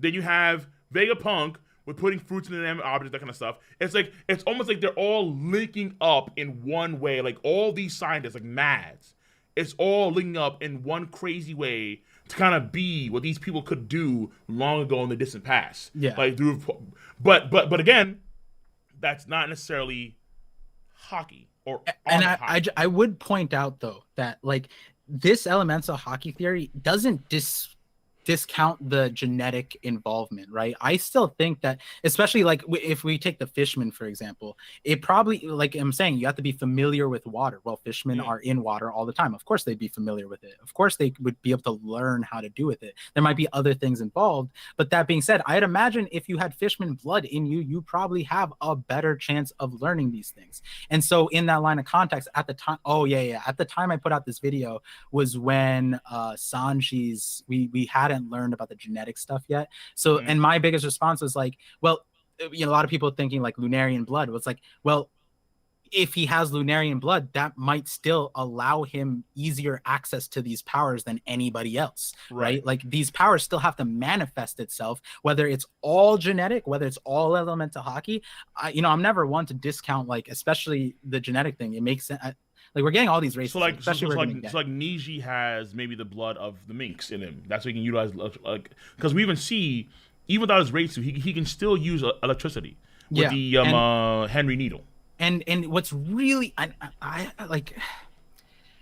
This is maybe part of my bias and agenda, but like I really, really wanted to see Queen again because Queen didn't get the genetic enhancement. How could he, right? But then he was able to recreate everything. So with cybernetics, I think is what it is. Right, but to the extent where it mirrored a genetic enhancement, right? You know what I mean? Like, so then we're seeing tech and that combine. And so like, is Oda throwing away that clue and we're just supposed to be loose and wait till Vegapunk? I don't know, because like it seemed like Queen was really niche on copying the thing, or maybe we just learn through Judge when they come back in the story, right? Like because I think that the idea was that so you have the armor, the raid suit armor that can use these abilities, and I think that is a clear sign of okay, so you can have tech do stealth, lasers, obviously of course, electricity. The winch, not a big deal. Like his arm's mechanical. That's easy. But the idea that someone like Niji, or not even Yonji, can somehow break apart his arm into sections naturally is a weird idea. How can he do that? Even with the raid suit on, how does that work? Or Ichiji, or again Niji. I think even Reiju with the poison, I think it still applies to her and her ability skill set, even though she doesn't wear the raid suit or not. The raid suit or not. I think Niji, we've seen it before with Niji. So I think the idea is that you can actually do these things with tech, but there's something in the DNA of the German kids where they can also utilize their powers even outside of their raid suits. Yes. But they're not as powerful. And what's really, really important here is I think this is the last part of the Sanji video. We didn't talk through all of it, but the last part of the Sanji video. I had a similar Sanji video. I had a similar Sanji video where like I'm cool with the Larian stuff, but I think it makes a lot of sense too, where it's like wait, you said you saw the Sanji video? No. Well, I saw part of the Zoro video. Okay. And then I didn't, because I have my own Sanji video about something similar, about Sanji having the ability to like actually, like what it means for his passion, his mother's sacrifice, the Lunarian blood that could be the cornerstone of his DNA makeup here, which is why, so he's not a Lunarian, but he has some Lunarian blood in him that could allow him to actually utilize some of that fire, just how Niji could have mink blood in him, and then he can actually utilize electricity, that kind of stuff, and whatever Yonji, like there could be a race of like androids, and then he can, I don't know, whatever.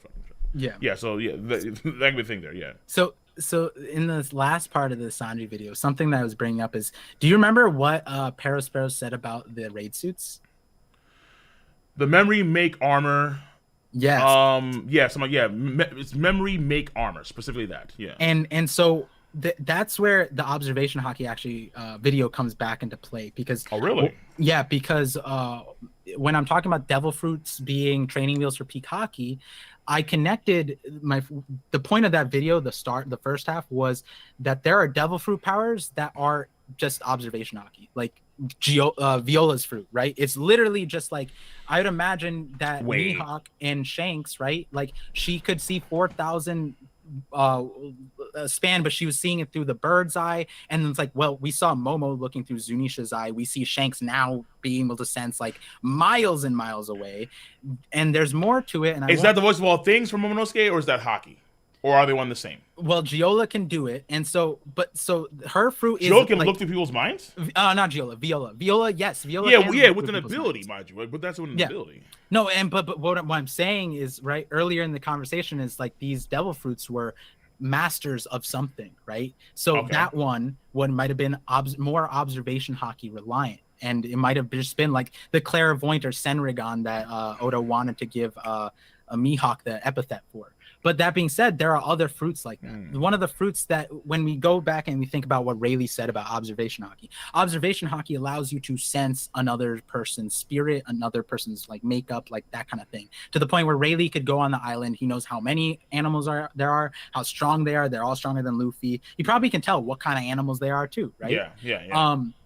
And so by that same notion, there are a few other devil fruits that I like to connect to. One that I just talked about on a podcast over the weekend was the Mark fruit. The Mark fruit is literally, you touch somebody, the trigger, and you remember their sense and presence, and you have homing on them. That could just be, is that not what Shanks just did to Aramaki right now? Like, that's literally, he just marked them, zapped them. It's like, that's like the and again, what I'm saying in that devil fruits is training wheel for peak hockey is that back then I was saying hockey is better than the devil fruits, but the devil fruits gets you there faster within a human lifespan, whereas if you train hockey, you could probably supersede anything that's possible with devil fruits. And we're getting that understanding now, like, you know, hockey being able to transcend a lot of things. But the one that I want to talk about, that's a tough sell. I'm not gonna lie to you.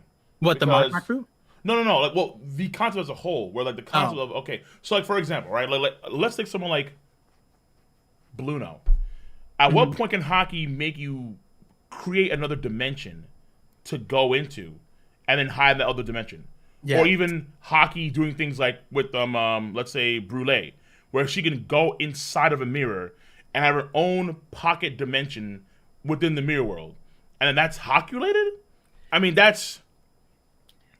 It's funny because people always bring up the jacket fruit, and I think I had an explanation in the Discord, and it was actually fruit? That's the least of my worries. I'm talking about like dimensions. Crazy. Yeah, for sure. And so okay, now we're going back into my Shanks video. Oh my, not the Shanks video. Okay. But, so let's say that, because some brought chat Sugar. Let's say that Sugar, she can touch someone, and then they turn to a toy, and then through the process of turning into a toy, there is a mind rope that ties to every person on the planet. Yeah. And then but that's... Because how else would that power work? How else would that memory erasing thing work? It makes... to be fair, the reason why it makes more sense through mind rope is because what we saw on Whole Cake Island. We saw the Memo no Mi actually go through all the homies, use memory filament, draw a rope to every single thing, and imbue them with memory. And so to me, it makes more sense that Sugar's fruit involves more of like the forgetfulness part, and that's tied to the mind rope thing. How else would you facilitate that on a mass scale? And in that line of context, video, but how could one person literally have the ability to mind rope to every person on the planet? Well, it's not every person on the planet. They have to touch. She has to touch them, right? Okay. And that's a contingency on the Mark fruit. That's what I mean. The other. Okay. Wait, hold on. Wait, no. Fuck it. Look at it from the opposite side. Yeah. Not a mind rope. Look at it like there is a sort of, oh man, this is gonna sound weird, like some Star Wars shit. There is a Okay. certain force or a Uh-huh. certain thing that exists in the environment at all times. Okay. It's through this sort of hockey force that exists that folks can tap into. That's why all folks can utilize hockey. But when you're turned into a toy, then you're cut off from that. Therefore, no one remembers who you are. Because otherwise, the person that's cut off or turns to a toy has, like, every person then would always have a mind rope tied to every other person on the planet. It's almost like gravity, where like gravity exists between all objects across the entire universe, but it varies to an extent depending on the object or the person across the entire cosmos. But it's still there. That force still attracts. It's just 0.00000 infinitely, but it's still there to an extent. So that everyone is always connected in some way. Mm-hmm. And then through the devil fruit, like sugar, then you could potentially have that be severed or altered when they're turned to a toy. Yeah, and that's why I think about it as mind rope, because it's like the point That's of it weird. is that she has to touch them, and so at that point, that's when all of these devil fruit powers that I'm saying that are related to the observation hockey, even Viola to do the memory thing, she has to touch Sanji with her eye. With Yeah. Mark, touch somebody, get their presence. Oh. Now we got the homing thing. The one But that to I be fair, really it's want like, to focus on. but she can make like a giant whale tear gland for an attack. That's not like what is that? In I brought that up. I brought that up in the Sanji video. I don't want to go into it, but I brought it up in the Sanji. I mean, video is that because- armor hockey? okay. So then if we're going back to this topic, right? So we're talking about Rio, right? Rio, by Hyogoro, right? When he explained Rio to us, it's about letting your spirit flow outwards. How it flows out is clearly different because Luffy had trouble. He had the Rio part with the defense, but he couldn't do the internal destruction. It's not the same thing as just punching somebody. You have to impart his thing inside someone and do the internal damage. Yeah, part, but right? and So when we saw Hyogoro, right, was the first move that we see that Luffy uses this new acquired Rio on Kaido. What was the move? Red Hawk. It was coated in fire. Now, Yes. now Hyogoro is our mentor for Rio, right? And Yes. his move, what is his move? We saw it in the anime, and now we see it's one panel in the manga. It's a solid panel, but what's his move? Hyogoro's move? Yeah, he has a move. Yeah. The what was it? It was the blazing pink fire thing, where like he makes like a weird the like holy hair flaming. Yeah, that's the one. The so holy hair flaming range. That's the one. Yeah. Comes on fire, and his hair also looks like Nika a little bit. I'm just pointing out there, but he brings out fire. Now the other part of it, Hold on, but is he actually burning? That we because he was in the ice oni form. He was in the ice oni form. No. I mean, like when the Oni Wabashu, not when the Mimawari Gumi got cut by the holy hair flaming rage, I don't think were burning. But Luffy, I think, is burning kind of because how it should work was that how it worked before this is that he's having the Gear 2 steam and the heat combined with armor hockey hardening, which then creates the flame and the fire in the first place. That's how it should have been. But rather than like being like Sanji just manifesting fire, because there's always this is the problem too. There's always a standard. That's why it's so weird too. It's like there's always a standard where there's hardening. There's like Congress hockey lightning chains. There is there's always some sort of standard that everyone has to apply to, but people can apparently skip the standard. Like what? But to your point, right? To explain that fire in that situation, did you see how like people are saying my explanation is more difficult? But when you think about it, what you just said was like 4 different acrobatic leaps. When I'm just saying it's just it's the next step towards Rio. And why does Sanji? And this is important because when we saw Diable Jambe first shown, right, he has a fire leg. Yes, if I had an iron and I put it on someone, it burns them on the outside. It does not burn them on the inside. But Jabra specifically said his organs were burned. He had internal damage. Yes. So that is a sign of Rio. Well, How else would that be? Right? If it's just a fire, if I just high with fire, then that's not going to burn your organs. Wait. So, this is something that I talked about before too, but I don't categorize as a extension of Rio. I categorize it as its own separate thing. That's what I tend to do, where it's like I'm not gonna say it's Rio per se because Rio should be a hockey that does pulverize internal organ damage. Sanji's burning. No, He's Rio is specifically not that. Rio can be other things, right? Right? Okay, well, like the standard Rio that we've seen, it either does the barrier around your fist. Okay, it does the hockey hardening around your sword weapon, and or it does the air barrier that can do pushing stuff, or it can do damage to internal structures in some way if you can actually do that if you're at like a high enough level, like Luffy, really that kind of stuff. But Sanji is burning the organs specifically. He's not necessarily like he's damaging in a different way. You see what I'm saying? It's Right, like right. But it's again, like Rio's again, more akin to like the if I Hashoken hit stuff rather than like Sanji's if I fire. hit you with fire, that's not going inside. You're gonna get a burn on the outside. But when like even if I put an iron with on that you, kind of force, I don't know. but that's what I'm saying. It would go internally, right? Even if hit you with iron really hard, it's not gonna go into your. It's not gonna burn your stomach. You know what I mean? Your stomach's not getting burned. I don't You're know, gonna get man. really hurt. Sanji kicks hard. I mean, it just be how it could be just how Oda wants to portray how the damage of fire. Yeah, that's fair. That's fair. So yeah, but could it be a Rio thing? So fair, maybe, but then we have to go back and explain. Hey, yo, all these things were like a lot of these things were hockey branches. And that's scary, yo. And that's why it's important that Sanji was probably one of the first people to demonstrate it like that, because he ties back to the emotional things on multiple fronts. And again, the point of the what I think that Oda is using like for a base to explain hockey, like the way you express your passions, your emotions, it lends itself to this idea where if you are super what's it called, if you're stimulated by a response or like anger or sadness or whatever, you end up accessing these weird powers, right? And with Sanji's case, he was like the chivalry thing, all that stuff. I think he there was something specific he said in the fight with Jabra. He said like yo, don't test my anger right now, you don't want to like deal with the heat, right? I think he said that right before, right. And we've seen Sanji emotion just flare up at times, and like I think there was a key scene actually in Thriller Bark where he's mad at Nami's wedding to the point where like he starts to like not like when he faces off against Abu Salam, we actually see like fire wisps sort of like jettisoning out of the sheer rage, just seeing what happened with Nami in the dress and that kind of stuff. So yeah. And then also when we look at like Red Hawk, right? Like when Red Hawk came out, he was being and again 3D2Y, but I hold that more canon than at least that scene more canon than probably other parts of the movies.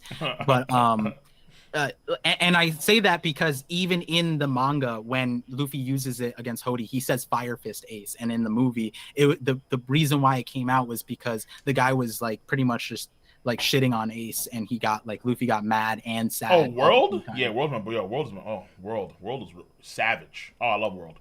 But I think okay, so the idea is because it's a good idea I thought of too, but to me I kind of threw it away because it was like, okay, when you have someone like Sanji say, I'm gonna stack my armor haki onto my leg to protect my leg, he's using haki at that point. So it's like that'd be so odd where he's using his flaming haki in a different way than his actual armor haki if the flaming haki is supposed to be his armor haki in the first place. Well, isn't that the same way Luffy uses Red Rock, Red Hawk? He has to coat it in armament, and then we get the thing, right? Wait, but he's not necessarily controlling fire like Sanji is. It's like the heat. It's not like everybody has to be the same level. My opinion is Sanji is like the precipice of it. So Oda's already put a lot of emphasis on Sanji, and it has to be some reason. And if we're gonna bring back the Vinsmoke and their whole thing is not having emotions, I think that lends itself to the idea that Sanji is probably the focus of that.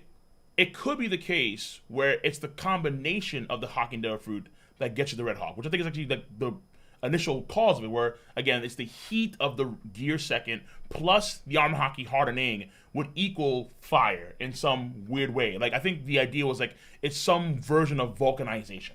That was like the idea that I think still applies to Luffy's Red Hawk and also his Red Rock, because I think when he's doing the Red Rock, he's also using gear too. I think it's hard because it's so fast for an attack where it's.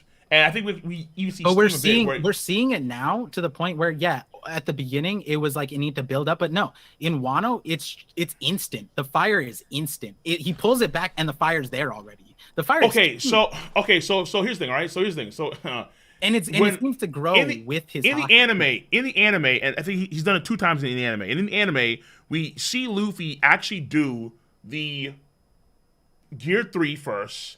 Then we see him stack the Ryo Haki.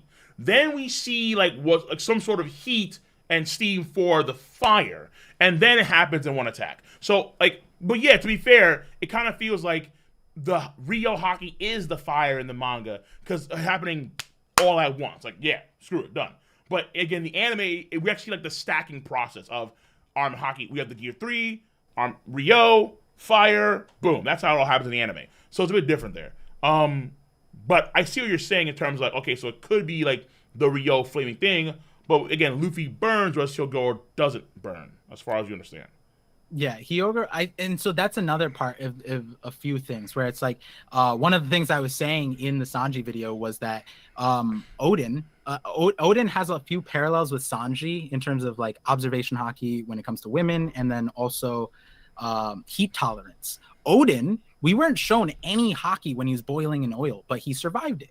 And it's like, is that just a normal person? Or is that haki? I mean, you say he survived it, but I mean, like, yo, Kaido's like, yo, shot. like he got shot.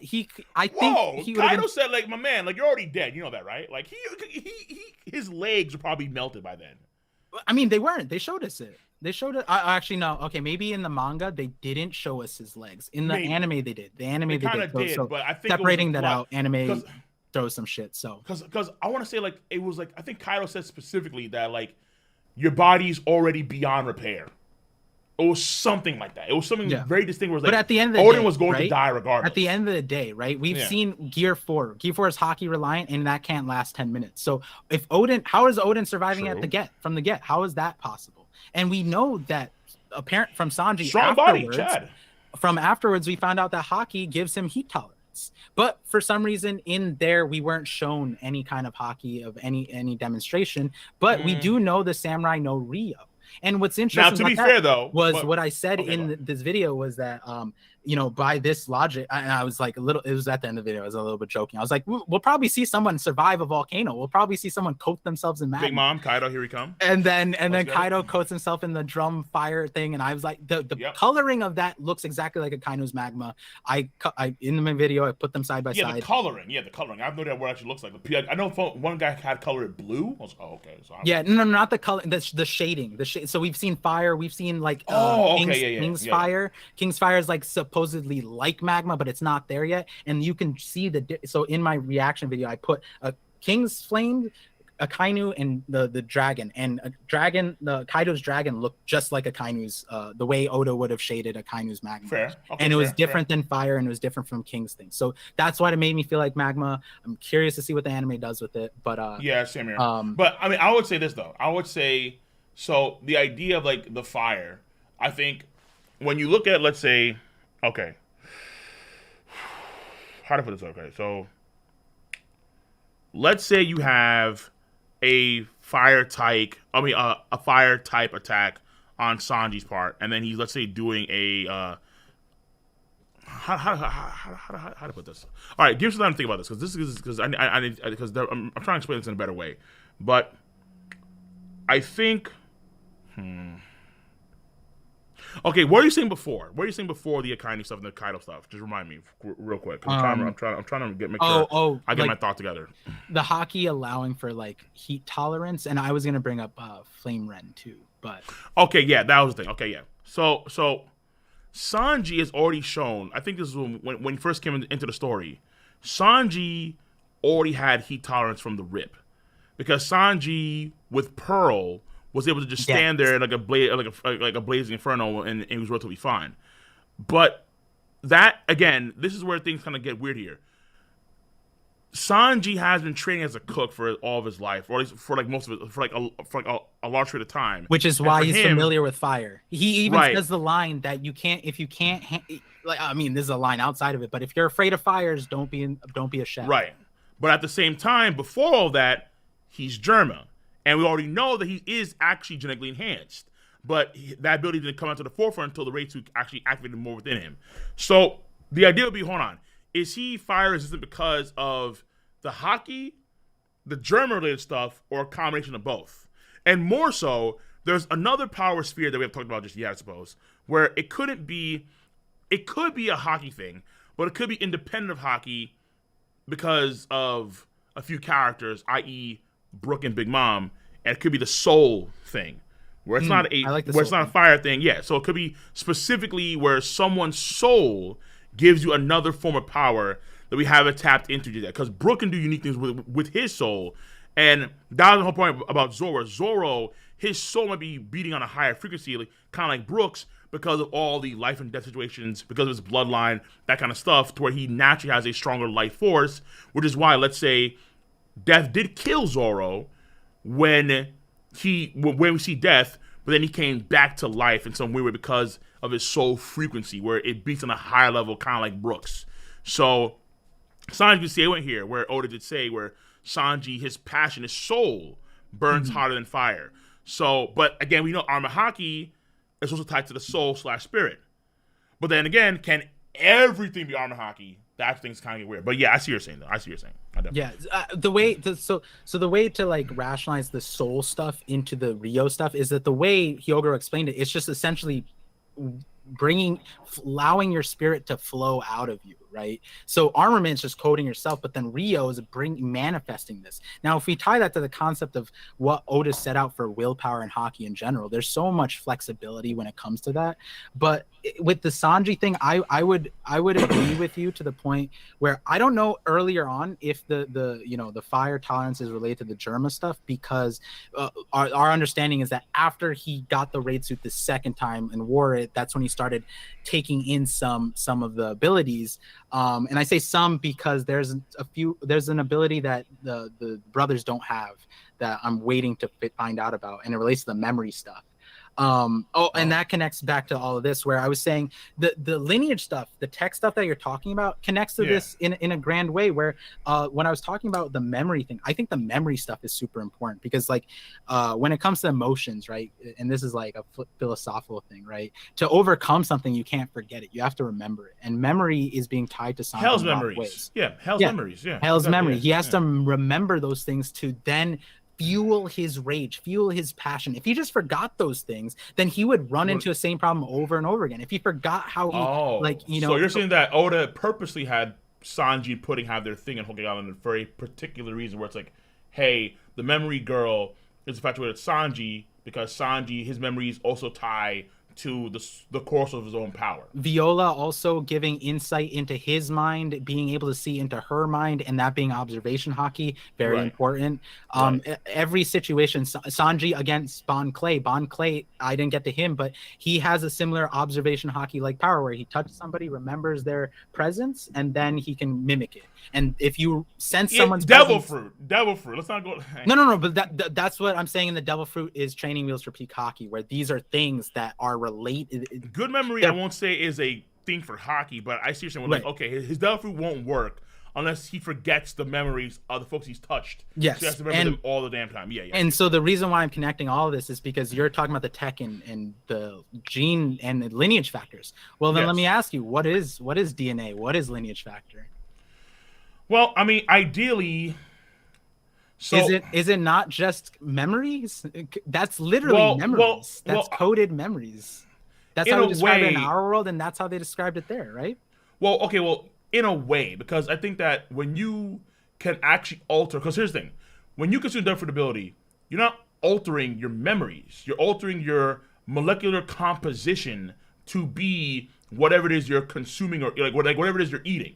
So it's more or less like the DNA, I think, in the One Piece world is more so the blueprint, the foundation of the vast majority of powers outside of actual mechanical cybernetic tech and hockey.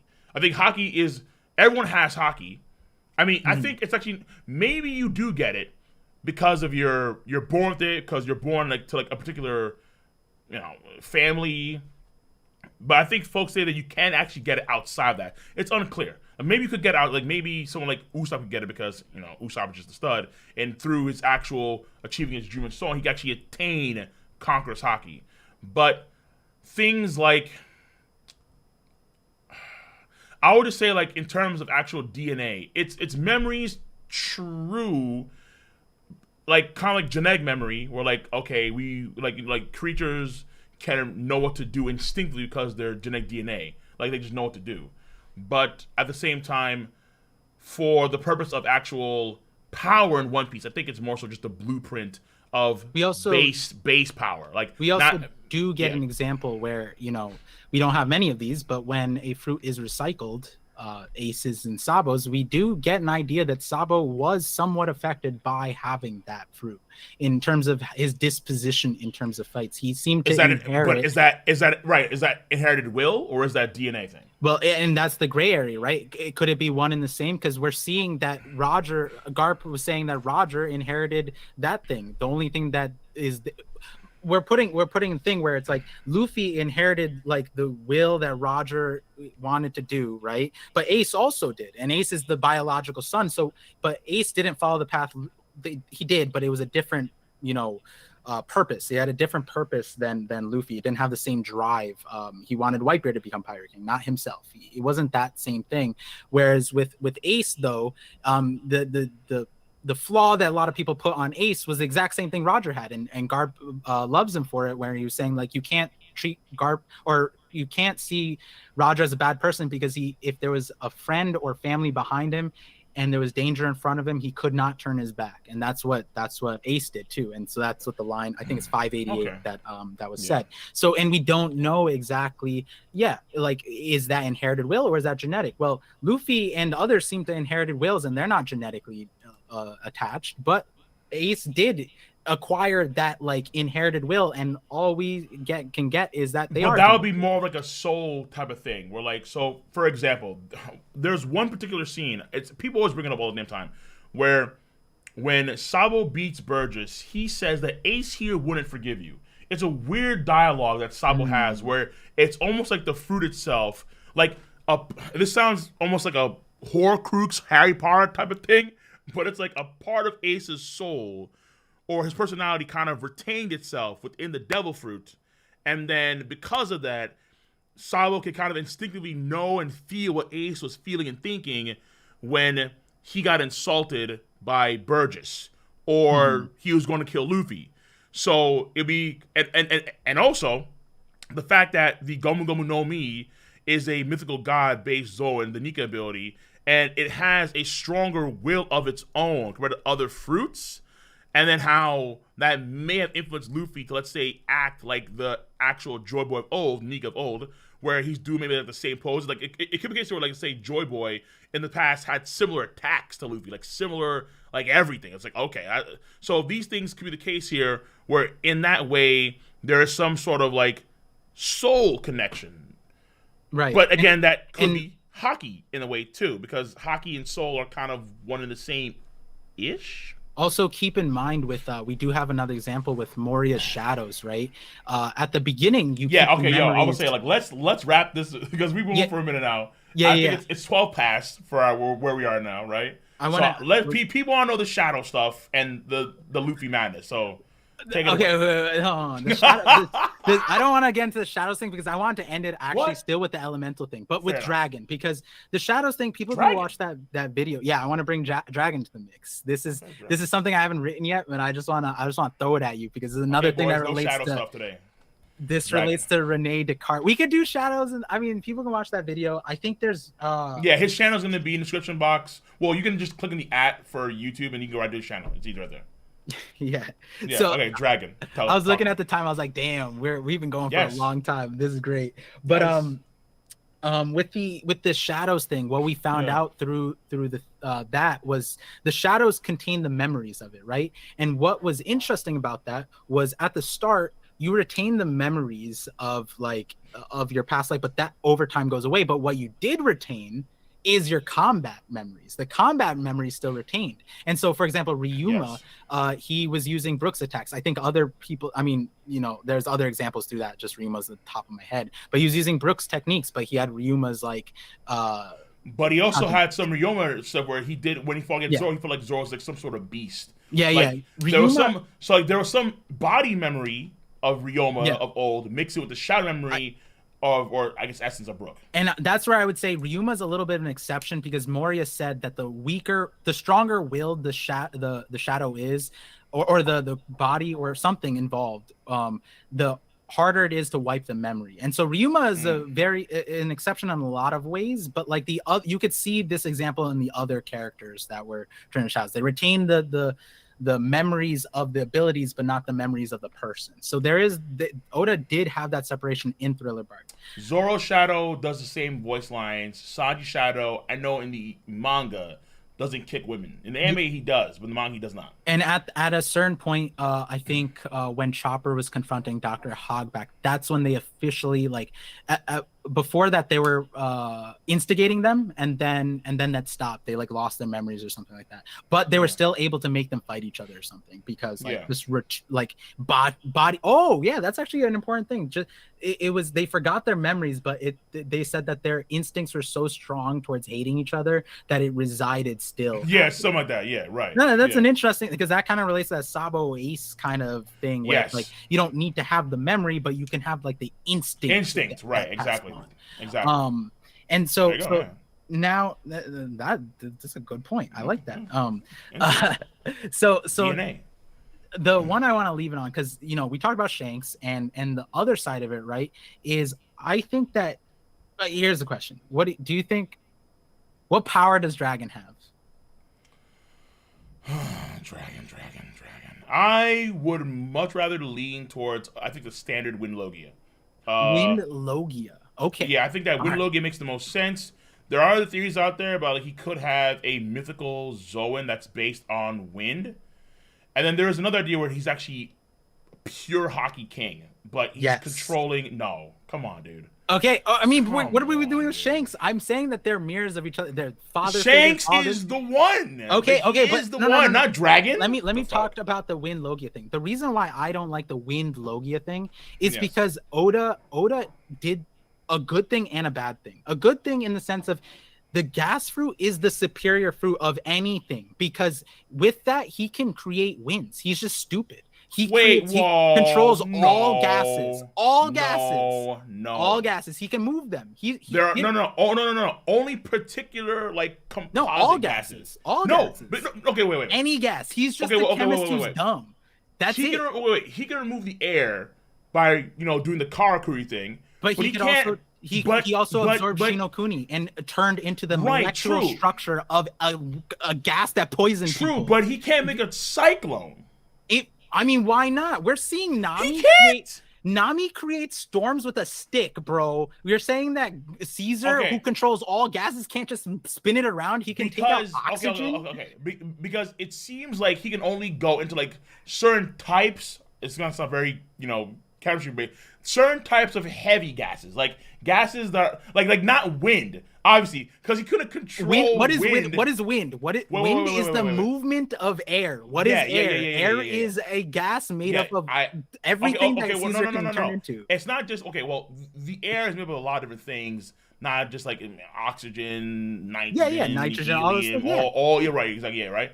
Well, the problem is that in the case of I think Caesar Clown, you can actually in theory just blow him away with a giant wind gust. You can do that to Caesar Clown. But that says more about Caesar than it does about anything else. No, I think it's Oda's view. No, I think it's Oda's view on it. I think it's Oda's view on it, yo. Caesar's fruit. If I gave you Caesar's fruit, you would be a monster because of how much you could do. But I don't know if I can make a cyclone. What do you control all gases, bro? We are not gonna. Okay, you're not gonna convince me on that. He can't turn into any gas he wants. He's literally the gas Logia. I'm not saying that he can't. What I'm saying is that, and I think there's we've seen time and time again bad users of fruits. I would argue that of course, but I would argue in the hands of the right person, sugar is the most powerful person in the world by far. Of course, I'm just saying that when you think about Oda and chemistry, he has it to an extent. Because gases are he is a Logia in terms he can come out, let's say, gases. But wind, I think a lot of times, in a lot of mythology, in a lot of different like religious viewpoints, it's a different element. It's like one of the 4 founding elements of like earth, It's wind, and usually fire air. and water. Or It's it's like one usually of the air. Chinese Like we didn't call air, them wind benders wind. in Avatar. We call them air Yeah, benders. yeah, fair. But again, like in terms of like air control seems to be like a limited thing for someone like Caesar Clown in terms of hey, not because okay he's an idiot because he's not an idiot and he has trained to an extent. He actually is he's not an certified. idiot. He's a one trick pony, bro. He He's a helped one Chopper trick out, pony. didn't he? I mean, but he's a Okay, one trick pony. he's not an idiot. He's a chemist one trick pony. He could do so I much think more. I Give think Nami that that Oda. fruit. No, Give I think that. Oh, no, Can you no. agree? Nami with that fruit, and she has the knowledge. She could make storms, bro. You know it. Don't tell me you don't. Okay, if she had No, like but if she because there's a limit to Caesar Clown what he can do. It's like because he fuses the actual poisonous gas. It seems to be tailored towards like certain types of gases and certain types of like quote air, like not Because all he's universal air. stupid, bro. Like he just No. wanted the Shinokuni. Okay. Here's my I I disagree to with my this. own thing.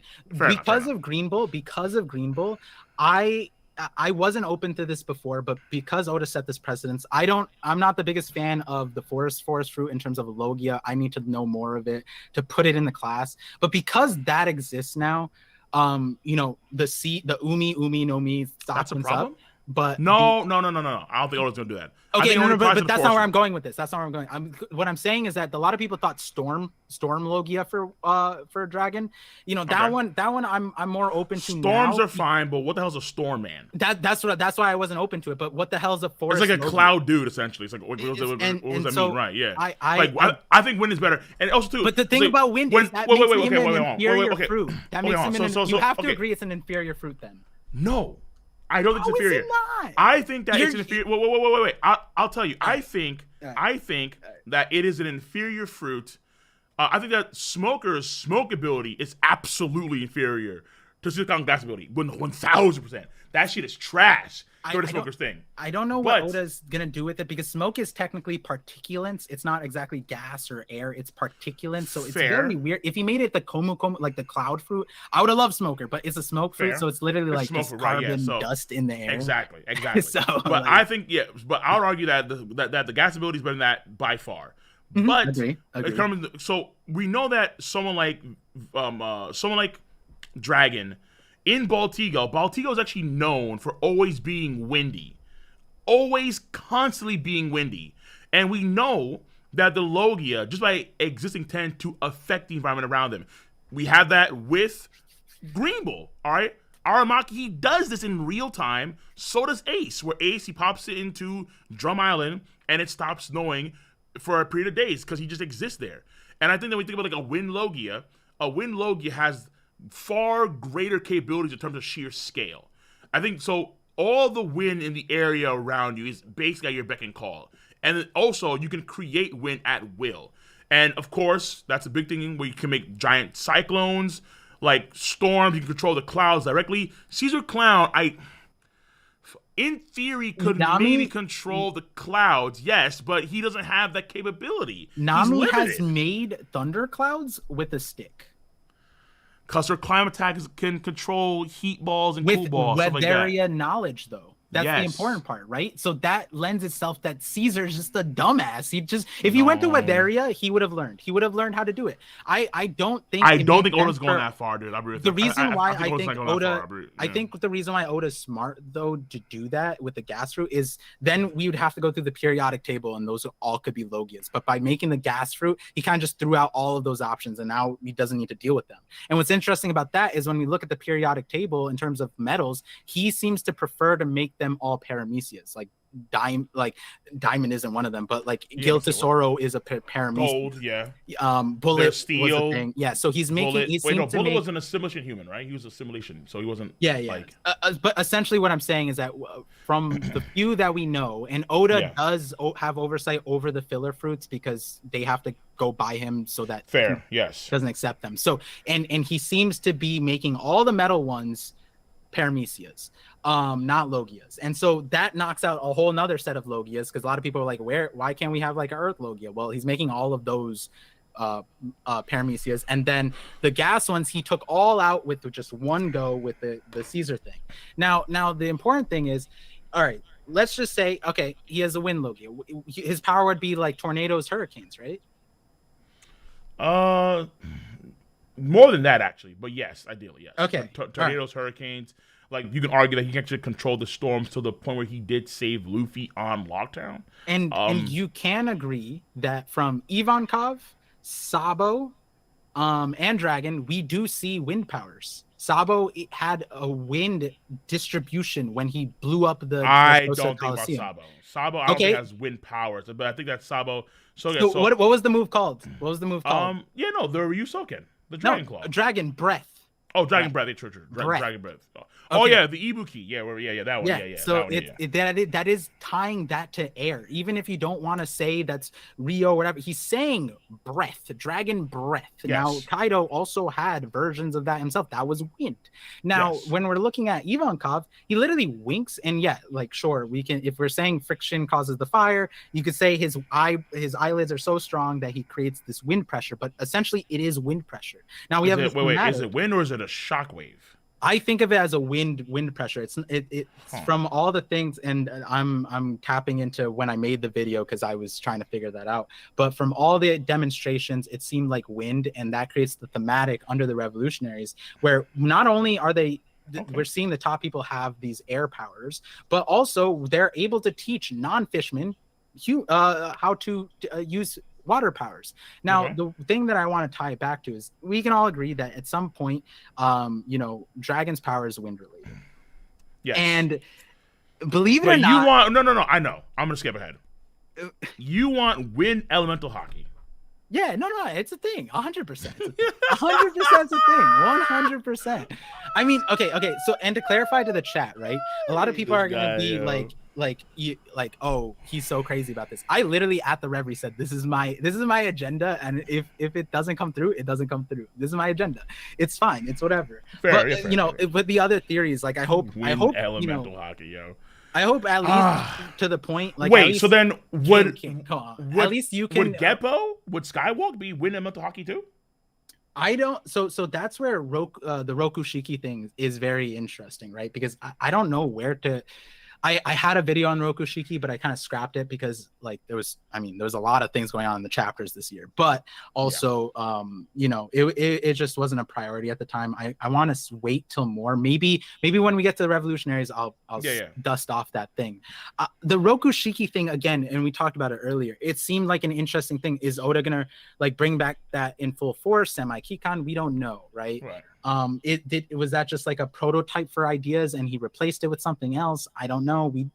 It's because I love base power. I think to me it makes a lot of sense where you have base abilities that are founded on Kenjutsu, on Kenpo, on you can have, let's say so like raw natural physical strength, that kind of stuff. Then you have tech on top of that, and hockey on top of that, and difference on top of that too. Being all hockey related kind of just, I don't know, man. The way I see it gross. The tech stuff is more so that and this is true in our world, we still can't compete with natural stuff, but I think true. tech, especially in the world of One Piece, it's we don't know what happened in the Void Century, but to a certain extent, it's tech is meeting up to the standards, and Judge and Vegapunk are the primary trailblazers of that. Yeah. And I would love to see. I mean, they're making. And we see how far they've come. I mean, the German kids are basically different users, essentially. They might as well be different users. Yeah. I mean, there's a whole, you were saying, the Mads team coming back together. Yeah. I love, because then they can have super soldiers that are giant that could have smile fruits that just are menaces, and also we do know. SSG, which replaced all the Shichibukai, is tech. That's tech. And so that's the separation, right? Where do they fit in? Whose side are they going to be? What side is Vegapunk going to be? SSG is world government, right? So if we're seeing tech, we're seeing hockey, we're seeing Blackbeard is apparently accumulating devil fruits. It's almost like a clash of ideals in that regard, right? But so going back to the dragon thing, because I don't want to. We're clearly we're enjoying this conversation, but to wrap up on the dragon thing. It's 12 a.m. plus people, so we can only go for so long. There's things to do, man. Oh God. So I said that dragon ties, and this is a new thing. I didn't include this in my original elemental hockey thing. I finally found it. I didn't even think about seeing this panel in the way I did. But there's a saying. There, actually, let's back it up. What is Garp? What is Garp? What is he known for? His hockey. his main thing. What is he called? called? Oh, the Fist of Love. Fist of Love.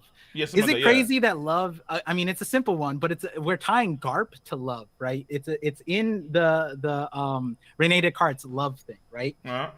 Now, there's a saying that we found out in chapter 522, and it was repeated again in Marineford. A certain saying attributed to the East Blue. Do you remember it? The 522. I'll paint the thing. It was the old lady in Amazon Lily. She was talking to Luffy. No, I don't remember this all. Okay. I mean, I remember saying that the East Blue is the weakest sea, but outside of that, yeah. So she said that there's a saying in the East Blue. Love is a hurricane, and I was just like, "Oh my fucking god! Like this is some bullshit." Like I got mad too. I was like, "No, I don't want to make a video saying Dragon has like peak love power, but like Garp literally has the fist of love, and then."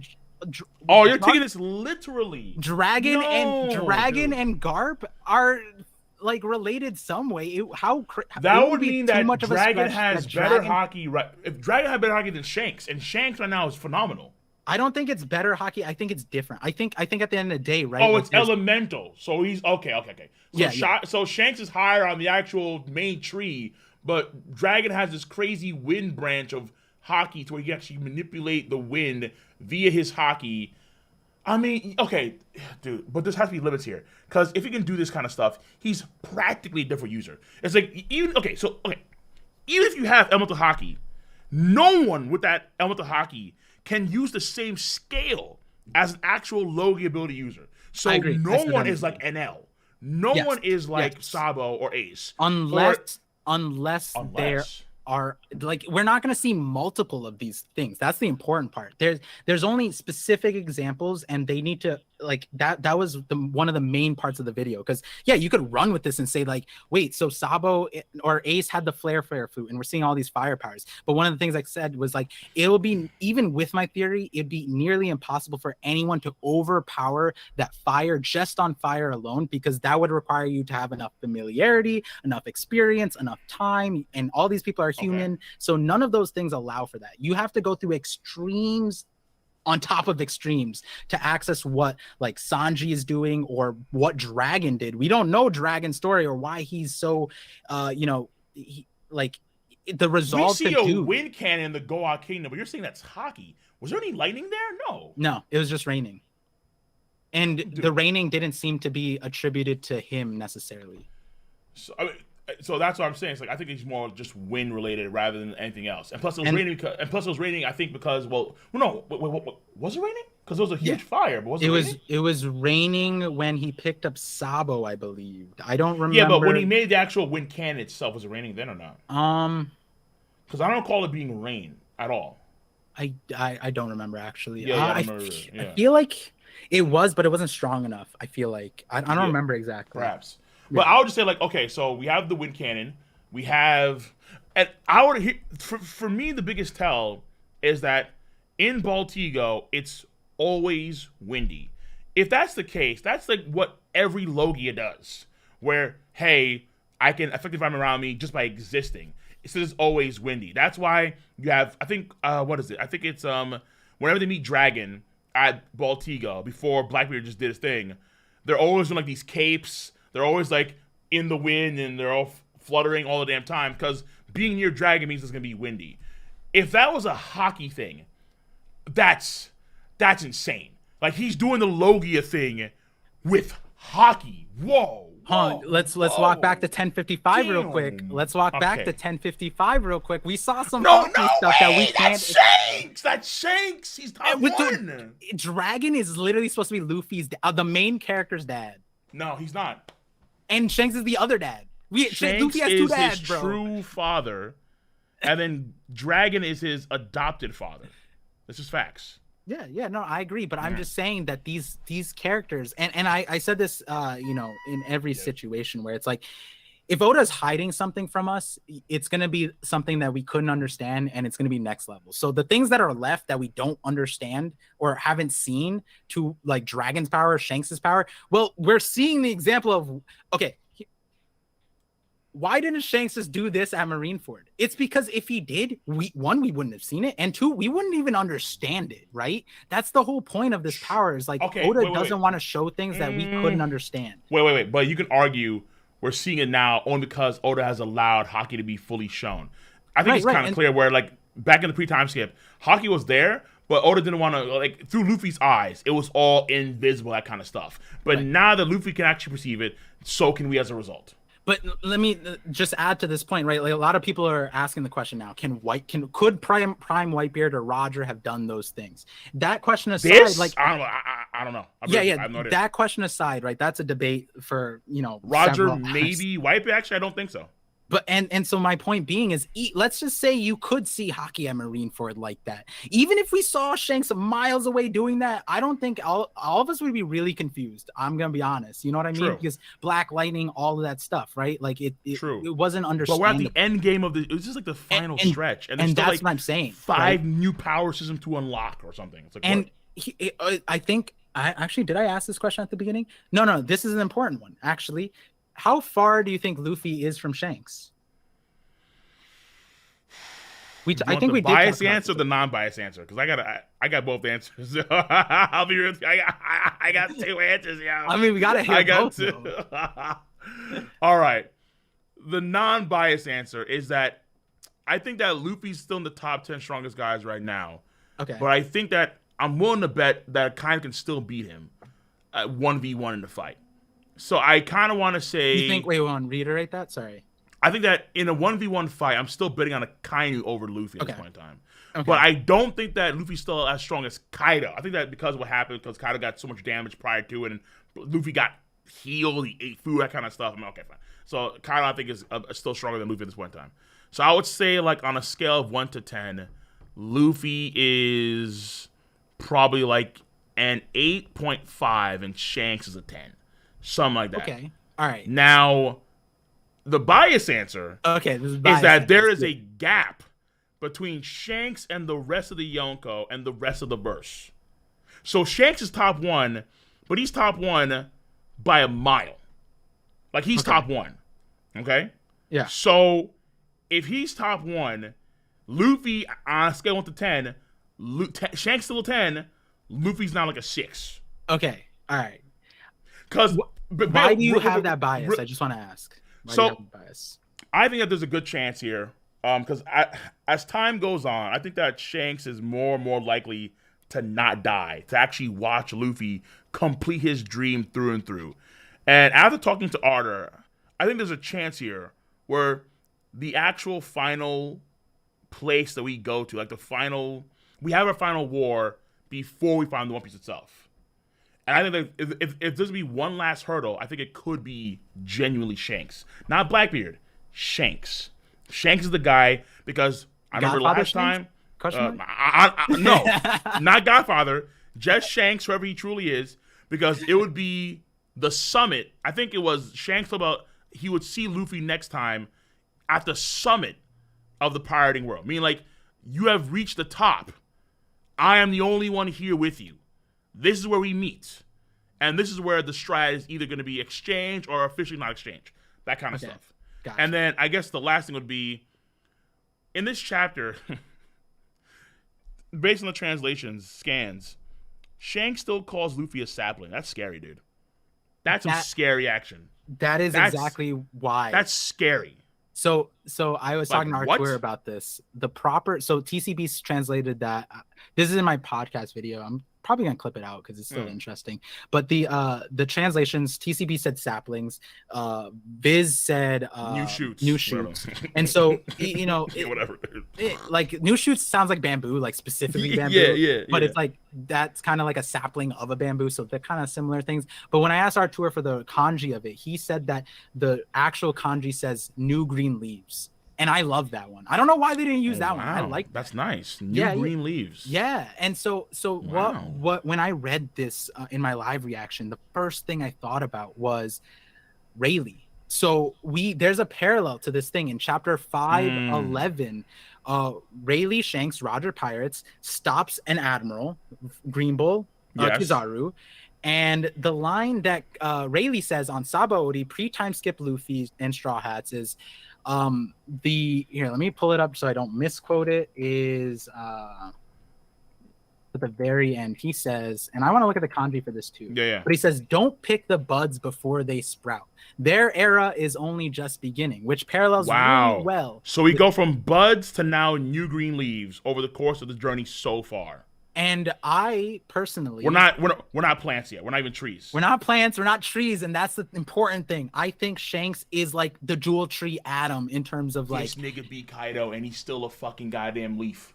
Wow. yes, yes, and this is Shanks saying that with the observation hockey. Like, I'm just saying that that felt like a progress report from the Rogers Pirates at the time. Yes, I would agree 100%. Pre-time skip Luffy and their crew were not even sprouting, not even there were still seeds, Right. or buds, Yes, right? right, exactly. Still seeds, still doing our little cute pirate adventures. And And then over the course of time, through major hurdles, through absolutely leveling up in tremendous ways. Even in this arc, seeing Luffy and Sanji and Zoro and Jinbei confident from an admiral, saplings. Like and what? that and What do you know what's mean? important about that is like up until now, like we get the god fruit, he's Rio conquerors Bajrang gun, and it's like he beat Kaido, he surely should be up here boxing with the tops.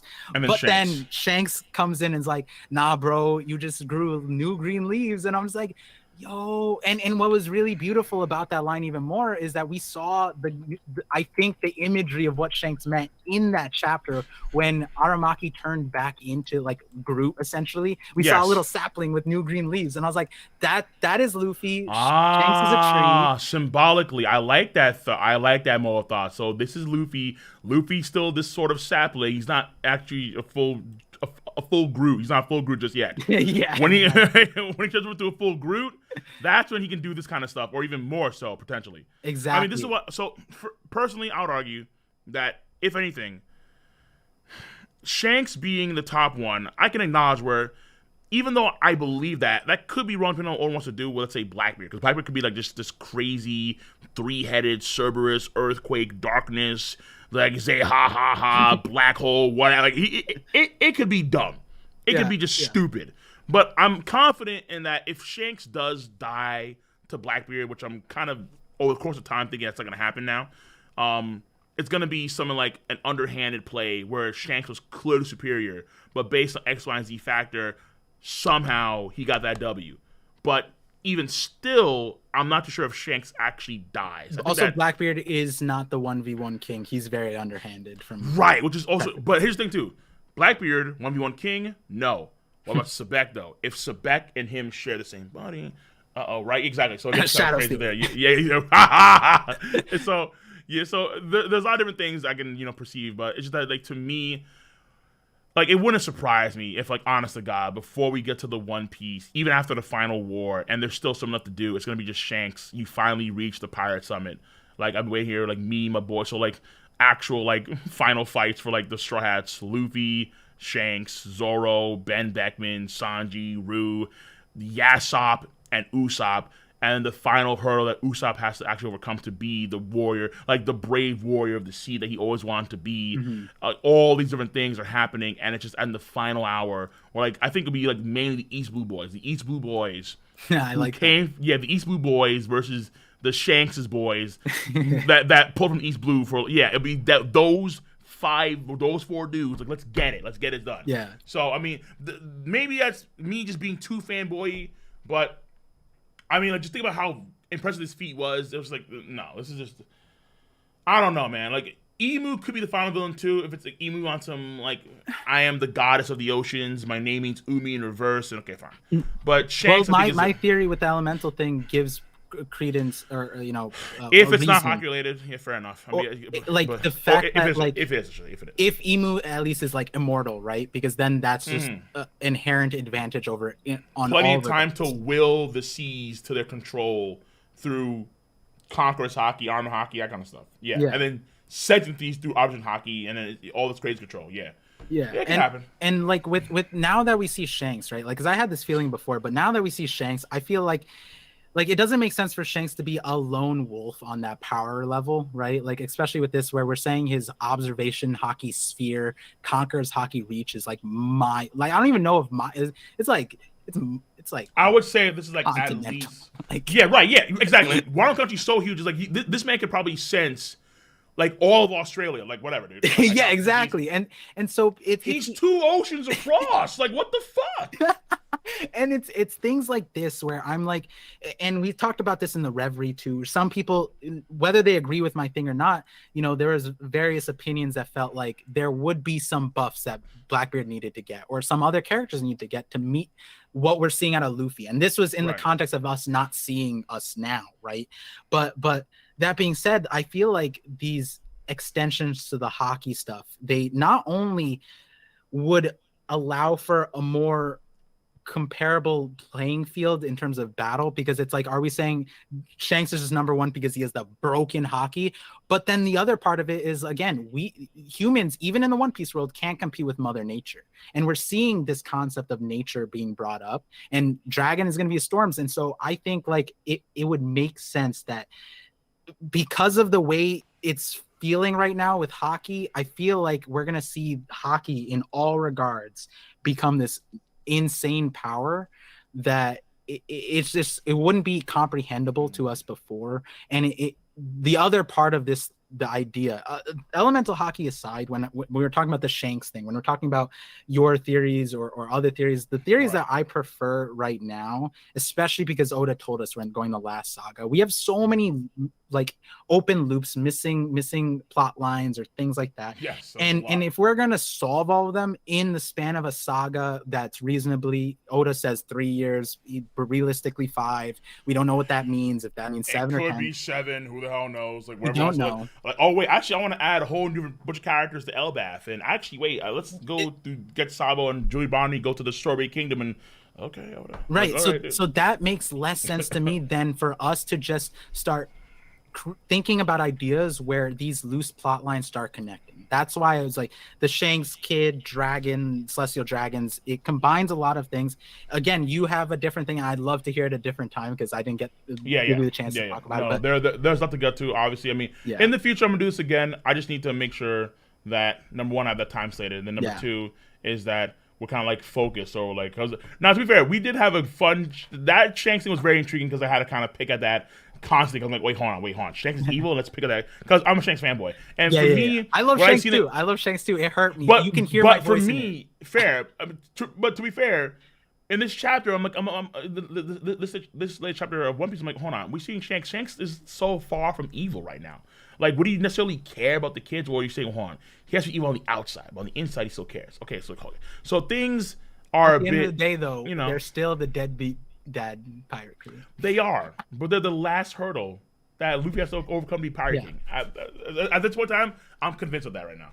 Until further notice, And that's why, like, I think at the Shanks Summit, I was saying, like, it would make less sense for Oda to come up with some weird way. Like, I don't want to, not, like, the overcoming thing that you're talking about, like, not through a Davy back fight. I don't think that would make, feel the best way, right? Yeah. So then we have to give, like a reason that, fits the narrative. And again, slavery is the biggest thing, and then Nika is supposed to liberate, and then so at the end goal, it's like the Celestial Dragons. But we'll see. We'll see, because it's interesting as all hell.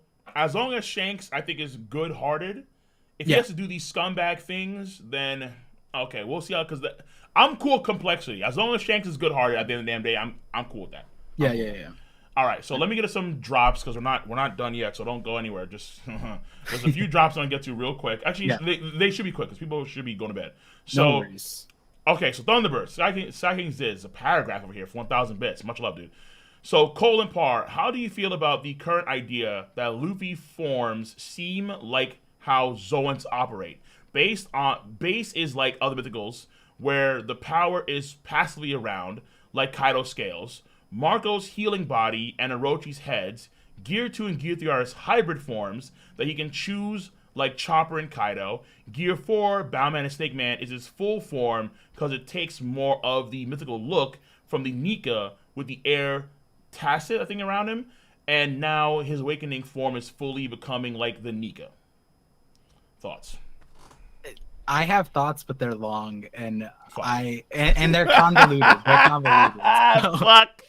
Fuck, dude. All right, so I'll just keep it as like, I don't think it works that way for Luffy. I actually argue that it may be a weird way where he's actually not a Zoan until he transforms into the Nika form. Because there's a weird idea here where, and you see it in the Road to Laugh Tale too, where for some reason, no one has really changed his actual death fruit to the Gomu Gomu to Nika Nika. It's still Gomu Gomu. It's in both. Plus Nika Nika. Yeah, it's like both. I'm like, why is it both? Maybe because he actually is, in a weird way, both, where he's actually only a Zoan when he's awakened. Could be wrong, but hey. All right, your idea is a little creative like mine too. Okay, so I prior to that with mythical Zoans, it seems like there's a like the Zoan part where they turn into something, but then there's a paramecia part tied to it. And why do I say specifically paramecia? Well, we see Yamato and she has ice breath. That's probably a paramecia type of thing. But no, Katarina Devon literally has a fox part, and then she has the Mane no Mane no Mi as an add-on. That's literally a paramecia power. Yeah.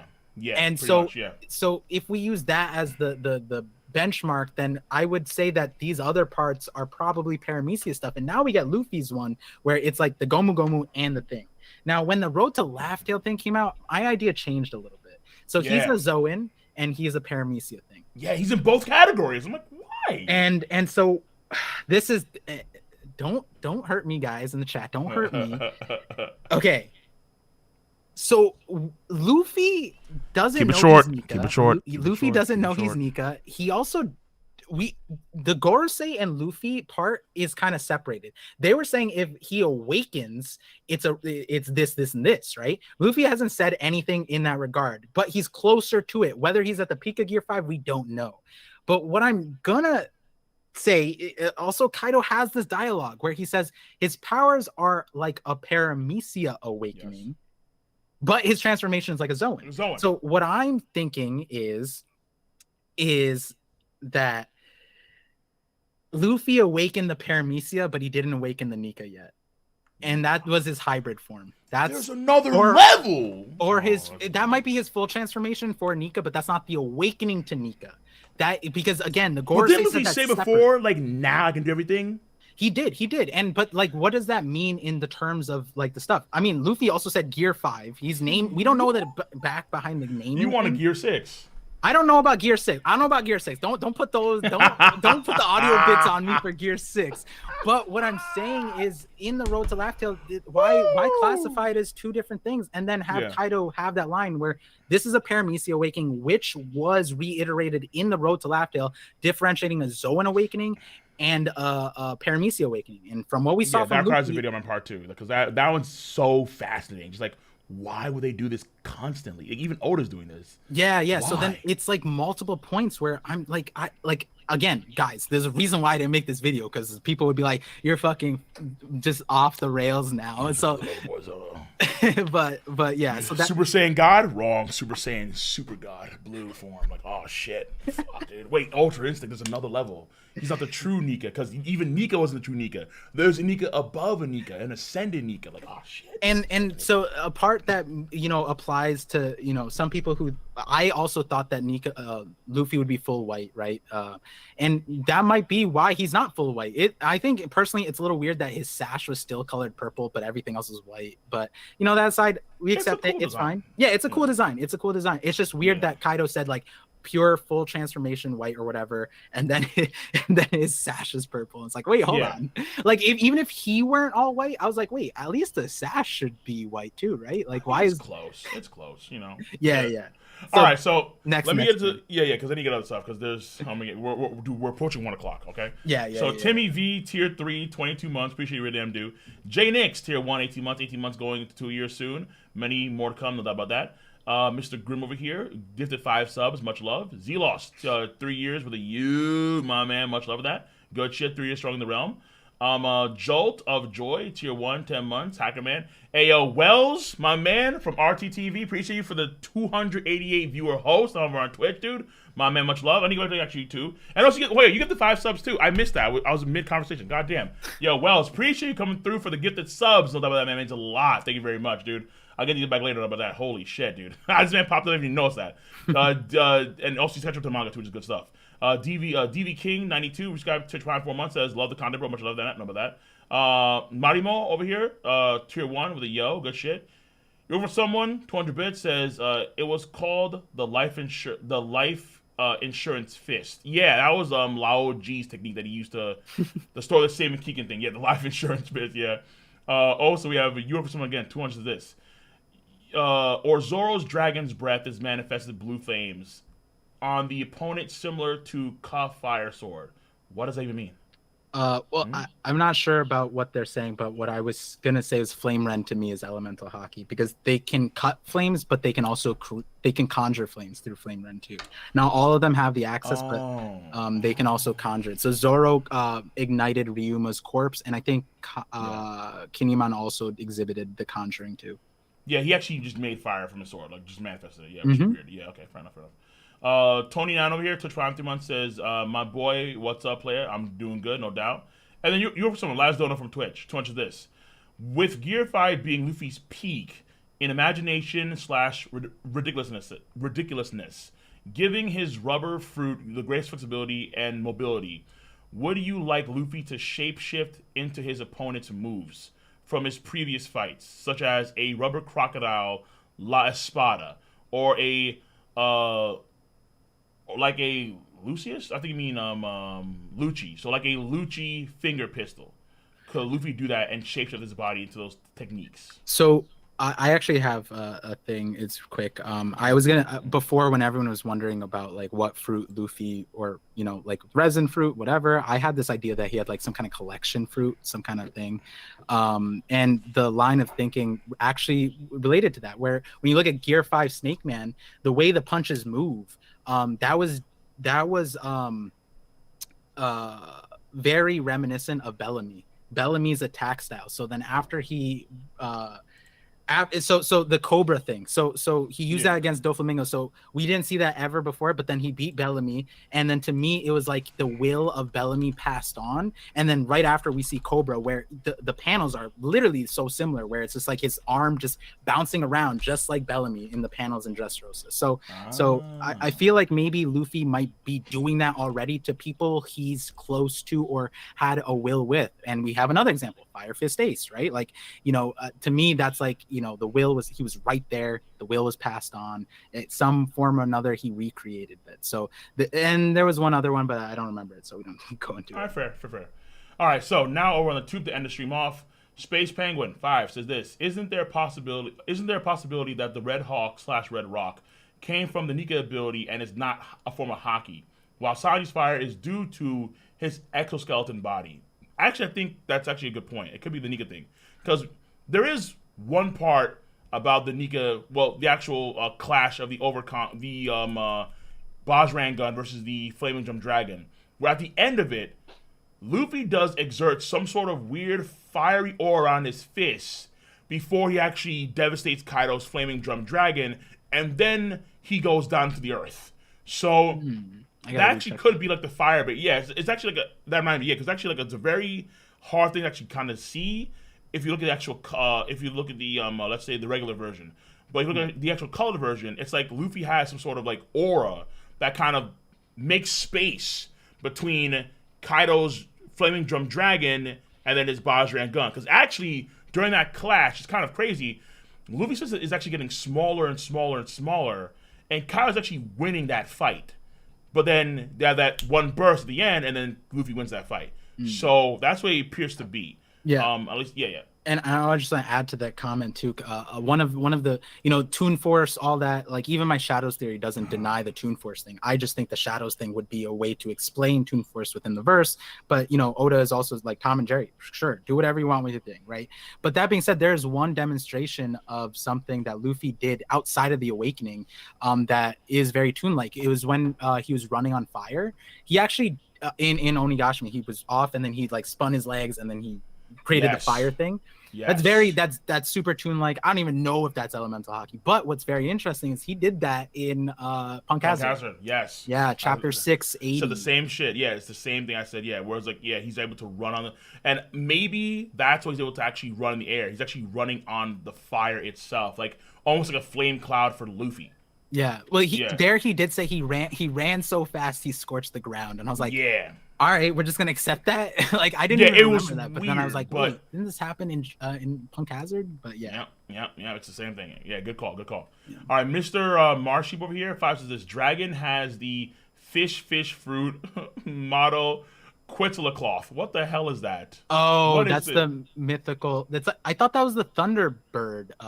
Wasn't I that don't the know what this Thunder? is. Okay, hold on, real quick, real quick. Yeah, a lot of people had the theory that dragon, because the tribal pattern, there's like a This could be bird, dumb. that's like a thunder, storm, wind bird, and that could be the mythical zone. And Oh, in terms of dumb. possibilities, that it for devil fruits for him, I put that up higher up in my tiers because we are getting everyone's a mythical zone apparently. You know what I mean? Like Listen, only dude, this thing's fucking nasty. What is this thing? Jesus, okay. Fucking Christ. Nah, dragons win Logan. I'm gonna keep it simple, right? This is too common for dragon. This is nuts. All right. But okay, fair enough. So VanTuber, let's go 3 more hours. I'm avoiding responsibility. JK, great content. This man, yo, hey yo, study, motherfucker, study. Thomas White, $5. Is Luffy's fruit similar to Baron Tamago's or the opposite? Oh, Baron, no. truthfully, that is one fruit that I have not put the effort into looking into. I should, but I haven't. Yeah, So it's a weird one because right now I have him categorized as a special zone. Not a mythical zone, he's a special zone that acts like Paramecia. yeah, I'm not gonna act like I figured that Yeah, out. that one's a weird one. Yeah. I don't even know if it's relevant to figure things out like future At this one stuff. time, not really. It's just there. It's weird. If we get more Baron Tamago, then I'll take a look. But I don't. I hope not. All right. I mean, I hope we do actually. I want to see her Right, and cool. him on Elbath. Let's get it because I want Big Mom in Elbath. Let's get it. All right, Either all way, right, that's fair, me. Yeah. That's fair. All right. So you were for someone. Okay. So we have our last two donos. Yep. You were for someone. 200 bits is this. If Luffy can turn others into rubber like Kaido, does that mean that he can resuscitate their hearts too? Yes. Yes. I think that's absolutely what happened when he awakened, the blood rushed through and actually pumped his own heart through rubber like what NL did. Yes, absolutely. Guaranteed. Guaranteed. Why not? Of course. Why not? I'm not the cause. And then real quick, last dono, but any thoughts on that one real quick? I don't really have one. It's just fair. I think that between the shadows theory and then him. So here's a thought that I had actually. This might be fun to share. Oh, okay. Is before Gear 5 was released, I was talking to somebody. Never posted a thing, but I was saying that like it might be that Luffy might be able to give the properties of rubbers to his allies, similar to Naruto. This is some Hisoka shit, dude. This is some. All right, not like that. I wasn't going that way, King. Apparently, it's too late. But Oh my rubber Nen. Oh my rubber devil fruit. My damn, dude. Share my power among my friends. Oh, that's crazy. And they survive an attack because they're all rubberfied for a few seconds. That's wild. I mean, But I like it though. I'm not gonna lie to you, like, because it kind of makes sense. He can rubberfy other people. yeah, he can. Yeah, So yeah, maybe he we can, see yeah. that. But in terms of if he can drums of liberation their hearts, that's another thing. You know. Wow. And they'll get buffs or that'd be kind of wild. Wow. I like that. And then last dono, we're done for the night. El Baffy, my man, 500 bits says, hallelujah, 7 hours, fellow, or hella 7 hours, fellas. Great stream. Dude, appreciate you. Much love for that. It means a lot. Thank you very much for enjoying the content. All right. More to come, but today we are done. We've had a long stream and a pretty, I think, thoughtful and a pretty fun conversation. Once again, Parvision, I appreciate you coming to the stream. This is a good stream. I'm going to give you the final word. Shout out your socials so people know where to find you. All right. Thank you for having me. Also, I'm glad we got it done today, and like the timing and schedule, everything's worked out. I'm feeling good too, so which is good. Yeah, that's good. That's the most. I didn't start coughing up blood. Like, okay, thank God. Yo, after the last time I saw you, your voice is the 10:55 stream. Oh my goodness, that was crazy. Yeah, I couldn't. But so if you guys don't know me yet, it's Parvision. Hopefully I made a good impression here on the stream. I really like streaming. I just my thing is just if you're talking One Piece, I love talking One Piece, so that's why I'm connecting with all the creators. And King of Lightning is just like, I've seen so many clips and so many reactions, and also his analysis is great. So I'm really grateful to talk with you about this. You're on the field that said that my analysis is good. I'm like, thank you. I appreciate that. Because people think me just, oh, man, like I'm a bumming buffoon. No, I have analysis too. I mean, if people are gonna shit on your analysis, I think if you go back in the chat, most people were like, "Oh wow, like King is making Par's Godfather Shanks video a little bit better by like strengthening these points, right?" Yeah, Whether I mean, you the agree things or that not, strengthen, right? exactly. It's because it's a very interesting idea, and again, Yeah. with Shanks, you never know. Like he's like that old Mulong song, like like mysterious as the dark side of the moon. That's Shanks. That's just Shanks for you. Right? Yeah, But either way, exactly. yeah. Let me not cut you off. Right? I'm done. Yeah. Sorry. So if you want to find me, I'm mainly on YouTube, Parvision. It'll be, it's tagged in the YouTube video. I have a second channel where I upload all my VODs. So I stream 3 times a week now, which is one for the chapter reaction, which I'm still figuring out the schedule. Right now, it's like Thursday late at night. So it's called a knock up stream because Oda is knocking us up with the latest chapter. And then I have the Voice of All Things, which is like, this week is a little hairy. It might be Monday, but usually it's on Sundays. And then I have a watch party on Twitch for the latest episode when it drops Saturday night at 10 p.m. Eastern time. Outside of that, you can find me on TikTok, Twitter, join my Discord. That's the main place to have conversations. And you can find all the links in the description. And I guess the newest thing that I have is the podcast with my chapter reactions, which I brought up a few times here. And I think you seem to really like some of the points I brought up in there. Yeah, there are no. There are some good points, dude. There are some good points. So and again, thank you for the chat for also being respectful. I was looking and I didn't see any spoiler stuff, and very kind. And then also like I welcome the criticism and all that stuff. At the end of the day, my main thing is just, if we're having a good time and hopefully people are smiling and like enjoying themselves, that's what I'm here for, right? Like I want to hear laugh and fun and inspiring thinking, open-mindedness, that kind of thing. And One Piece is the greatest story for open-minded thinking. So now, as always, my outro would be just as long-winded as I am usually. Thank you again. Thank you again, King, for having me. Sorry for keeping you up so late. No, you're dude, you are good. You are good. All right. This was a fun conversation. I'm pretty sure people want to have it again in the future. There's a lot to think about. I'm pretty sure we're gonna be up like for a lot of nights to think about. Is Shanks actually kidnapping kids and selling them on the black market? That's gonna be some heavy stuff. That's gonna be some heavy stuff for a few months. It's also devil fruits. I didn't bring up that part because it wasn't. Oh, there's more. Okay, dope. All right, lads. So appreciate you guys. You guys know where to find them. I'm gonna have the socials over on the YouTube video, and for Twitch, you guys do you. All right, I love you guys. All right. So everyone, stay safe, be easy. I'm gonna see you guys on the next stream, which is gonna be on Wednesday nights for the Patreon. We're gonna return for the Patreon stream. I'm gonna be watching some more Primal. Fuck yeah. And I'm trying to get to Steins Gate too, and I'm gonna try to also get the Monogatari. But Primal, absolutely. All right, people, stay safe. Good night. Peace out. Have a nice one.